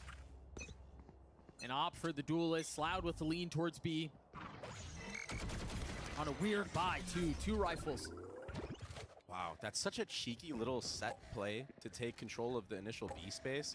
And the orb for Sadak, yeah. That Gecko Eye doesn't seem like you can actually see it, but it still tags you right like on the top line of that harbor wall, of that cascade. He popped his blades. Trying to get a re-clear on yellow. Yeah, tries to get some high ground. And does so, and manages to get info because of it. Oh! Yeah. Well, Les was so far up by himself. That was a super important kill. Careful. A round defining kill, you could say. And now, Nazwar, he's kind of stuck back sight right now. A lot of the members have to back up. Attack 2. Yeah. MW and Nazwar both got caught. Ooh. But it's Kalanzine who will fall because of it. Sonic gets a plant down. Again. How did Fury get through this? We questioned the blades at the beginning, but that might be exactly what they needed as Havoc pushes forward. MW with him. Trying to take some of this space away. Havoc with 3 on the round. The 4th just around the corner will fall. Tui's left alone, a 1v2. You gotta take a look at him. He's gonna spot it, only getting it down to a little bit of health, but not enough to get the kill. So Khalil and the rest of Fury hold the line. They take the lead back. I gotta see how Kalanzine died in this last round. Was Havoc pushed up in front of that wall? No, it was this little weird angle. That's such an impressive shot for Havoc to hit. And speaking of a player who, you know, came into this league and he had such a ugly performance, I think everybody will remember that. Yeah, we remember his debut. But to see him now sitting at 13-7, that's such an amazing thing to see. Silencing all the haters, showing that he does deserve to be here. Last round of the half. Khalil taking space already with a little bit of help. Oh, he's coming up really far. It's the first time they've done something like this, and he's gonna get it. Sadak stays alive for a little bit, but Khalil on the second effort is able to clean him up. Where do they go from here? Pankata tried clearing up towards 2, trying to get it up towards Kitchen. Kawanzin not able to land the shots. Furia now with the numbers advantage. Stop me if you've heard this before. But they've got Tui's ult. They've got Pankata's ult too. Both of those are intended to introduce chaos into a situation. Yeah, this is going to be a fight for sight. There's that Harbor ult invested. A reckoning. A recommendation to reposition. You see the wisps. You see the info gathered. And now a lockdown in exchange. Havoc dropping his ult. Kawanzin, what's your play here, big guy? He's going to get one. He's going to get caught, but he's done his damage. They've got to know where he is. They're going to spot him. Hunting him down. Loud down in numbers, but in a position to win the round yet. There's so much utility left around this. Les doing such a good job of popping the nanos at just the right time to dissuade and keep them back.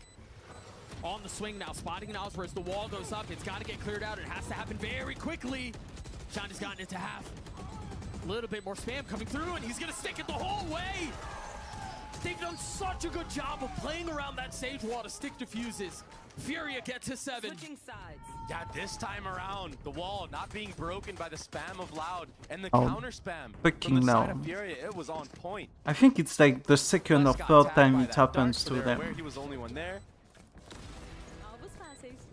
And yeah, the discipline was the difference maker this time around. Oh, that's how Les dies? A pen through a box. Wow. I thought it was one of the players that was default.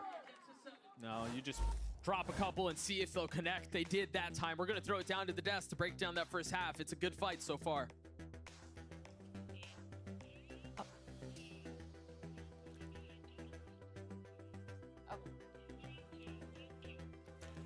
Yes, indeed. It is a good fight so far.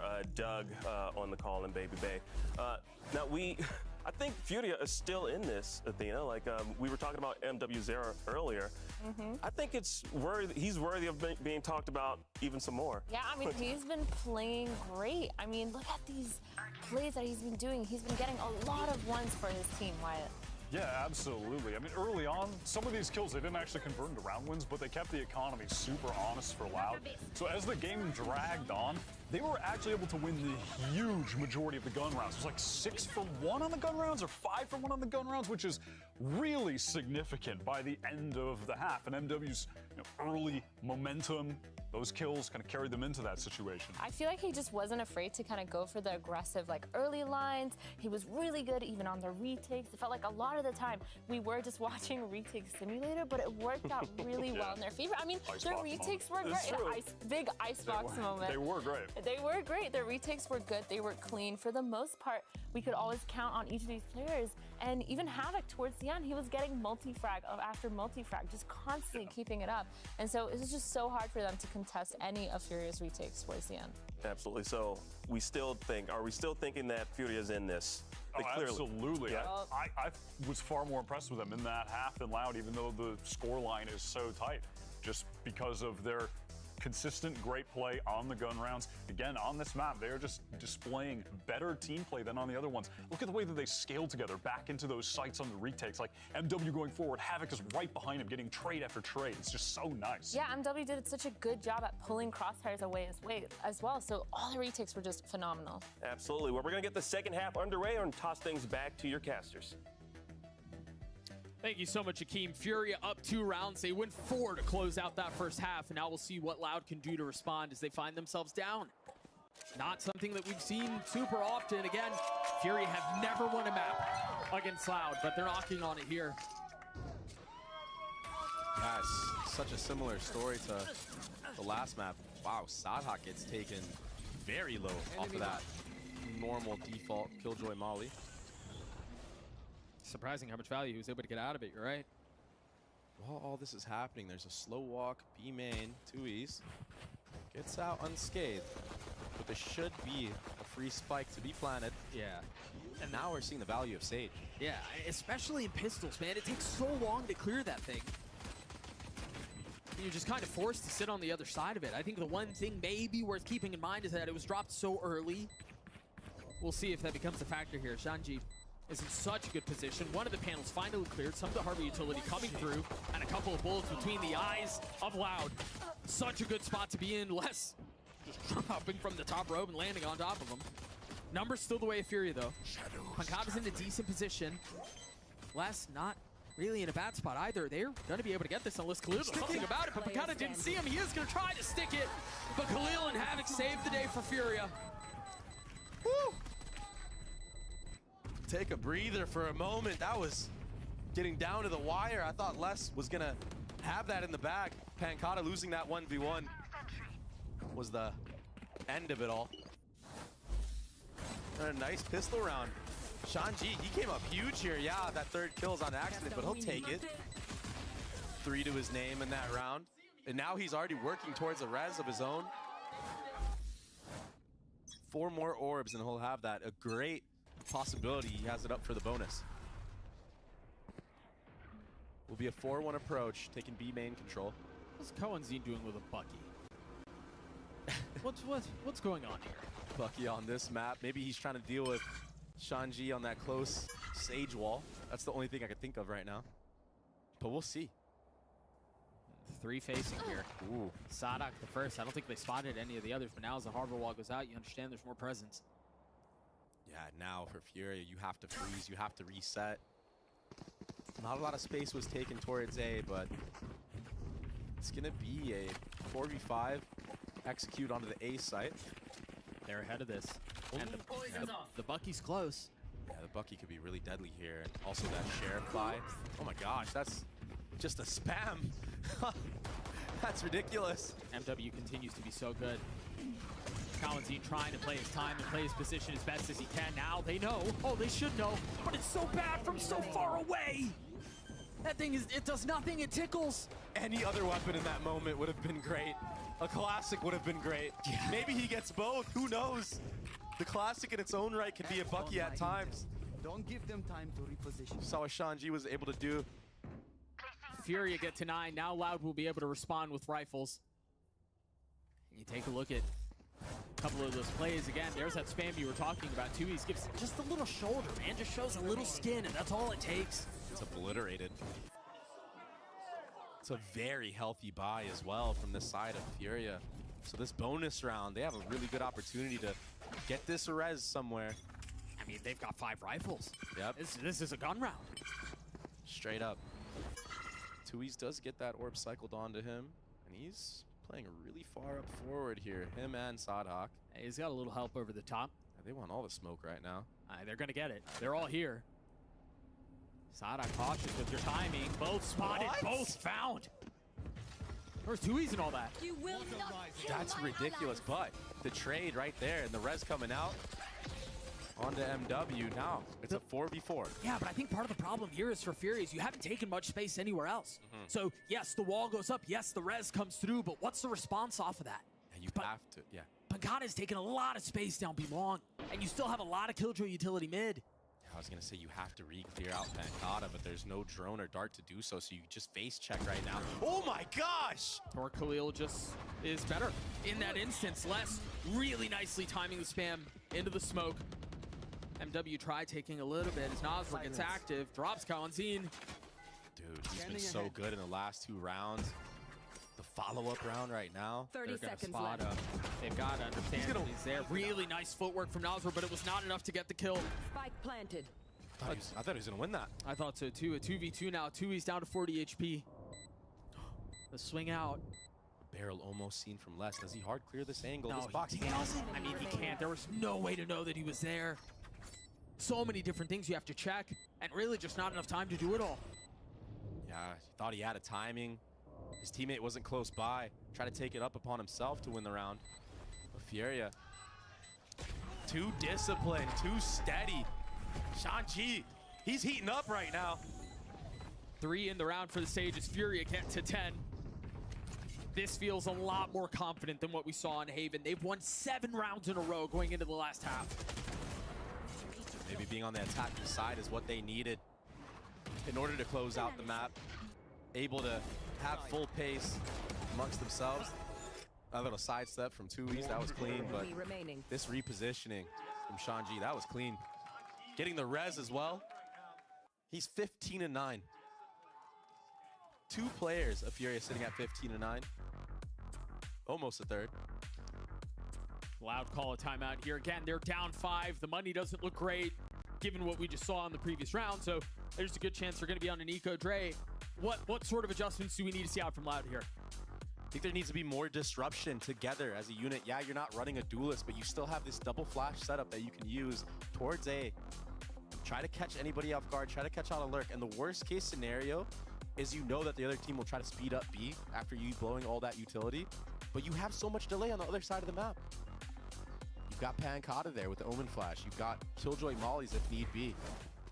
And I imagine the retake that Loud have towards that B side of the map in an even number scenario would probably look quite nice. It's just they haven't been able to be in a spot where they can actually use those fundamentals to rely on. It kind of feels like they're just losing a lot of the first engagements with the actual anchors that they have on the sites. Pistol round was really the only round where it was like a retake. 5v5-ish. Yep. You're absolutely right. You see the buy for Loud, not great. A Bucky for Kalanzine again. And I wonder if that timeout is to actually set up a fight A for the next round. That's why you see that cascade coming out. Nothing to follow up this time. Ooh, I say that unless he takes the head off of Havoc. With light armor and a Sheriff, hasn't taken any damage, but gets the kill he was looking for. Fury still have taken a lot of this space here. They should be able to get the spike down. Plant the spike. So worried. That harbor wall putting doubt in the minds of Furia. A smart decision from Furia to do a close plant. We've seen Loud lose rounds like this, where they get the spike down and they play out. It really seems like Fury would be able to avoid that, though. Again, the Bucky not able to deal lethality, but Les plucks him out of the sky. Yeah, he's not messing around right now, and that Bucky gets value as well. No connection there from Les. Settle. Kalanzine has upgraded a weapon, but Khalil has gotten one. He's left alone. A 1v1. He's so weak. 67 HP, and Kalanzine is a hero again for Loud.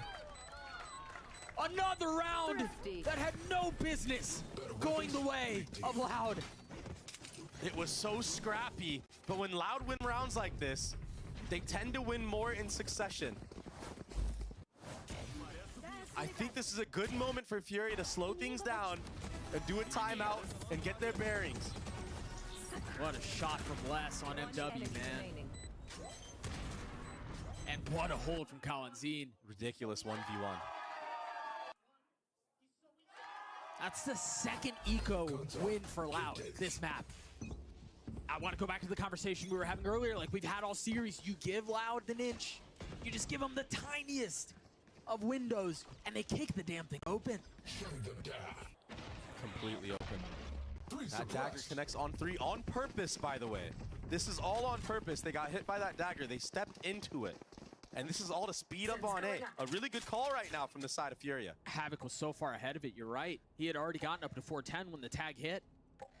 And so yeah, Les is going to fill in across the middle of the map, but there's not going to be anyone there. The one benefit, though, is look at the ults on the side of the defense. Just so many ults online. And they're big ones. Sadok's been tagged. Sadok's been caught. Oh, he dodges the second, and he will inevitably dodge the third. So he stays alive. A second lease at life. And this is a damned if you do, damned if you don't scenario right now. If you play in, the Harbor ult will get value. If you play out, the Killjoy ult will get value. They're flooding so fast. They've invested the Thrash. They've invested the Reckoning. Keep an eye on Nazra on the minimap. He's going to be on a late flank. The alarm bot's going to give him away, though. And you've got Pancata, who's going to be on the late rotate through, so he knows he's there. Meanwhile, across the site, Kalanzine has already gotten it to half. At least Wingman did. He's going to try to stick it. No, he's going to die to the molly. Sadok's in a 1v3. This round should have gone the way of Loud, but what a response from Furia. It was pandemonium on the actual site. Loud, they had the advantage at first, using that Thrash, using that Harbor ult to actually get in, but they just couldn't solidify. I thought the Flood was going to be so good. It was in the beginning. It just fell apart for them. So Furia answering back, and that was off a good macro. That was a great setup for the whole round. It was basically a free sight hit. And dealing with the adversity of the ults that they had to go up against, they did a great job, a phenomenal job. They got out, what, 4 ults? 3 ults? They got out 3 ults from Loud and won that round. All they invested was 100 Fury of their own. So now, I mean, viewers can't see it, but the ult economy of Furia, it's building like crazy. We're about to have another res. We're 2 off of the lockdown. We have jet knives available already. And worst case scenario, if need be, in a couple rounds, you're gonna have that Viper's Pit available. Loud are in a real bad spot right now, and they're gonna need to steal this round away. We'll see if they can pull it off. Furia, a big difference here from what we saw in Haven is towards the end of the map, they got pushed and they snapped. I mean, they crumbled. But the response here from Furia was really nice. In all of those ults that you mentioned, given the really nice positioning that Loud had, the timing on the Flood was so good. But this time they weather the storm. Yeah, and they finally answered back after a big moment from Loud. I think that's the biggest takeaway from that round. Yeah. They got thriftied and won the following round. That was something they weren't able to do on the last map. This could have been a 2-0 already. And it's not over yet, don't get me wrong, but I think Fury is in the driver's seat for sure this time around. If they get thriftied again, I will lose it. It would be the 3rd if they can pull it off. This time, no Bucky. Oh my gosh. Oh my gosh. He's gotten 1. No way it's happening. Really good. Kawanzin gets 1. He's gonna get a 2nd. Can they scoop it up? Noswer on the counter. I have the Kawanzin very patiently playing his way around the box. The Molly goes through. Attempt for the swing. And now the flash is going to be far more effective. The drone is cleared out instantly. Meanwhile, Les starting to take a lot of the space away, but he's thinking twice about it. Now getting back towards B, joining up with Kawanzin. As silence settles across the map. So tense right now for both sides. They understand how important this round is. Furia, most of all, they understand that if they give this away at 11 rounds again, it's going to be flashbacks, nightmares of what happened on that last map.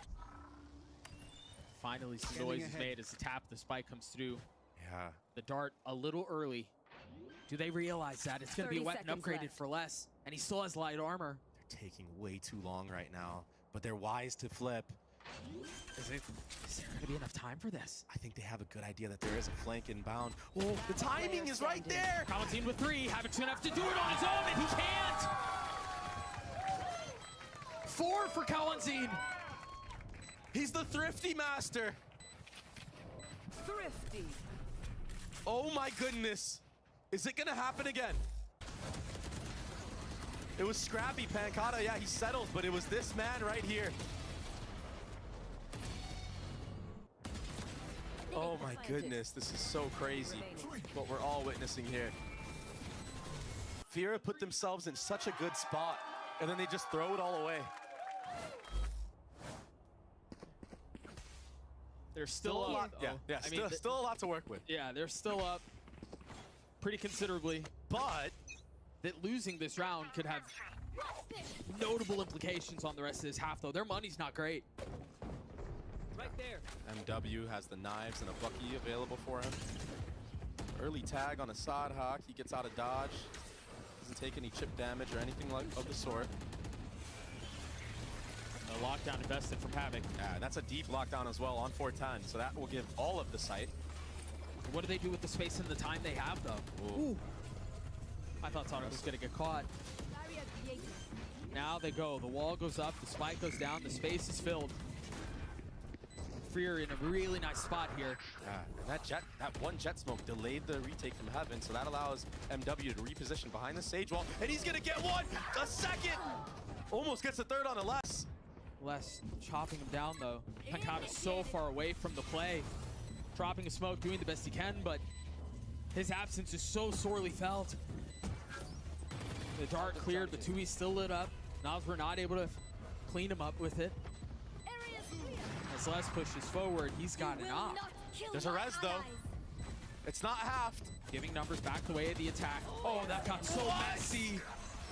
Oh, that got so messy. Furia gets to map point. Havoc in these post plants, he understands how important it is. He's that guy right now to just run it down, see if there's anyone on the spike. In this case, didn't really need to, but it was this man right here, MW, who basically set that round up for his team to close it out. That one jet smoke onto Heaven delayed those players from flooding out with that Gecko flash, and it bought him enough time to reposition and get 2 in the round. Micro things like that make a difference in a game like this. And honestly, those micro things are likely what's led to Fury being up 8-1 on gun rounds.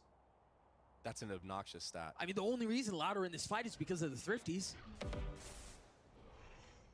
Really good dagger to... Les is already dead at the hands of Havoc. Kawanzine trying to fill in on the space, and he might fall to him too. Can't settle, but he does push off Havoc. Man advantage for Fury. We've said this so many times in this series. But I think the massive difference here is they're closing it out this time. Yeah, feels like they are. The spacing might be too big of a gap here. MW playing with fire here. Oh, that's beautiful. What a connection on the 2 members. Can it find another though? Can it get any other tag? How unseen falls. Still 3 up for the defense. Meanwhile, it's just Noswer. It all just falls apart so quickly, Doug. As soon as they got a couple of kills, as soon as they invested the ults, everything around them crumbles. I have the spike. And so Noswer's going to be able to scoop up the spike, try to rotate away. There's an operator to be met right here. If he can dodge this shot, maybe a jiggle. 30 seconds the barrel! Oh, too easy for Pancata in that moment. They're still in it. It's 12-8. Pancata closes out that round.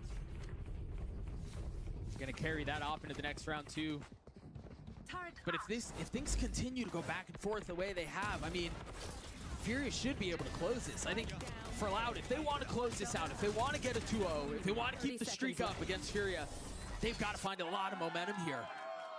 Yeah, you got to win the rounds, you got to win them clean. They have a lot of ults that are building up right now. They have an opportunity to bring this back and make it go into OT. One way a little bit too low. See a knife tagging a couple of members, eh? Yeah, that's another good knife. Pancata with a lot of pressure here. Remember, he's got the op and it goes wide right. Oh, he's sticking around for a little bit too long. He might get punished here. He's going to get swung by 3 members very shortly. Tui's on the opposite side of the map takes out Havoc. That's 2 shots delivered and none connected. So he takes a little bit of space back. Takes a step away. But of course, he double, triple dips. Spike planted. The fact that they know the op is here now, the fact that they know where the resistance is coming from, Fury navigate around this beautifully. Yeah, they gotta commit ults on this round, even though it's a thrifty round. Right. From the side of Furia, you don't want to lose a round like this. I mean, you can't afford to lose a round like that. Yeah, easy pick'ems for the side of Loud playing, the discipline, fundamentally sound retake against the post plan of Furia. Yeah, it was only sheriffs online for Furia, but still, better safe than sorry. A round win is a round win. And to be able to do so while keeping 2 of those ults up. You mentioned at the beginning that they had a couple coming online. All they invested was 2 E's. Yeah, now they have Thrash. They have the KO ultimate available. And on the opposite end, it's just that Viper's Pit. But the Viper's Pit is so deadly. And it's kind of going to have to force Sadhawk to hold on to that Thrash. That's like the main counter with their composition right now against that Viper's Pit. Now that you don't have that Harbor ultimate anymore. And it's a change of pace. Aggression on A. But he gets revealed. Pancata has to dip out. Fury slowing things down here for just a little bit.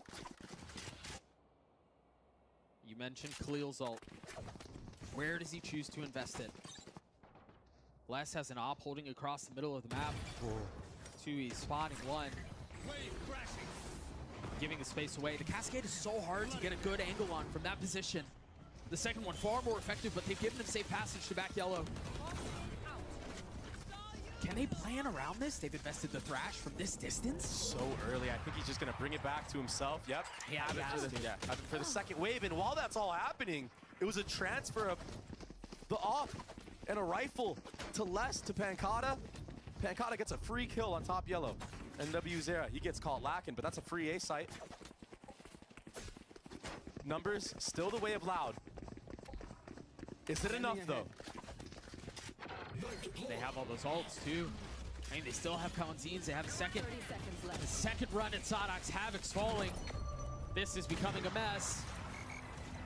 I don't know that Fury can stand up to this, and they're not going to do it this round.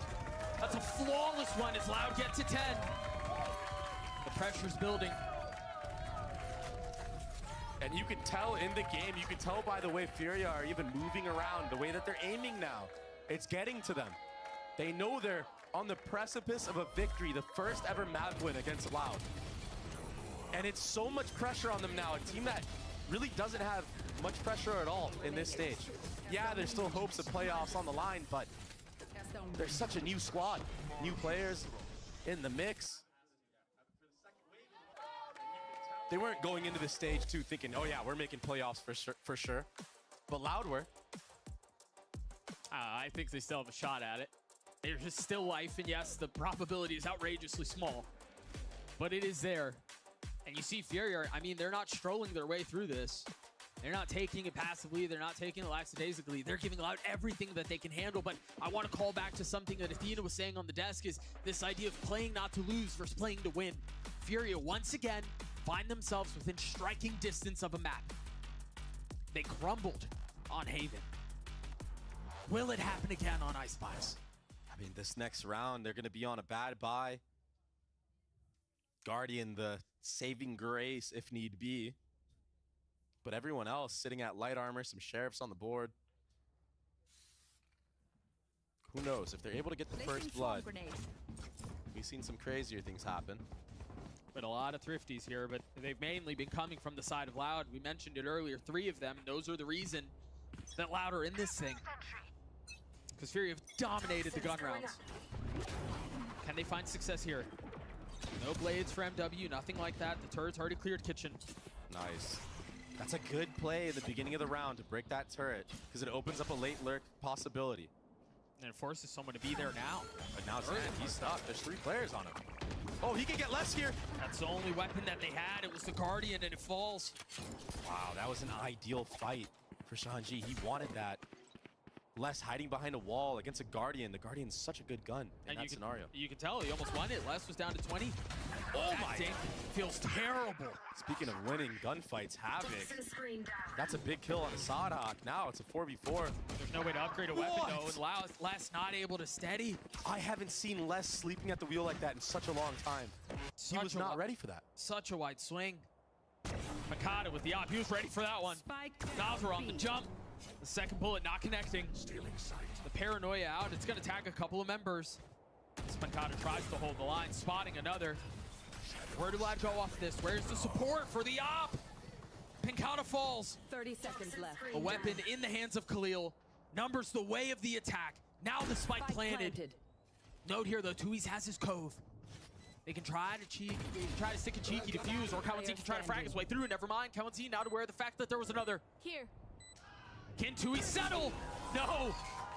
MW getting Fury across the line. The very first map that Fury have taken off of Loud ever. And that's what takes us to Bind. What crazy play from both sides. It was such a hard-fought battle for Furia. But yeah, the gun rounds, they were the difference maker. In this case, yeah, they closed it out with a thrifty. It's kind of poetic considering how Loud basically stayed in the game off of thrifties. So good for them, getting their first map win against the Titans of Loud. And now we've got to mention the streak, right? Loud 25-0 against other Brazilian teams. And now they find themselves with one map to decide it all. Furia pushed, but they stand strong. They take Icebox 13-10, and that's going to take us to the decider. Bind to figure out who walks away on top. We'll see you guys on the other side of this break.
Na ultimate leva o jogo, vai Sadak, vai pra cima, acelera, Manito!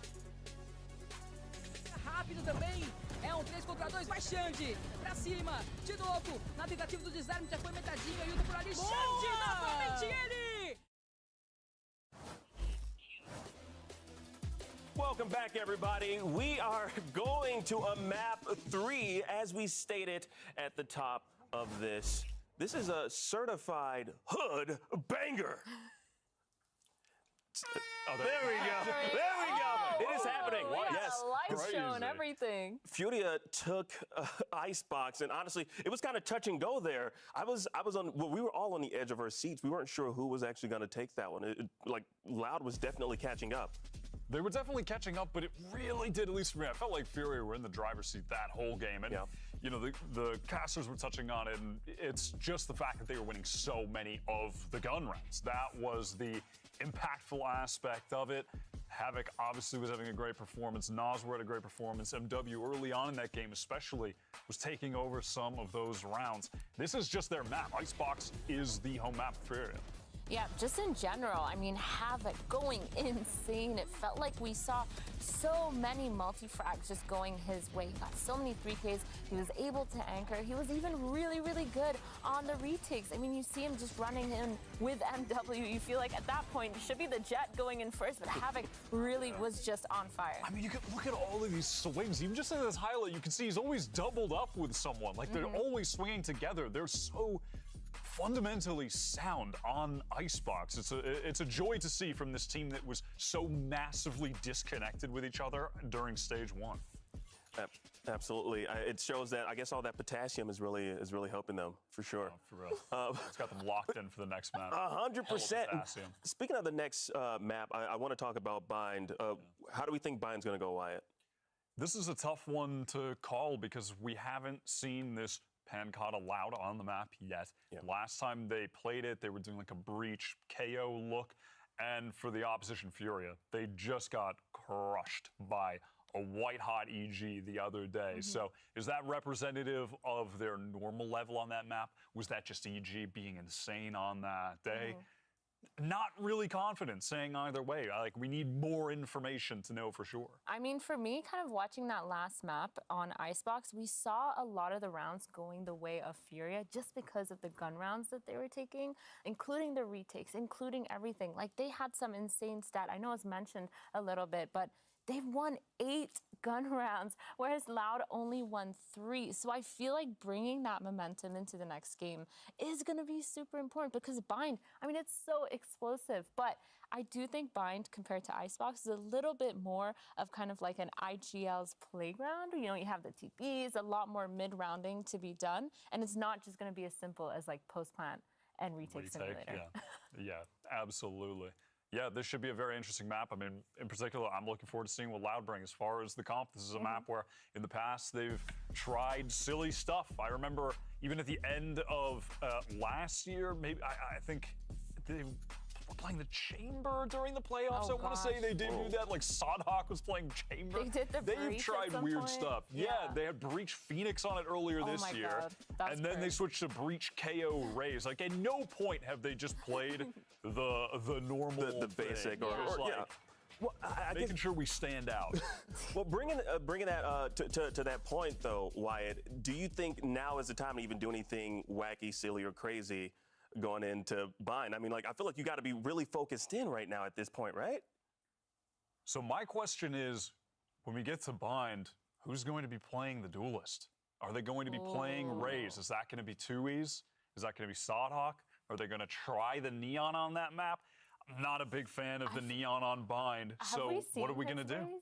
2Es? Have we seen it yet? No, not as far as I know. I mean, he did play Raze like way back. Way in, like, back. You mentioned like TBK back in like 1920. He was playing Raze. Oh so. my God. 2022. 1920. Yeah, I feel like seeing him on Raze would be really good. I mean, I actually wouldn't mind for Loud to come in with kind of a default comp and bringing in that Raze and maybe even keeping the Breach. Like low-key, I really love the Breach meta, but I think going into it, I'm not 100% sure if they're going to go anything crazy. I feel like having 2Es be in his comfort zone on the Raze, on the Jet is probably their best bet, especially against this Furia that we've just been talking about having such a good, fundamentally sound thing, and why it's just trying to peek over at the I mean, the way the TV is like 10 meters away, and I'm just squinting trying to see what the comp was before it gets revealed to us. But you know what? I'll wait in suspense. Literally, the viewers at home, they're aware and we're not, but I'm ready to react to when it comes up on the screen. Yeah, I feel like now Furia, they've gotten that confidence now. You know, after winning, you know, map 2, they're definitely going to be focused in, and hopefully, I mean, for their sake, they win the 3rd map. Ooh, right? We got our agent selects. What is happening? That's like they have the EG double smoke. I mean, we saw how impressive those one-ways were from Superman running the Omen on. Bind just the other day against Furia. So Furia, they should be a bit prepped for this. They should be a bit used to it. They just went up against EG running double smokes, but obviously the rest of it is like totally different. For sure. I mean, I don't know exactly how I feel. I feel like Loud is doing good, I think. I'm not a big fan of the Neon on the Bind. I feel like when it's Raze on the Bind, it's just so strong. But of course, it is Sodhawk. We've seen him do crazy things as the IGL and Duelist, so hopefully it goes their way. Absolutely. Well, it is map 3. Can Furia score another upset in stage 2? Well, let's find out and send things back to Doug and Baby Bay for the final call. Dre, Wyatt asked a lot of very good questions. There was a lot of substance to them. Are they gonna run the Raze? Are they gonna run the Neon? Who's gonna run both? We now see that they are running the Neon comp, and it is gonna be Sodhawk. I would love to get your thoughts on that. It's a very explosive comp, I'll tell you that right now. So I think this time around, you're going to see Sodhawk being set up a little bit more, and honestly, even less be set up quite a bit more. Because this time around, you got the stim for players to go a certain lane, Neon can take another one, and the double flash, triple flash, potentially, the setup from Loud, it could be disastrous. And we've seen how good Omen can be. I know that Des was talking about Superman, the way he was using the one-ways, etc. Yeah, we're going to see similar things in this game in terms of Omen one-ways and whatnot. Oh gosh, they're gonna fight already, aren't they? Yeah. Already posted up at the gate. We do have a dually comp, so this is something you want to do. That's info gathered at B-Long. They have to understand that that wall's being used against them. As the Viper wall goes up, they started to creep into Cubby. Right here. You've got Sodhawk and Les waiting on the other side. Yeah, there's a ping close from Khalil as well. I think he has a good idea that they're playing for short A, especially because of all that real estate havoc gathered in showers. Right here. They know that this is a short setup. That's why there was this flip. Dude, Furia's macro game has been so good this entire series. A lot of good things that I'm seeing so far. They're going to have so much space. Common Team just invested a flash towards B long. Nothing spotted. As soon as they get out of showers, they get the wall up and they get the spike down. A little bit of damage dealt. Gotta go. You can't fully tell if the panel, if every panel has been cleared or if any of them have been, to be honest. It doesn't look like they have. One should break shortly, and there's a lot of utility for this retake. Full Gecko utility, 2 Brim Smokes, an Omen Paranoia. But there's nothing to stop the crunch in towards showers. The only thing that's keeping him back is keep a look at Les, keep a look at Kalanzine. You've got Khalil who's playing far off. Dizzy has targets. Tui's now posted up. No Molly to speak of or anything like that. Tui's looking for a little bit of help. And that nade is not going to feel good, but he's gotten it to half. I guess we're doing this. Do they have anything else to do this? Those one-ways are so difficult to deal with, and there's help over the top. The defuse comes through for Loud. I was worried for Loud. Honestly, the macro game from Furia was so good and Les wasn't close enough with that paranoia. Yep. But it worked out at the end of the day. He was controlled and patient and short. He gets this trade on Havoc. And then he's able to one-way showers for his teammates to just dial in on everything forward. Yeah, Furia come out on top in terms of the kills, but the spike was diffused by Loud. And now they're in the driver's seat. They can convert this next round. Almost a collat, almost a punish. It's a wide swing, man. Really wide swing. Paranoia will keep him back. Provide a little bit of cover for Tui's to reload, then try to take the angle again. Tui's needs to just play his life as best as he can right now. Wait for that heal to come. Havoc, he's been so confident in this series. He's taken so much space by himself. The value of that alone is tremendous for his squad. Yeah, he gets one tap, but the value he's provided has been tremendous. You're absolutely right.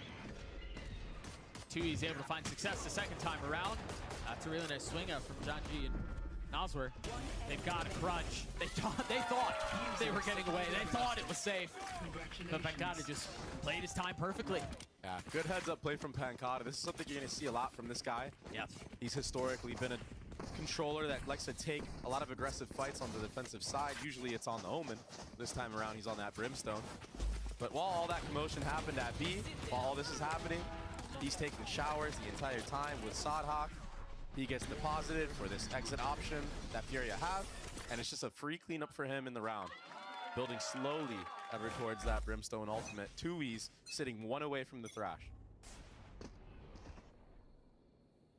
Again, a lot of presence towards A short. MW might get ran down here by the Satchel game. Oh, he's obliterated Fortnite style. At Judge up close and personal, there's no way. He thought he had the line, but tucking behind the wall was all he needed. Yeah, speaking of walls, Zan from the top of the wall as well. We playing Valorant right now? He's so far up. Look at MW's position. He's going to hear Pancada from a mile away.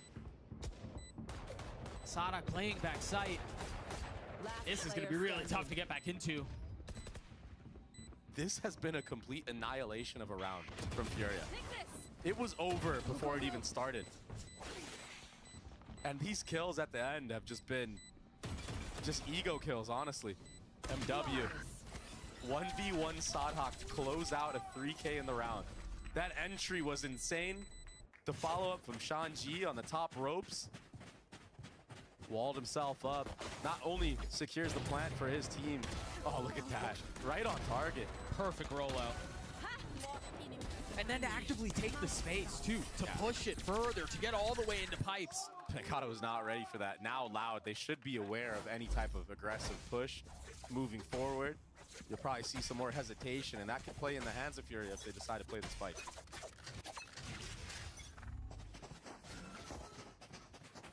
See Conzine posted up towards B. But it was a jump spot only. Hadn't used the flash, hadn't used the dog. And there's the first. You start to see the smokes come through, and there's some of that one-way conversation we were having earlier. It's so difficult to get past. And it's from across the map. That's from short A. Yeah. That's so unique. I think a lot of members of Furia just got spotted jumping back to the bottom of long.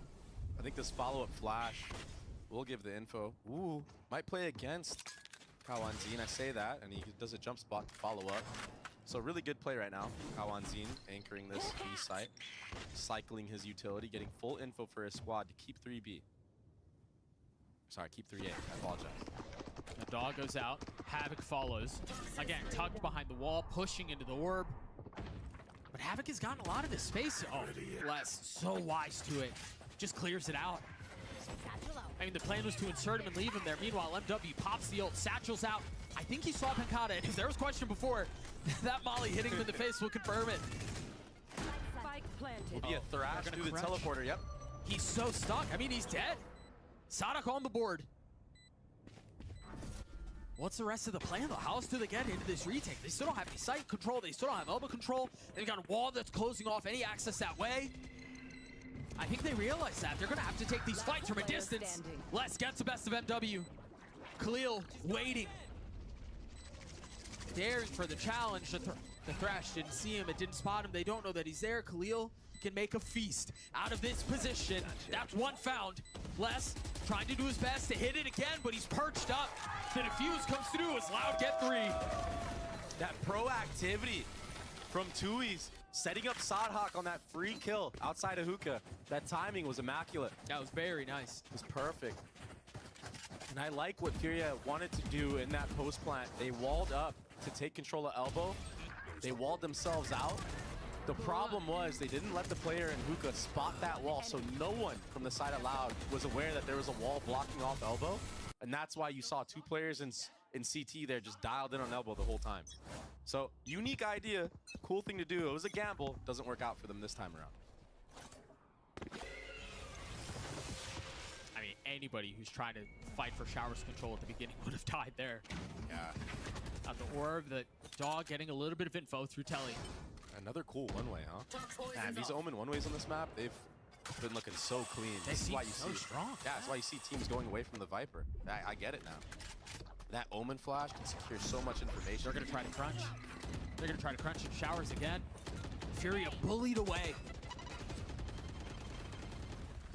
Bit of a waste of a nade. But a smoke also used to get Kawanzin out of that position. So now you've got Loud in this kind of awkward spot where they have 3 back towards A because of the crunch they attempted. They're trying to settle 2 back towards B, and that's exactly where the spike is. MW's by himself. He's going to get caught. The proactivity of Loud still thriving for them right now, still reaping the benefits.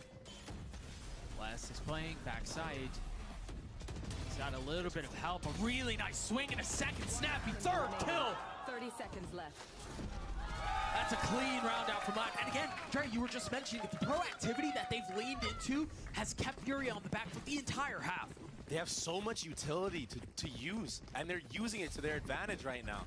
Even that dog through Showers, taking the teleport, going for fights proactively, it's making Furia scared. I mean, they're shaking in their boots, they're backing up all the way to their spawn. Now we're gonna see a timeout from them. And this is a fired up Loud right now, and it's Les who was the deciding factor in that last round. Anchoring the B site. The Omen flash was absolutely perfect. Yet it connected onto all 3 players into hookah. And it's the awareness of him as an anchor to know that there was a gap in long after he took that pop shot on the first guy of Sean G in hookah. To know that, okay, long is the gap. Let me take my isolated 1v1 now. No one else is going to be jumping out of hookah anytime soon. And then he's able to just connect and transfer onto the third. I also think worth mentioning Furia not clearing out back site feels like a pretty big mistake. When you think about a rollout onto B, that's regularly a part of the equation, and that just was not there. So if you give Les that much space, yeah, he's gonna hurt you with it. Yeah, and it's so hard, especially when MW0 drops early like that in short A because of the proactivity that we disclosed. Like Loud are just so efficient right now in using all their stuff. For Furia, you have to find the right mix of baiting out certain utility and also catching players off guard trying to reclear. But right now, it's just a little too passive for my liking. Loud find themselves up 3. We've had a lot of conversation around Sadak on the Neon and does it work, and you know, should it be someone else? He's had 1 positive performance in his last 4 reps on Neon. And he's at the bottom of the stats again here, but somehow Loud find a way to win. And yes, this time it's been off of Les. This time it's been off of Pancata and Kawanzin. But honestly, for Fury here, given how this round has started, you take those. Absolutely. We've seen Furia close out the last map in a Thrifty. If they can win one here, they can slowly crawl back into the game, give themselves a chance for the next half. They're going to have to win this off of fights, though. That's That's huge! That was not supposed to go that way! I mean, they had the spike, they had everything that they wanted! Maybe a little bit too proactive now for Loud. The amount of Thrifties in this series has been absurd. It's obscene. Way too many. But honestly, that's what gets them back in the fight, and for Furia, you're pushing Loud as best as you can. You take those. You take anything you can get. Exactly. Yep. Especially with how those previous rounds have been going, you really haven't had much of a chance.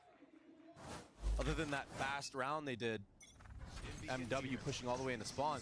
Speaking of pushing into spawn, this should be a punish onto Noswer, and it is. Sadhak opening things up, getting set up by his team this time, and getting healed to full. Which is what you want to see, right? Put your duelists in a position to get a couple of kills. That's exactly what they do. It's a flash over the top. Sadhak takes the space, gets the kill, but Furia wisely responding reactively to what's gone on. They feel all the pressure down B long. They turn their attention back towards A. Yeah, very well said. It was a good walk into short at a good timing. And honestly, this wall is so pretty. Cutting off anything out from showers. They understand they don't have that area of the map controlled. So they can push up into pipes. They don't have to deal with what's happening on that side. Orbital strikes traded. Microwave, just two members of Loud fall. Pancada creeping his way forward, but again, I think that at this point, it feels too little too late. These aggressive post plants from Furia still reigning supreme on Loud right now. The disruption, flipping sight right there. Getting on top truck, that Sage Wall, you stated it. Cuts off all the members of Loud. And there were so many TPs that were heard from Furia, so the correct response was given. Yeah, we hear 3-4 TPs. We know that there's probably already an anchor and shower. We're gonna take your spawn. Such a good wall. And honestly, that Brim ult, the counter ult from Khalil, that was beautiful. Trying to catch both out. It's exactly what he did. The momentum, the swing back and forth. Ever so clear in this series. And the thing is, they still have 3 ults to play around, including the res. So yeah, they're down around, but it feels like they've got a lot of control here. Again, a very similar setup for Sadhak. Off of the flash, off of the stimmy. Sadhak goes in. With ult out, Khalil decapitates him. The stun was so perfect too. Had it settled a millisecond sooner. That's a sure kill. Oh, Kalamazine is in such a good spot, but the swing was even better from Khalil. And so they res back up. They get numbers away of the attack. What can Tui's and Pancada do here? Yeah, still 2 members here in B long. Furia, they might run into a firing squad. Oh, Khalil, he's too sharp. But it's a trap. Oh, they know. They check it anyway. Very nicely handled by Khalil. He's doing it all right now. You don't expect 2 there. You see 1 off the swing and you go, okay, we've dealt with it. Now we can turn our attention back towards the site. Beautifully handled. Spectacular performance. This time, Furia showing off their own fundamentals. And Bind is a map that you have to heavily rely on those. The way that it's structured, you have to be so clean on the post plants, on your setups, on your defaults. Don't want to drop early, and now it's less, basically going for exits at this point. If he can do some damage, it could go a long way later in the half.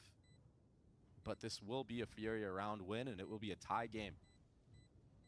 They've got so much money to play around too, man. 57 for MW, 39 for Khalil.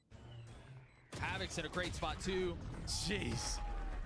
He still had 2 satchels. After all that, that's silly. Yep. Didn't need to use anything because Khalil just one-man army. Yeah, that kill on the Sadhak was insane. I hope we get another look at that again because you're right, the stun was perfect. There was the initial setup, and again, it was the flash, it was the stimmy. Half a second, man. That's all that was the difference was. Literally right on time. He couldn't have picked a better moment to peek out and unpeak. Then you see the closer there. MW applying full pressure onto Les. And smirks from the Furia side as we're tied at 4. Loud call a timeout. Fury have won 3 of the last 3 rounds to keep things competitive, to get them close, to tie us up. Man, I keep expecting Furia to crumble a little bit here, to fall under the pressure, to not be able to withstand Loud and how aggressively and proactively they played the series. The heroics from Les, the heroics from Pancata, but the resilience that these guys have shown is so impressive. Yes, off of MW being proactive, off of him going and taking fights, it's worked so well. And now that Khalil is finally awakened, he's sitting at 10-4. I mean, this was a big reason why they took out Hunter Thieves, him himself. Khalil and MW at the end of the series, I think they were the only 2 who were positive, but they were big positive. They were like it was double-digit positive. And so you're right. This seems very familiar, Dre. He's the type of player you want to be online in a map 3 against Loud. This could be the first series that Loud drop to another Brazilian team. But Sadhak with the judge, we've seen him be so clutch with this gun, and he's gonna do it. Only one, but the firing squad over his shoulder provides all of the insurance they need. That was just spam through smoke, just off a contact of Sadhak in there. And it just feels like the life was taken out of you if you're Furia. 2 members had absolutely no chance in that round whatsoever. And instantly thrown on the back foot. Kawanzine is taking a lot of space away. There's a good chance, a really good chance that Shanji gets caught. Khalil will too. I mean, they're about to double face him. That's really nice. The spacing on the double swing there, that's textbook.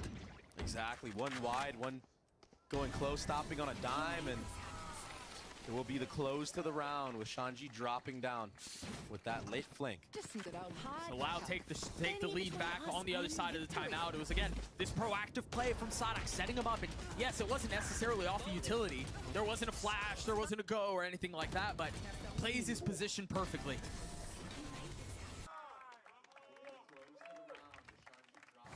Must-win round right there for Loud, otherwise their economy would have been in shambles. So now they're able to build up a little bit of a deposit of their own in the bank. MW with the attack side op and ult to play with. And he will be probably trading this operator with somebody else when the actual execute on the site comes out. But for the time being, he can poke and prod in any angle he wants to. He's going to be poking and prodding into Sadhak with the judge. Yeah, there will be a dog to fish him out, though, so this should be the cue to maybe leave this area of the map alone for the time being. Havoc getting that kill onto 2Es is a great opener, and there's still a minute left to play around with. That just gives him so much more space. So yeah, you understand the judge is posted up in hookah, and you got to pick on the other side? Yeah. The defenses have to be spread thin at this point. Seekers will identify that there's only 1 at A for the moment, and that's less. Paranoia is going to buy a little bit of time, but Furia, understanding there's not much resistance here, fully disrespected. MW over the top, lands the rocket into Les's face. Now they're going to be able to settle off this. They have full site control. Kawanzine, Sadhak, and Pancata in the face of 5 with the judge. Money, oh my gosh, the judge again! 2 kills found to equalize. But MW, steady hands, give the numbers back the way of Furia. They've got the Seekers too. They still have to deal with this pesky wall. Another shot narrowly missing. Sadhak with 3. The 1v2. And the Molly, he's going to have to deal with no real way to clear it out. MW gets 3 as we're tied again. A back and forth fight. Absurd. The aggressiveness of MW. He didn't have time to swap the operator out, but he knows he still has to go in with the showstopper, and he picks off Les, who is just stuck. And the difference here is that MW, he for a second wanted to go for more, but he this time backs up into U-Haul, gets healed up to full, and closes the round out. A lot of duelists make this mistake. They overcook. He already got 2 in the round, or 1 in the round at least. He got his. And then they get traded out. But this time he's able to close it with a 3K, build even further towards another ult, and maybe he can just get another one for the next round if he pops off like he is right now. He's just been so good, man. And another first blood from Havoc, who's just been a monster in short A. Yeah, MW getting an opener, Havoc joining in on it. At the same time. So really now, it's a 5v3. Group up and just win the trading game if need be. They still have the attack side off too. Yeah, and you still have a dog, you still have a flash. A lot of utility still on the board right now for Furia. They got these kills not having to invest utility. If they flip here, 2E's is waiting on the other side. Take a look at the mini-map, and it seems like they want to end towards B. You see the utility soar out. Sonic not able to settle the shots. Khalil will fall though. As Pancada gets the best of them, they are going to flip. Oh, they're going to flip. 2E's is here! Not able to find a single kill though. And now A is wide open. 30 seconds left. Yeah, Sonic can try to cause some problems, but what do you do in the face of the wall? Just barely spotting a scalp, but not able to connect.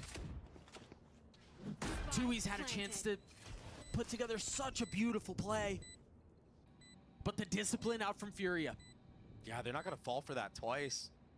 I think that was a big mistake from 2E's in that moment. Maybe he wanted to go for an actual like wraparound, and that's why he was in this position. But if you recall, Pancada played that spot in the anti-eco. So of course Furia are going to want to double swing that. That was one of the reasons why they lost that round. And for them to be so methodical in the chaotic moment that was, is just very impressive. Loud with 2 weapons left. They're trying to save them. White Knuckle hang on to them as best as they can. My ult's ready. And so far they've managed to do so. They've kept 2. And there might not be any more challenge. MW's still a little far away from the play. It picks up his op from earlier. Last round before the switch. He dropped that thing off entering into the B site. Picks it back up at the end of the round.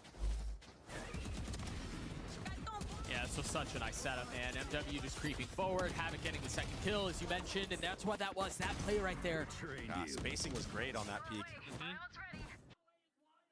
Not getting collided this time. Fury have won 5 of the last 6. It's ridiculous. And they've got a chance to take a 7-5 lead at half against Loud. And just talk about showing some fight. More than some. This could have been a wash. You know, Furia, they could have chalked up their entire season, but they're here. They're showing that they want to win. Hope dies last. And Furia are showing that. A heavy lean towards A. Everyone posted up outside of showers. Loud there, where this double push through B long. They have all that info gathered. Loud need to be careful getting too proactive in this moment. 2E's, this could be really slippery. Les has joined in on it. He's gonna try to pop the thrash, but from this distance, oh, he tags 2! And Pecan is able to spam over the smoke, but MW punishing the Gecko. Havoc still has his pin, Sonic's on the swing. He tries to catch an opportunistic timing, but he's been found out, he's been had. Fury are forced to slow, to settle, to wait. And Sonic getting a little bit too antsy, a little bit too active. This attack side op has been so beneficial and so effective for Furia. And there's the pit. Dre, I don't know that Loud have any tools to get this thing back. This is so tough. It's gonna have to be random spam, but you still have to break the Sage wall on top of it all. And hope you catch it through the pit. I mean, you're looking to get lucky here, and I don't think that's just gonna be the case. It's not in the cards for Loud. MW with 3. Furia gets to 7 at half.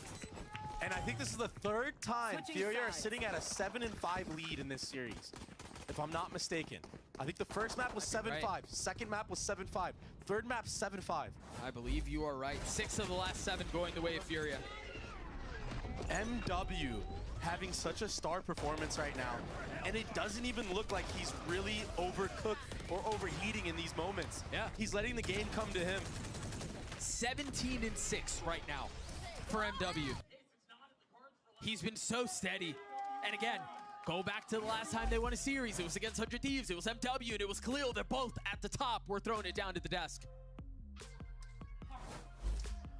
OMG. Things are really heating up between Loud and Furia. If this was Wrestling Wyatt, we would call this a slobber knocker, but because this is Valorant, it is a certified hood banger.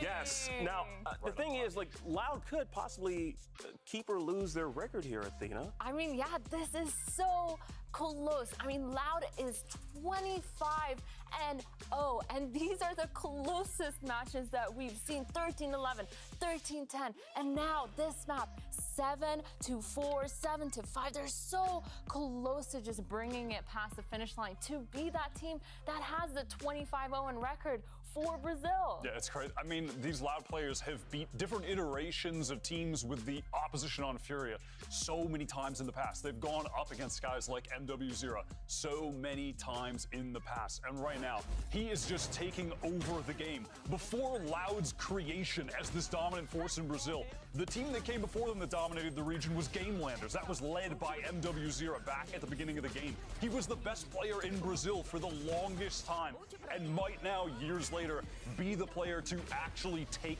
down Loud, the best team that Brazil has had now for 2 years straight.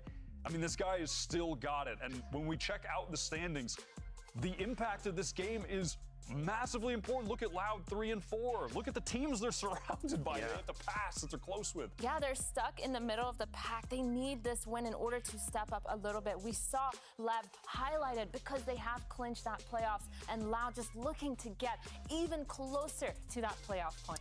Absolutely. Now we're going to toss things back for the final half. Doug and Baby Bay, take us home. Thank you so much, Akeem. We were talking about this, and I'm going to go ahead and tell you guys, Dre lied to you. It wasn't me. Dre lied to you about the 7-5 half. It was actually 8-4 on the first one, but it was close, and it is worth mentioning, third time now that Furia take a lead into half, an opportunity to put Loud away, and this time it seems a lot more confident, it seems a lot more comfortable. Yeah, it was the defensive side that was the deciding factor in that first map of Haven, where Furia couldn't close it out. Can they do it this time around on Bind? On a different composition, MW, he's been looking great on the Raze. Havoc with first contact here, though. And he'll best Pancata in the head-to-head. Yeah, 14 HP. The glow-up from this kid is nuts. Yeah, and no heal bought on this pistol round. So Loud, they can't even get him back up. He's sitting at 14 HP for the rest of the round. That's done. If they flip, if they try to go through the telly, they're going to face this Sage wall that's in such an awkward angle, denying any entry into showers. Loud, if they continue to find these openings towards B, they might just be all right. Not convinced, though. Not comfortable. Yeah, fast answer back from MW. And aggression from Havoc. He wants all of it. Toxins going up. Tags up another player on Loud, though. One shot range. Toxin screen down. I mean, Loud are stubborn. Yeah. In this round. Still trying to play outside of Octagon.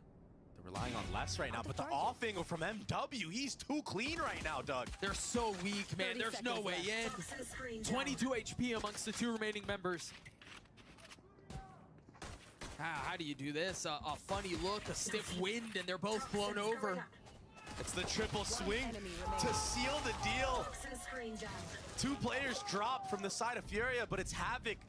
He started the round with a dink on a Pancata, and he closes it out with a Collat. And when we thought of duos that would take over this game, yeah, we thought MW for sure, but we thought it was going to be Khalil. What's Havoc doing over there, man? He's getting in on the fun. He had a great last map as well. 10 and 8 so far. And again, you know, we talked about it earlier. You go to his first performance on this stage. It was dreadful. Tragic. And now he's here pushing Loud, not just being a spectator, actively causing problems.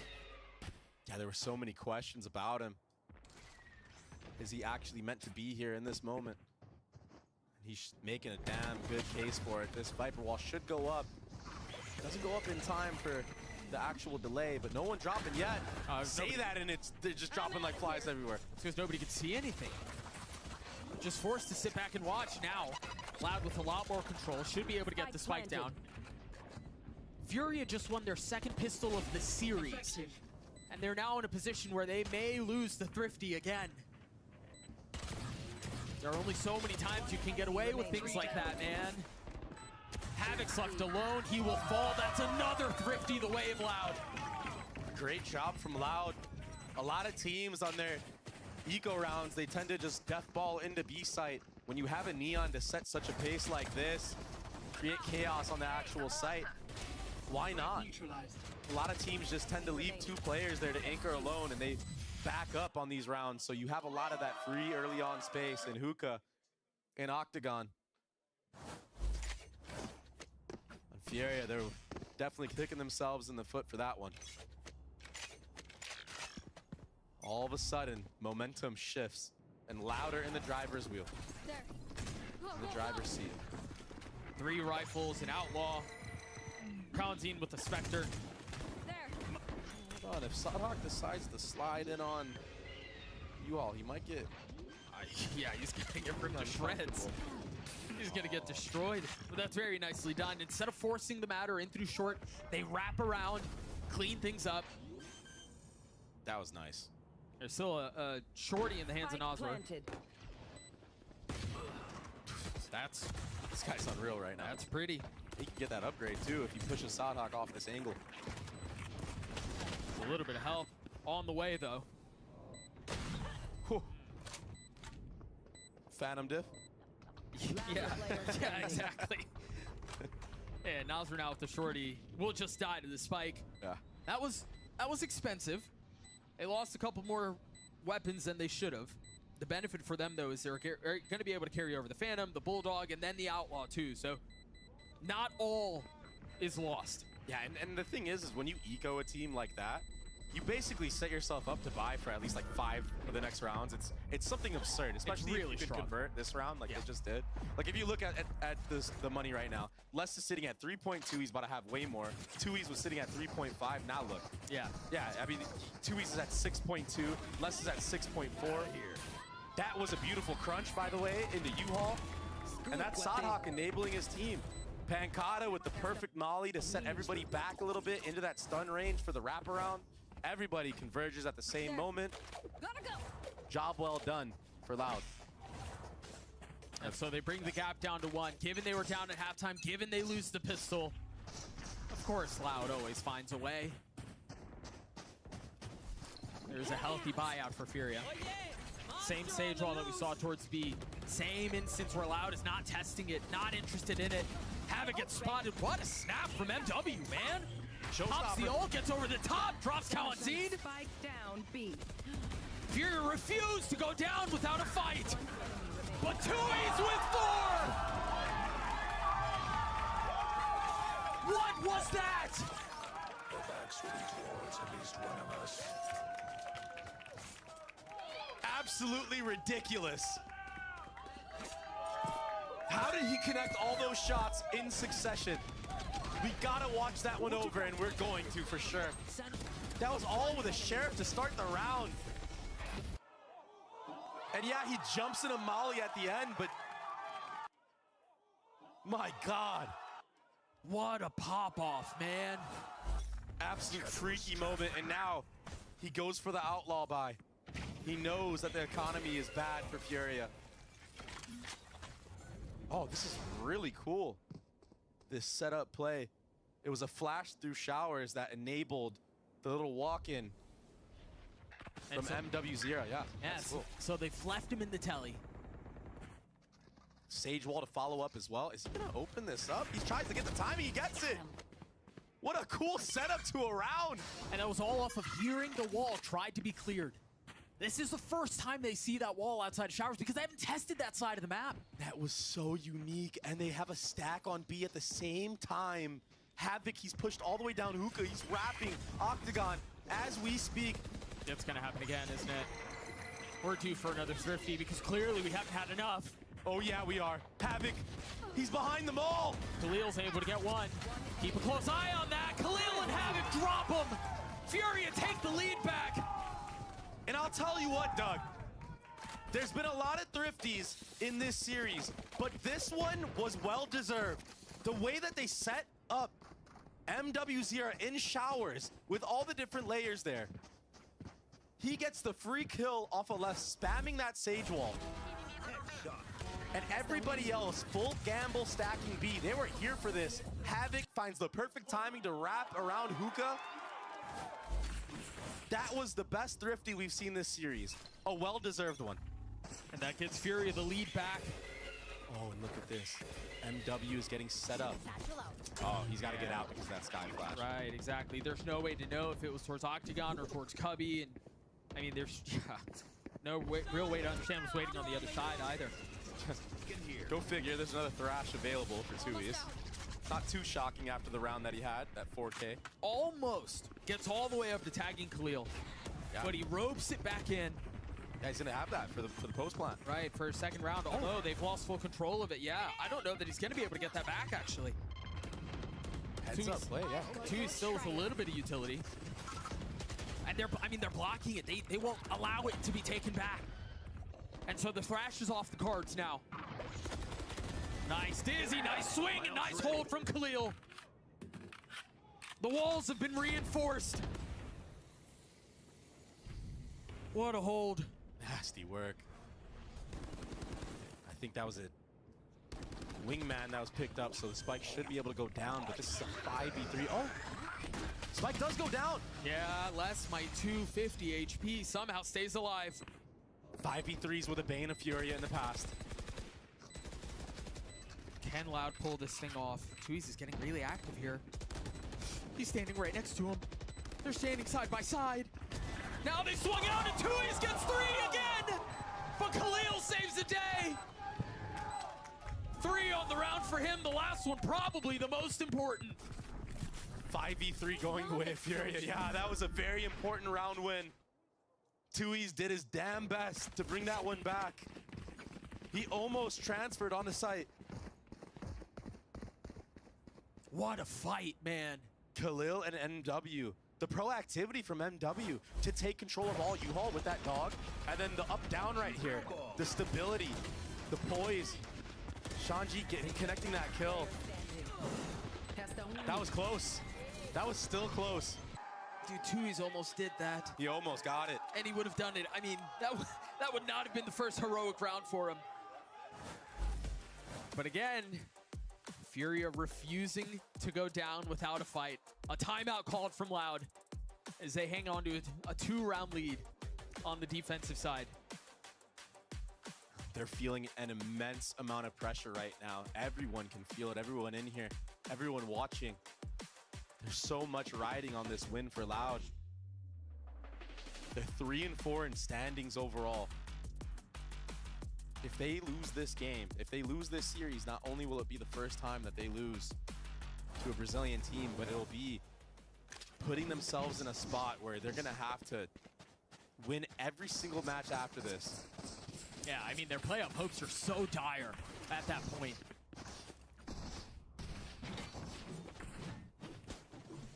So much pressure being put on these guys right now.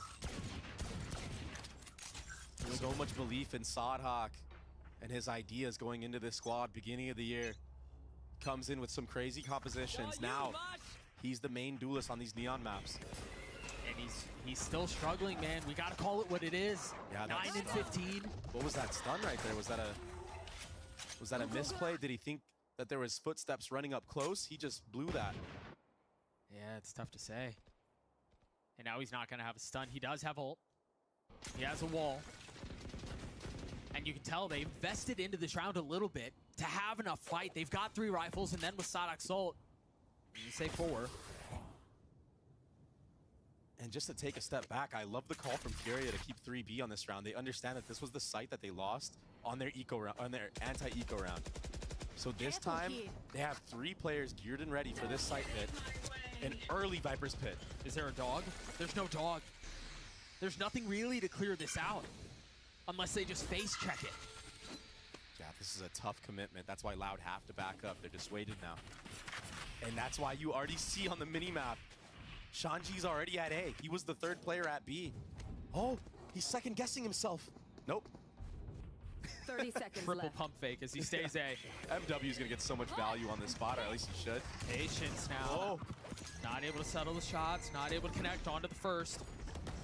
He's got an A though, and he's just waiting for the tap of the spike. Sonic has popped his ult. 13 seconds left, and the spike's still not planted, still not committed. Sonic falls. So do the rest of Loud, but Tui's on the counter. Now finally going down. Pancata cannot stand. Furia get to 11. A way better approach this time around on the back A fight. Multiple members backing up MW there. Sadhak, he gets no value with the hot hands again. He peeks into 2-3 players who are all spraying him down. Best case scenario, he gets one, but he's gonna get traded instantly. Look at that. Everyone just hunkering down backside, holding that angle, and then MW, that pop-off moment at the end. Players lining up. I mean, when you do everything right, the Valorant gods will bless you sometimes. And I feel like Furia in this series have done a lot of right things. And off in the hands of Shanji. Havoc already getting tagged. That jump spot almost cost him his life. But he stays alive, takes a step back. Now damage dealt. Instantly top back up. Yeah, 2 heals on the side of Furia. So annoying to play against. Doesn't matter how low you get these guys. They can heal each other up if need be. This time the wall went down towards Octagon.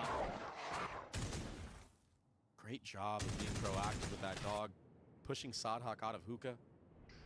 They're gonna re-walk in, even more info gathered. Oh, he's trying to swing behind the Seekers. That's really nicely done. Yeah. But they got cleared out instantly. Yeah, and that's okay because now he has all that space and he's going for more. It's a full lean towards A right now. Havoc, he has a flank. MW has ult, and he's close. If he stays alive, there's a shot at this. But he bides his time, doesn't pull the trigger yet. Now the wick has been lit, and Les is down. But not without getting 2 of his own. Numbers the way of Loud, and Havoc's on the hunt. Able to get 2, not able to connect on the 3rd. Shanji's got, oh man, in a position like this. Gets his 1. Does he dare swing on the 2nd? Doesn't connect. Sadhak slowing it down. Getting the spike down. He's gonna try to bring the res back up. The swing in his face. The proactive play from the leader. 3 for him as Loud get 9. Unbelievably clutch. The IGL. He's faced so much criticism, but in the 1v1, he reigns supreme. Shanji, he wasn't quick enough to get that res off. And Havoc, he almost connected on a Sadhak as well. The timings Havoc has been able to find on these flanks are ridiculous. Almost getting away with one there. Shanji. That's rough. He's got the res still. Given how the last round went out. Rifles, no op on the side of the defense here. Fury again getting proactive here. Taking some of the space away, and Loud realizing where the weakness of the map is. Try to cover. Sadhak spotted. Is there a challenge? Ooh. Oh, that's a cool setup. The slow and the nade, but Sadhak's just too fast. Gotta go. Neon. Ooh, Havoc. Really wide swing. Pancata. Oh, he thought about it. Yeah. He wanted that. Good poise. That could bring tremendous value later in this round. Could be the difference maker, depending on how he chooses to invest it. Given how weak some of these members are. Look at Khalil in the smoke. Enemy remaining. Loud again. Crumble. Furia will get to map point. Will get to series point. The duo, MW and Khalil. Khalil locking down showers against Les, and MW locking down all of the A site, all of A short. Match point for Furia. 1-6 in the season. Playing against a team that has never been bested by another Brazilian team. Ever.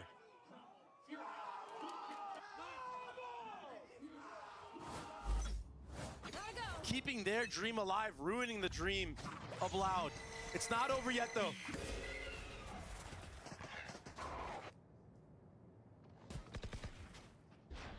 Three players towards this B site for Furia. The proactivity on the re-clears. Getting info for Furia. And a slow down to the round right now. 2 rifles for the attack. A flash not getting any info. And so Loud opportunistically creep their way forward. This is the right site to hit, but it's Havoc on the proactivity again. NZR, he jump spotted some players. Havoc is wrapping around again. Les is on the TP though. They've already gotten back into elbow. They have full control of that area. And you're right, this time they're wise too. If Ekata knows he's not going to be vested again, at least as far as position goes, but he falls. And that was the ult. He's not going to have it anymore. Sada crumbles too. 2 rifles still remain for Loud. And they've gotten the spike down. It's the pesky 5v3. It's caused problems, it's left ulcers. But Fury just seems so much more steady this time around, and they've got the res in case things get a little messy. The flash up from Kawanzin. Still a delay, no commitment on the defuse. Les falls, all of Loud crumble. It's the Dia de Furia, undefeated no longer. They cut down Loud. Unreal. What a completely different team than we saw against EG. This is the squad that took down 100 Thieves, and now it's making more sense. Even the first map, so many opportunities to close that one out. But it goes to map 3, and they show that they can go the distance against a team that has reigned supreme against Brazilian opposition for years, since the start of the game. From not winning a single map in the history of the matches against Loud to being the first Brazilian squad to best them. What a turnaround. 25-1, yeah, that's still pretty damn impressive. But Fury on top. And it wasn't just off of heroics. It wasn't just a couple players running around, going crazy. It made sense. The fundamentals were there. They lost a lot of man-up numbers that they should have won, but that's good. That's a good way to lose, in my opinion. Yeah, it sucks in the moment, but you can learn from those mistakes, and if you do, all of a sudden these 13-11, 13-9 wins change into blowouts. Sure. We got to talk about Nabskir, the addition he's been to this team. MW, obviously, the name speaks for itself. What a ridiculous performance. What do you go? Did he drop 30 on that map? No, 29. Almost. I'll take 29. Might as well have. Sure. Yeah. Him and Khalil, again, the two that were so devastating against 100 Thieves. Back at the top of the leaderboard. And Havoc too, man. Yeah, I was about to say that. In these last 2 maps, Havoc was an absolute freak of nature. He was great. On the lurks, on the attack side of Bind, he was getting so many kills short A. I mean, how many rounds did he secure off of his flanks? 2, 3? It was nuts. He had so much value. And he's looking so much better this time around. I mean, yeah, we talk about it. We talk about it a lot on this cast. Yep. That rough start he had to the year, that's all in the past now. Oh, that's a distant memory that is far faded. And a lot of the performance he put up today. And a lot to look forward to for this team in the future. I'm excited to see the rest of the stage, see how many more wins they can get under their belt, and maybe, just maybe, they can make a run like Crew did. Who knows? They're still in it. They walk into the second stage without a win, somehow find themselves up 2 with playoff possibilities still well and alive. We're going to send it down to Elizabeth at the stage. She's standing by for the Verizon post-match.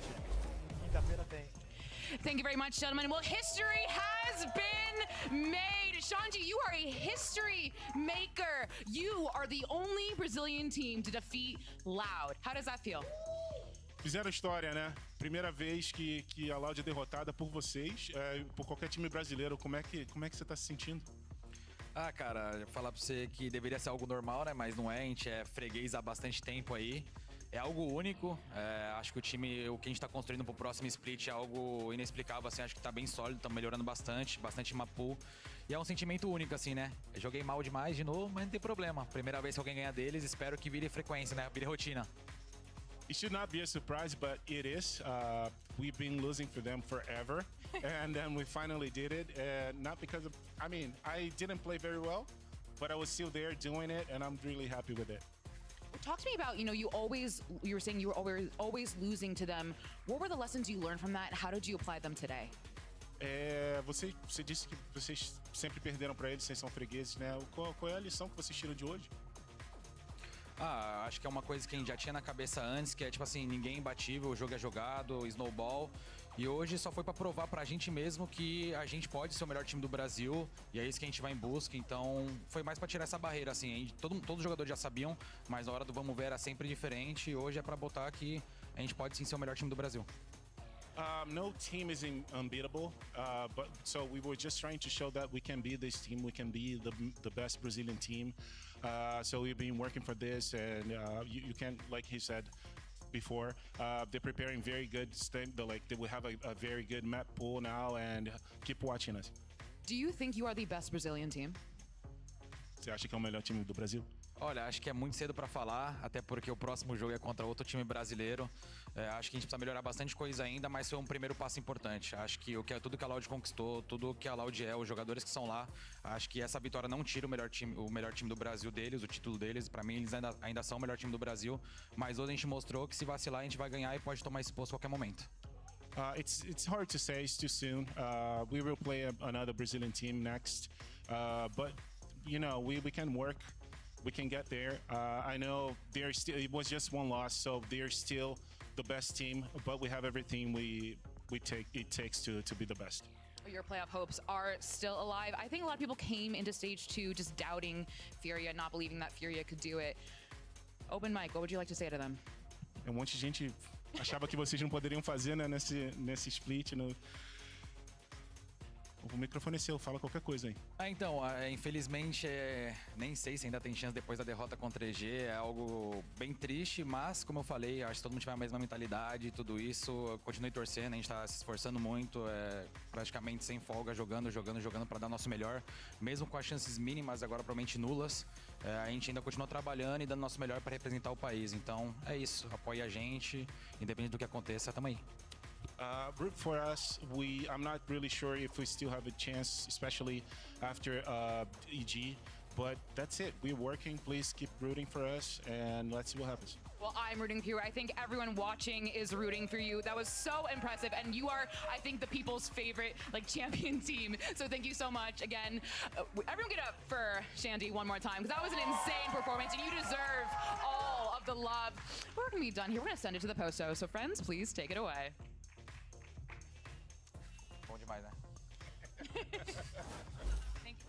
Thank you so much, Elizabeth, and shout out to Shandy, and congratulations to Furia. Amazing. That was amazing. I kind of wish we had like a live studio audience here in the studio to clap, because the banger. It definitely was. What we just witnessed was a certified hood banger. There we go. Yes, look at the party. That is crazy, though. I mean, how many of us in the prediction thing predicted them? Like 3. I think three. I mean, it is crazy. The streak is over. The streak 5-1. Yeah. The streak has The ended. streak is indeed over. And Elizabeth asked the question to Shandy, do they think they're the best Brazilian team after this? They still have one more. They have another team that they're going up against, and that's MIBR. And I mean, I feel like they beat Loud. True. I mean, I feel like definitely seeing how they perform against MIBR will be really, really impressive. But yeah, to answer your question, Wyatt, BB and Elizabeth, I'm pretty sure Liz is like 100% on predictions right now. Well, she's smoking all of us. Oh. So, sorry, I was just still in copium. Close enough. Still in copium from when we predicted EG. Yeah. But we gotta walk things back a little bit. Like how did they do this? Like I'm still in awe of everything that we witnessed. And again, congratulations to Furia. But let's walk things back. And talk about that last third map, Athena. There were some amazing things that took place. It was insane. I mean, Furia just looked so cool, calm, and collected. And honestly, I'm gonna be real here. I think one of the biggest issues that Loud had was their comp. I mean, Wyatt, we talked a lot about this behind the scenes. It just felt like they were not able to pull out whatever they needed on that attack site to get into sites, to be able to hold their post plans properly. And it just felt like it wasn't flushed out to what I kind of expected it to be. Yeah, 100% agree. And on the opposite side for Furia, they did change the comp a bit coming into this game off their loss against Evil Geniuses. They brought that Sage in, but Yeah, massive. There's two things I really want to give credit to for Furia, maybe even three. I don't know, maybe like 4 or 5 at this point. Oh, okay. But the main thing is, first of all, the resilience to come back after beefing hard on Haven, which they should have won. Fantastic. Icebox was a great home map for them. And for Havoc to have such a standout performance across this whole series is huge for him, because I remember all the way back to kickoff in his first game, you could legitimately see in his aim his hand shaking, his mouse shaking. Like he was so nervous at the beginning, and they stuck with him despite that into stage 2, and he's really starting to flourish. And it's really a joy to watch a player like that come into his own. I think it's really hard too when you're playing with a player like MW Zera, like to kind of have standout games alongside one of the goated duelists, as you said earlier, especially in that region within Brazil. And I feel like right now they have found solid footing. Again, this kind of goes into not necessarily just this stage, but how they're going to play out the rest of the year, how they're going to play out with a new roster. Are they going to make any changes? Are they going to keep this one? And so far, it's looking like they should really keep this one. It looks really good to me. 100%. So I want to kind of walk things back, speaking about Furia, and get y'all's perspective on this. So of course, we saw them win against 100 Thieves, which was I feel like collectively we thought that was a bit of an upset. Then EG kind of like, I guess you could say, humbled them a little bit. But what do you think it was, Athena, that they learned from that EG match, and that they kind of like changed their trajectory in what we just saw? I feel like they definitely took that they need to play with the confidence that they had in that 100 Thieves game and to kind of bring it forward, because they made like small, tiny mistakes. It did not feel like they lost as a team because of XYZ or their comps weren't good or whatever. It was literally just the fact that they were so confident in their gameplay. They did not let 100 Thieves make them falter. They found their weaknesses and abused it. And I feel like as a team, they just played super, super well. Yeah, I also feel, even on Haven, where they lost, I said it then, and still, on Bind, on these attack sides, I'm really impressed with them picking their moments more intelligently of when to up the aggression. Because even in that 100 Thieves game,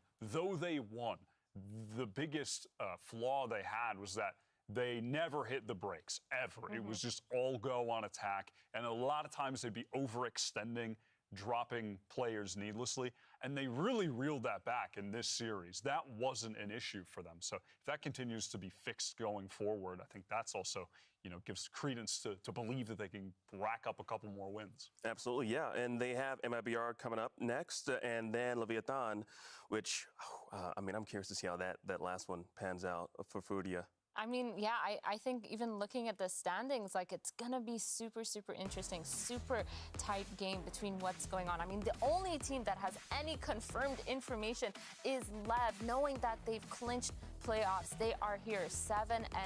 Everyone else is still a huge question mark. I mean, this middle of the pack is crazy. Sen, they're on the cusp of qualifying, and with the form they're in, you have to believe they're going to do it. I mean, I'm so convinced they'll be making it through.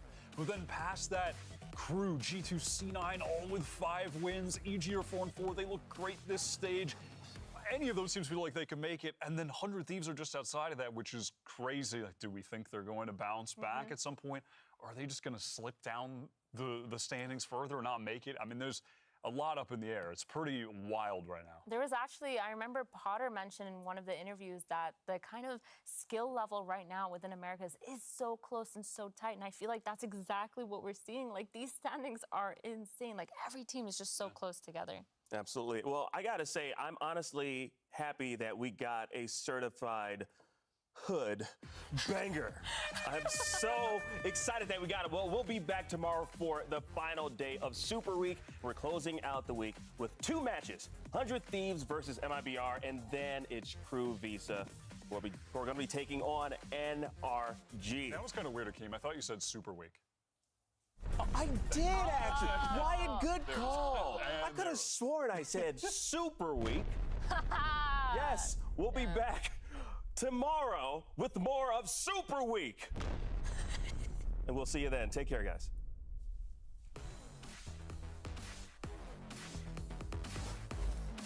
Let's get day 4 Super Week started. It's Leviathan versus Evil Geniuses. Now you have the #1 team in America's facing off against a red-hot Evil Geniuses. Now, if LEV gets a win, well, they clinch playoffs.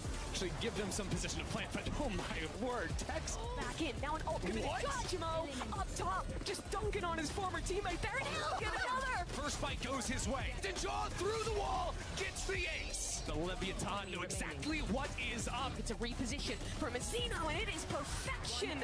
A dominant start to this series. Leviathan are just overwhelming Evil Geniuses. And EGR doubled up. One spotted. Stun is good. Slide in for Ospas. APOC swings. Shuts him down.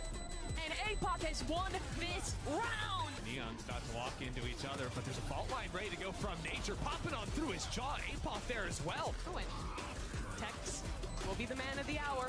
One player on the site. Calm has a trade angle. And Nature, that was an opportunity with shots from Calm could lose this round, but Mazzino, Leviathan, welcome to playoffs. This was an elite Leviathan performance. It's about that time. Y'all ready for this? It's a battle of Brazil.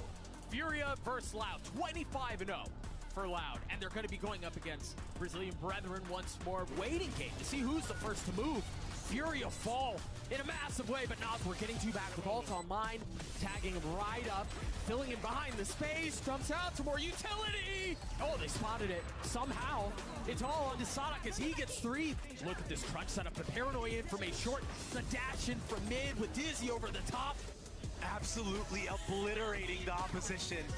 God, against all 4. Just ridiculous. 13-11. It seemed like they were done. It seemed like they were down. Just comes up 2 rounds too short. MW has slipped the net. Look at Pancana, though. 2, 3. He spotted them all. Looking for any target he can find. A little bit of damage has been dealt. The swing up from Tui's. Is this another mess? He's gotten it to half, and Tui's gets 4. MW to reposition behind the stage wall, and he's gonna get one, a second. The very first map that Fury have taken off of Loud ever. They've got a crunch. They thought they're gonna have to win this off of fights, though. That's huge. Fury refused to go down without a fight. But Tui's with 4. Now they swung out, and Tui's gets 3 again. But Khalil saves the day. Now finally going down. Pancana cannot stand. Look at Khalil in the smoke. All of Loud crumble. It's the Dia de Furia, undefeated no longer. They cut down Loud.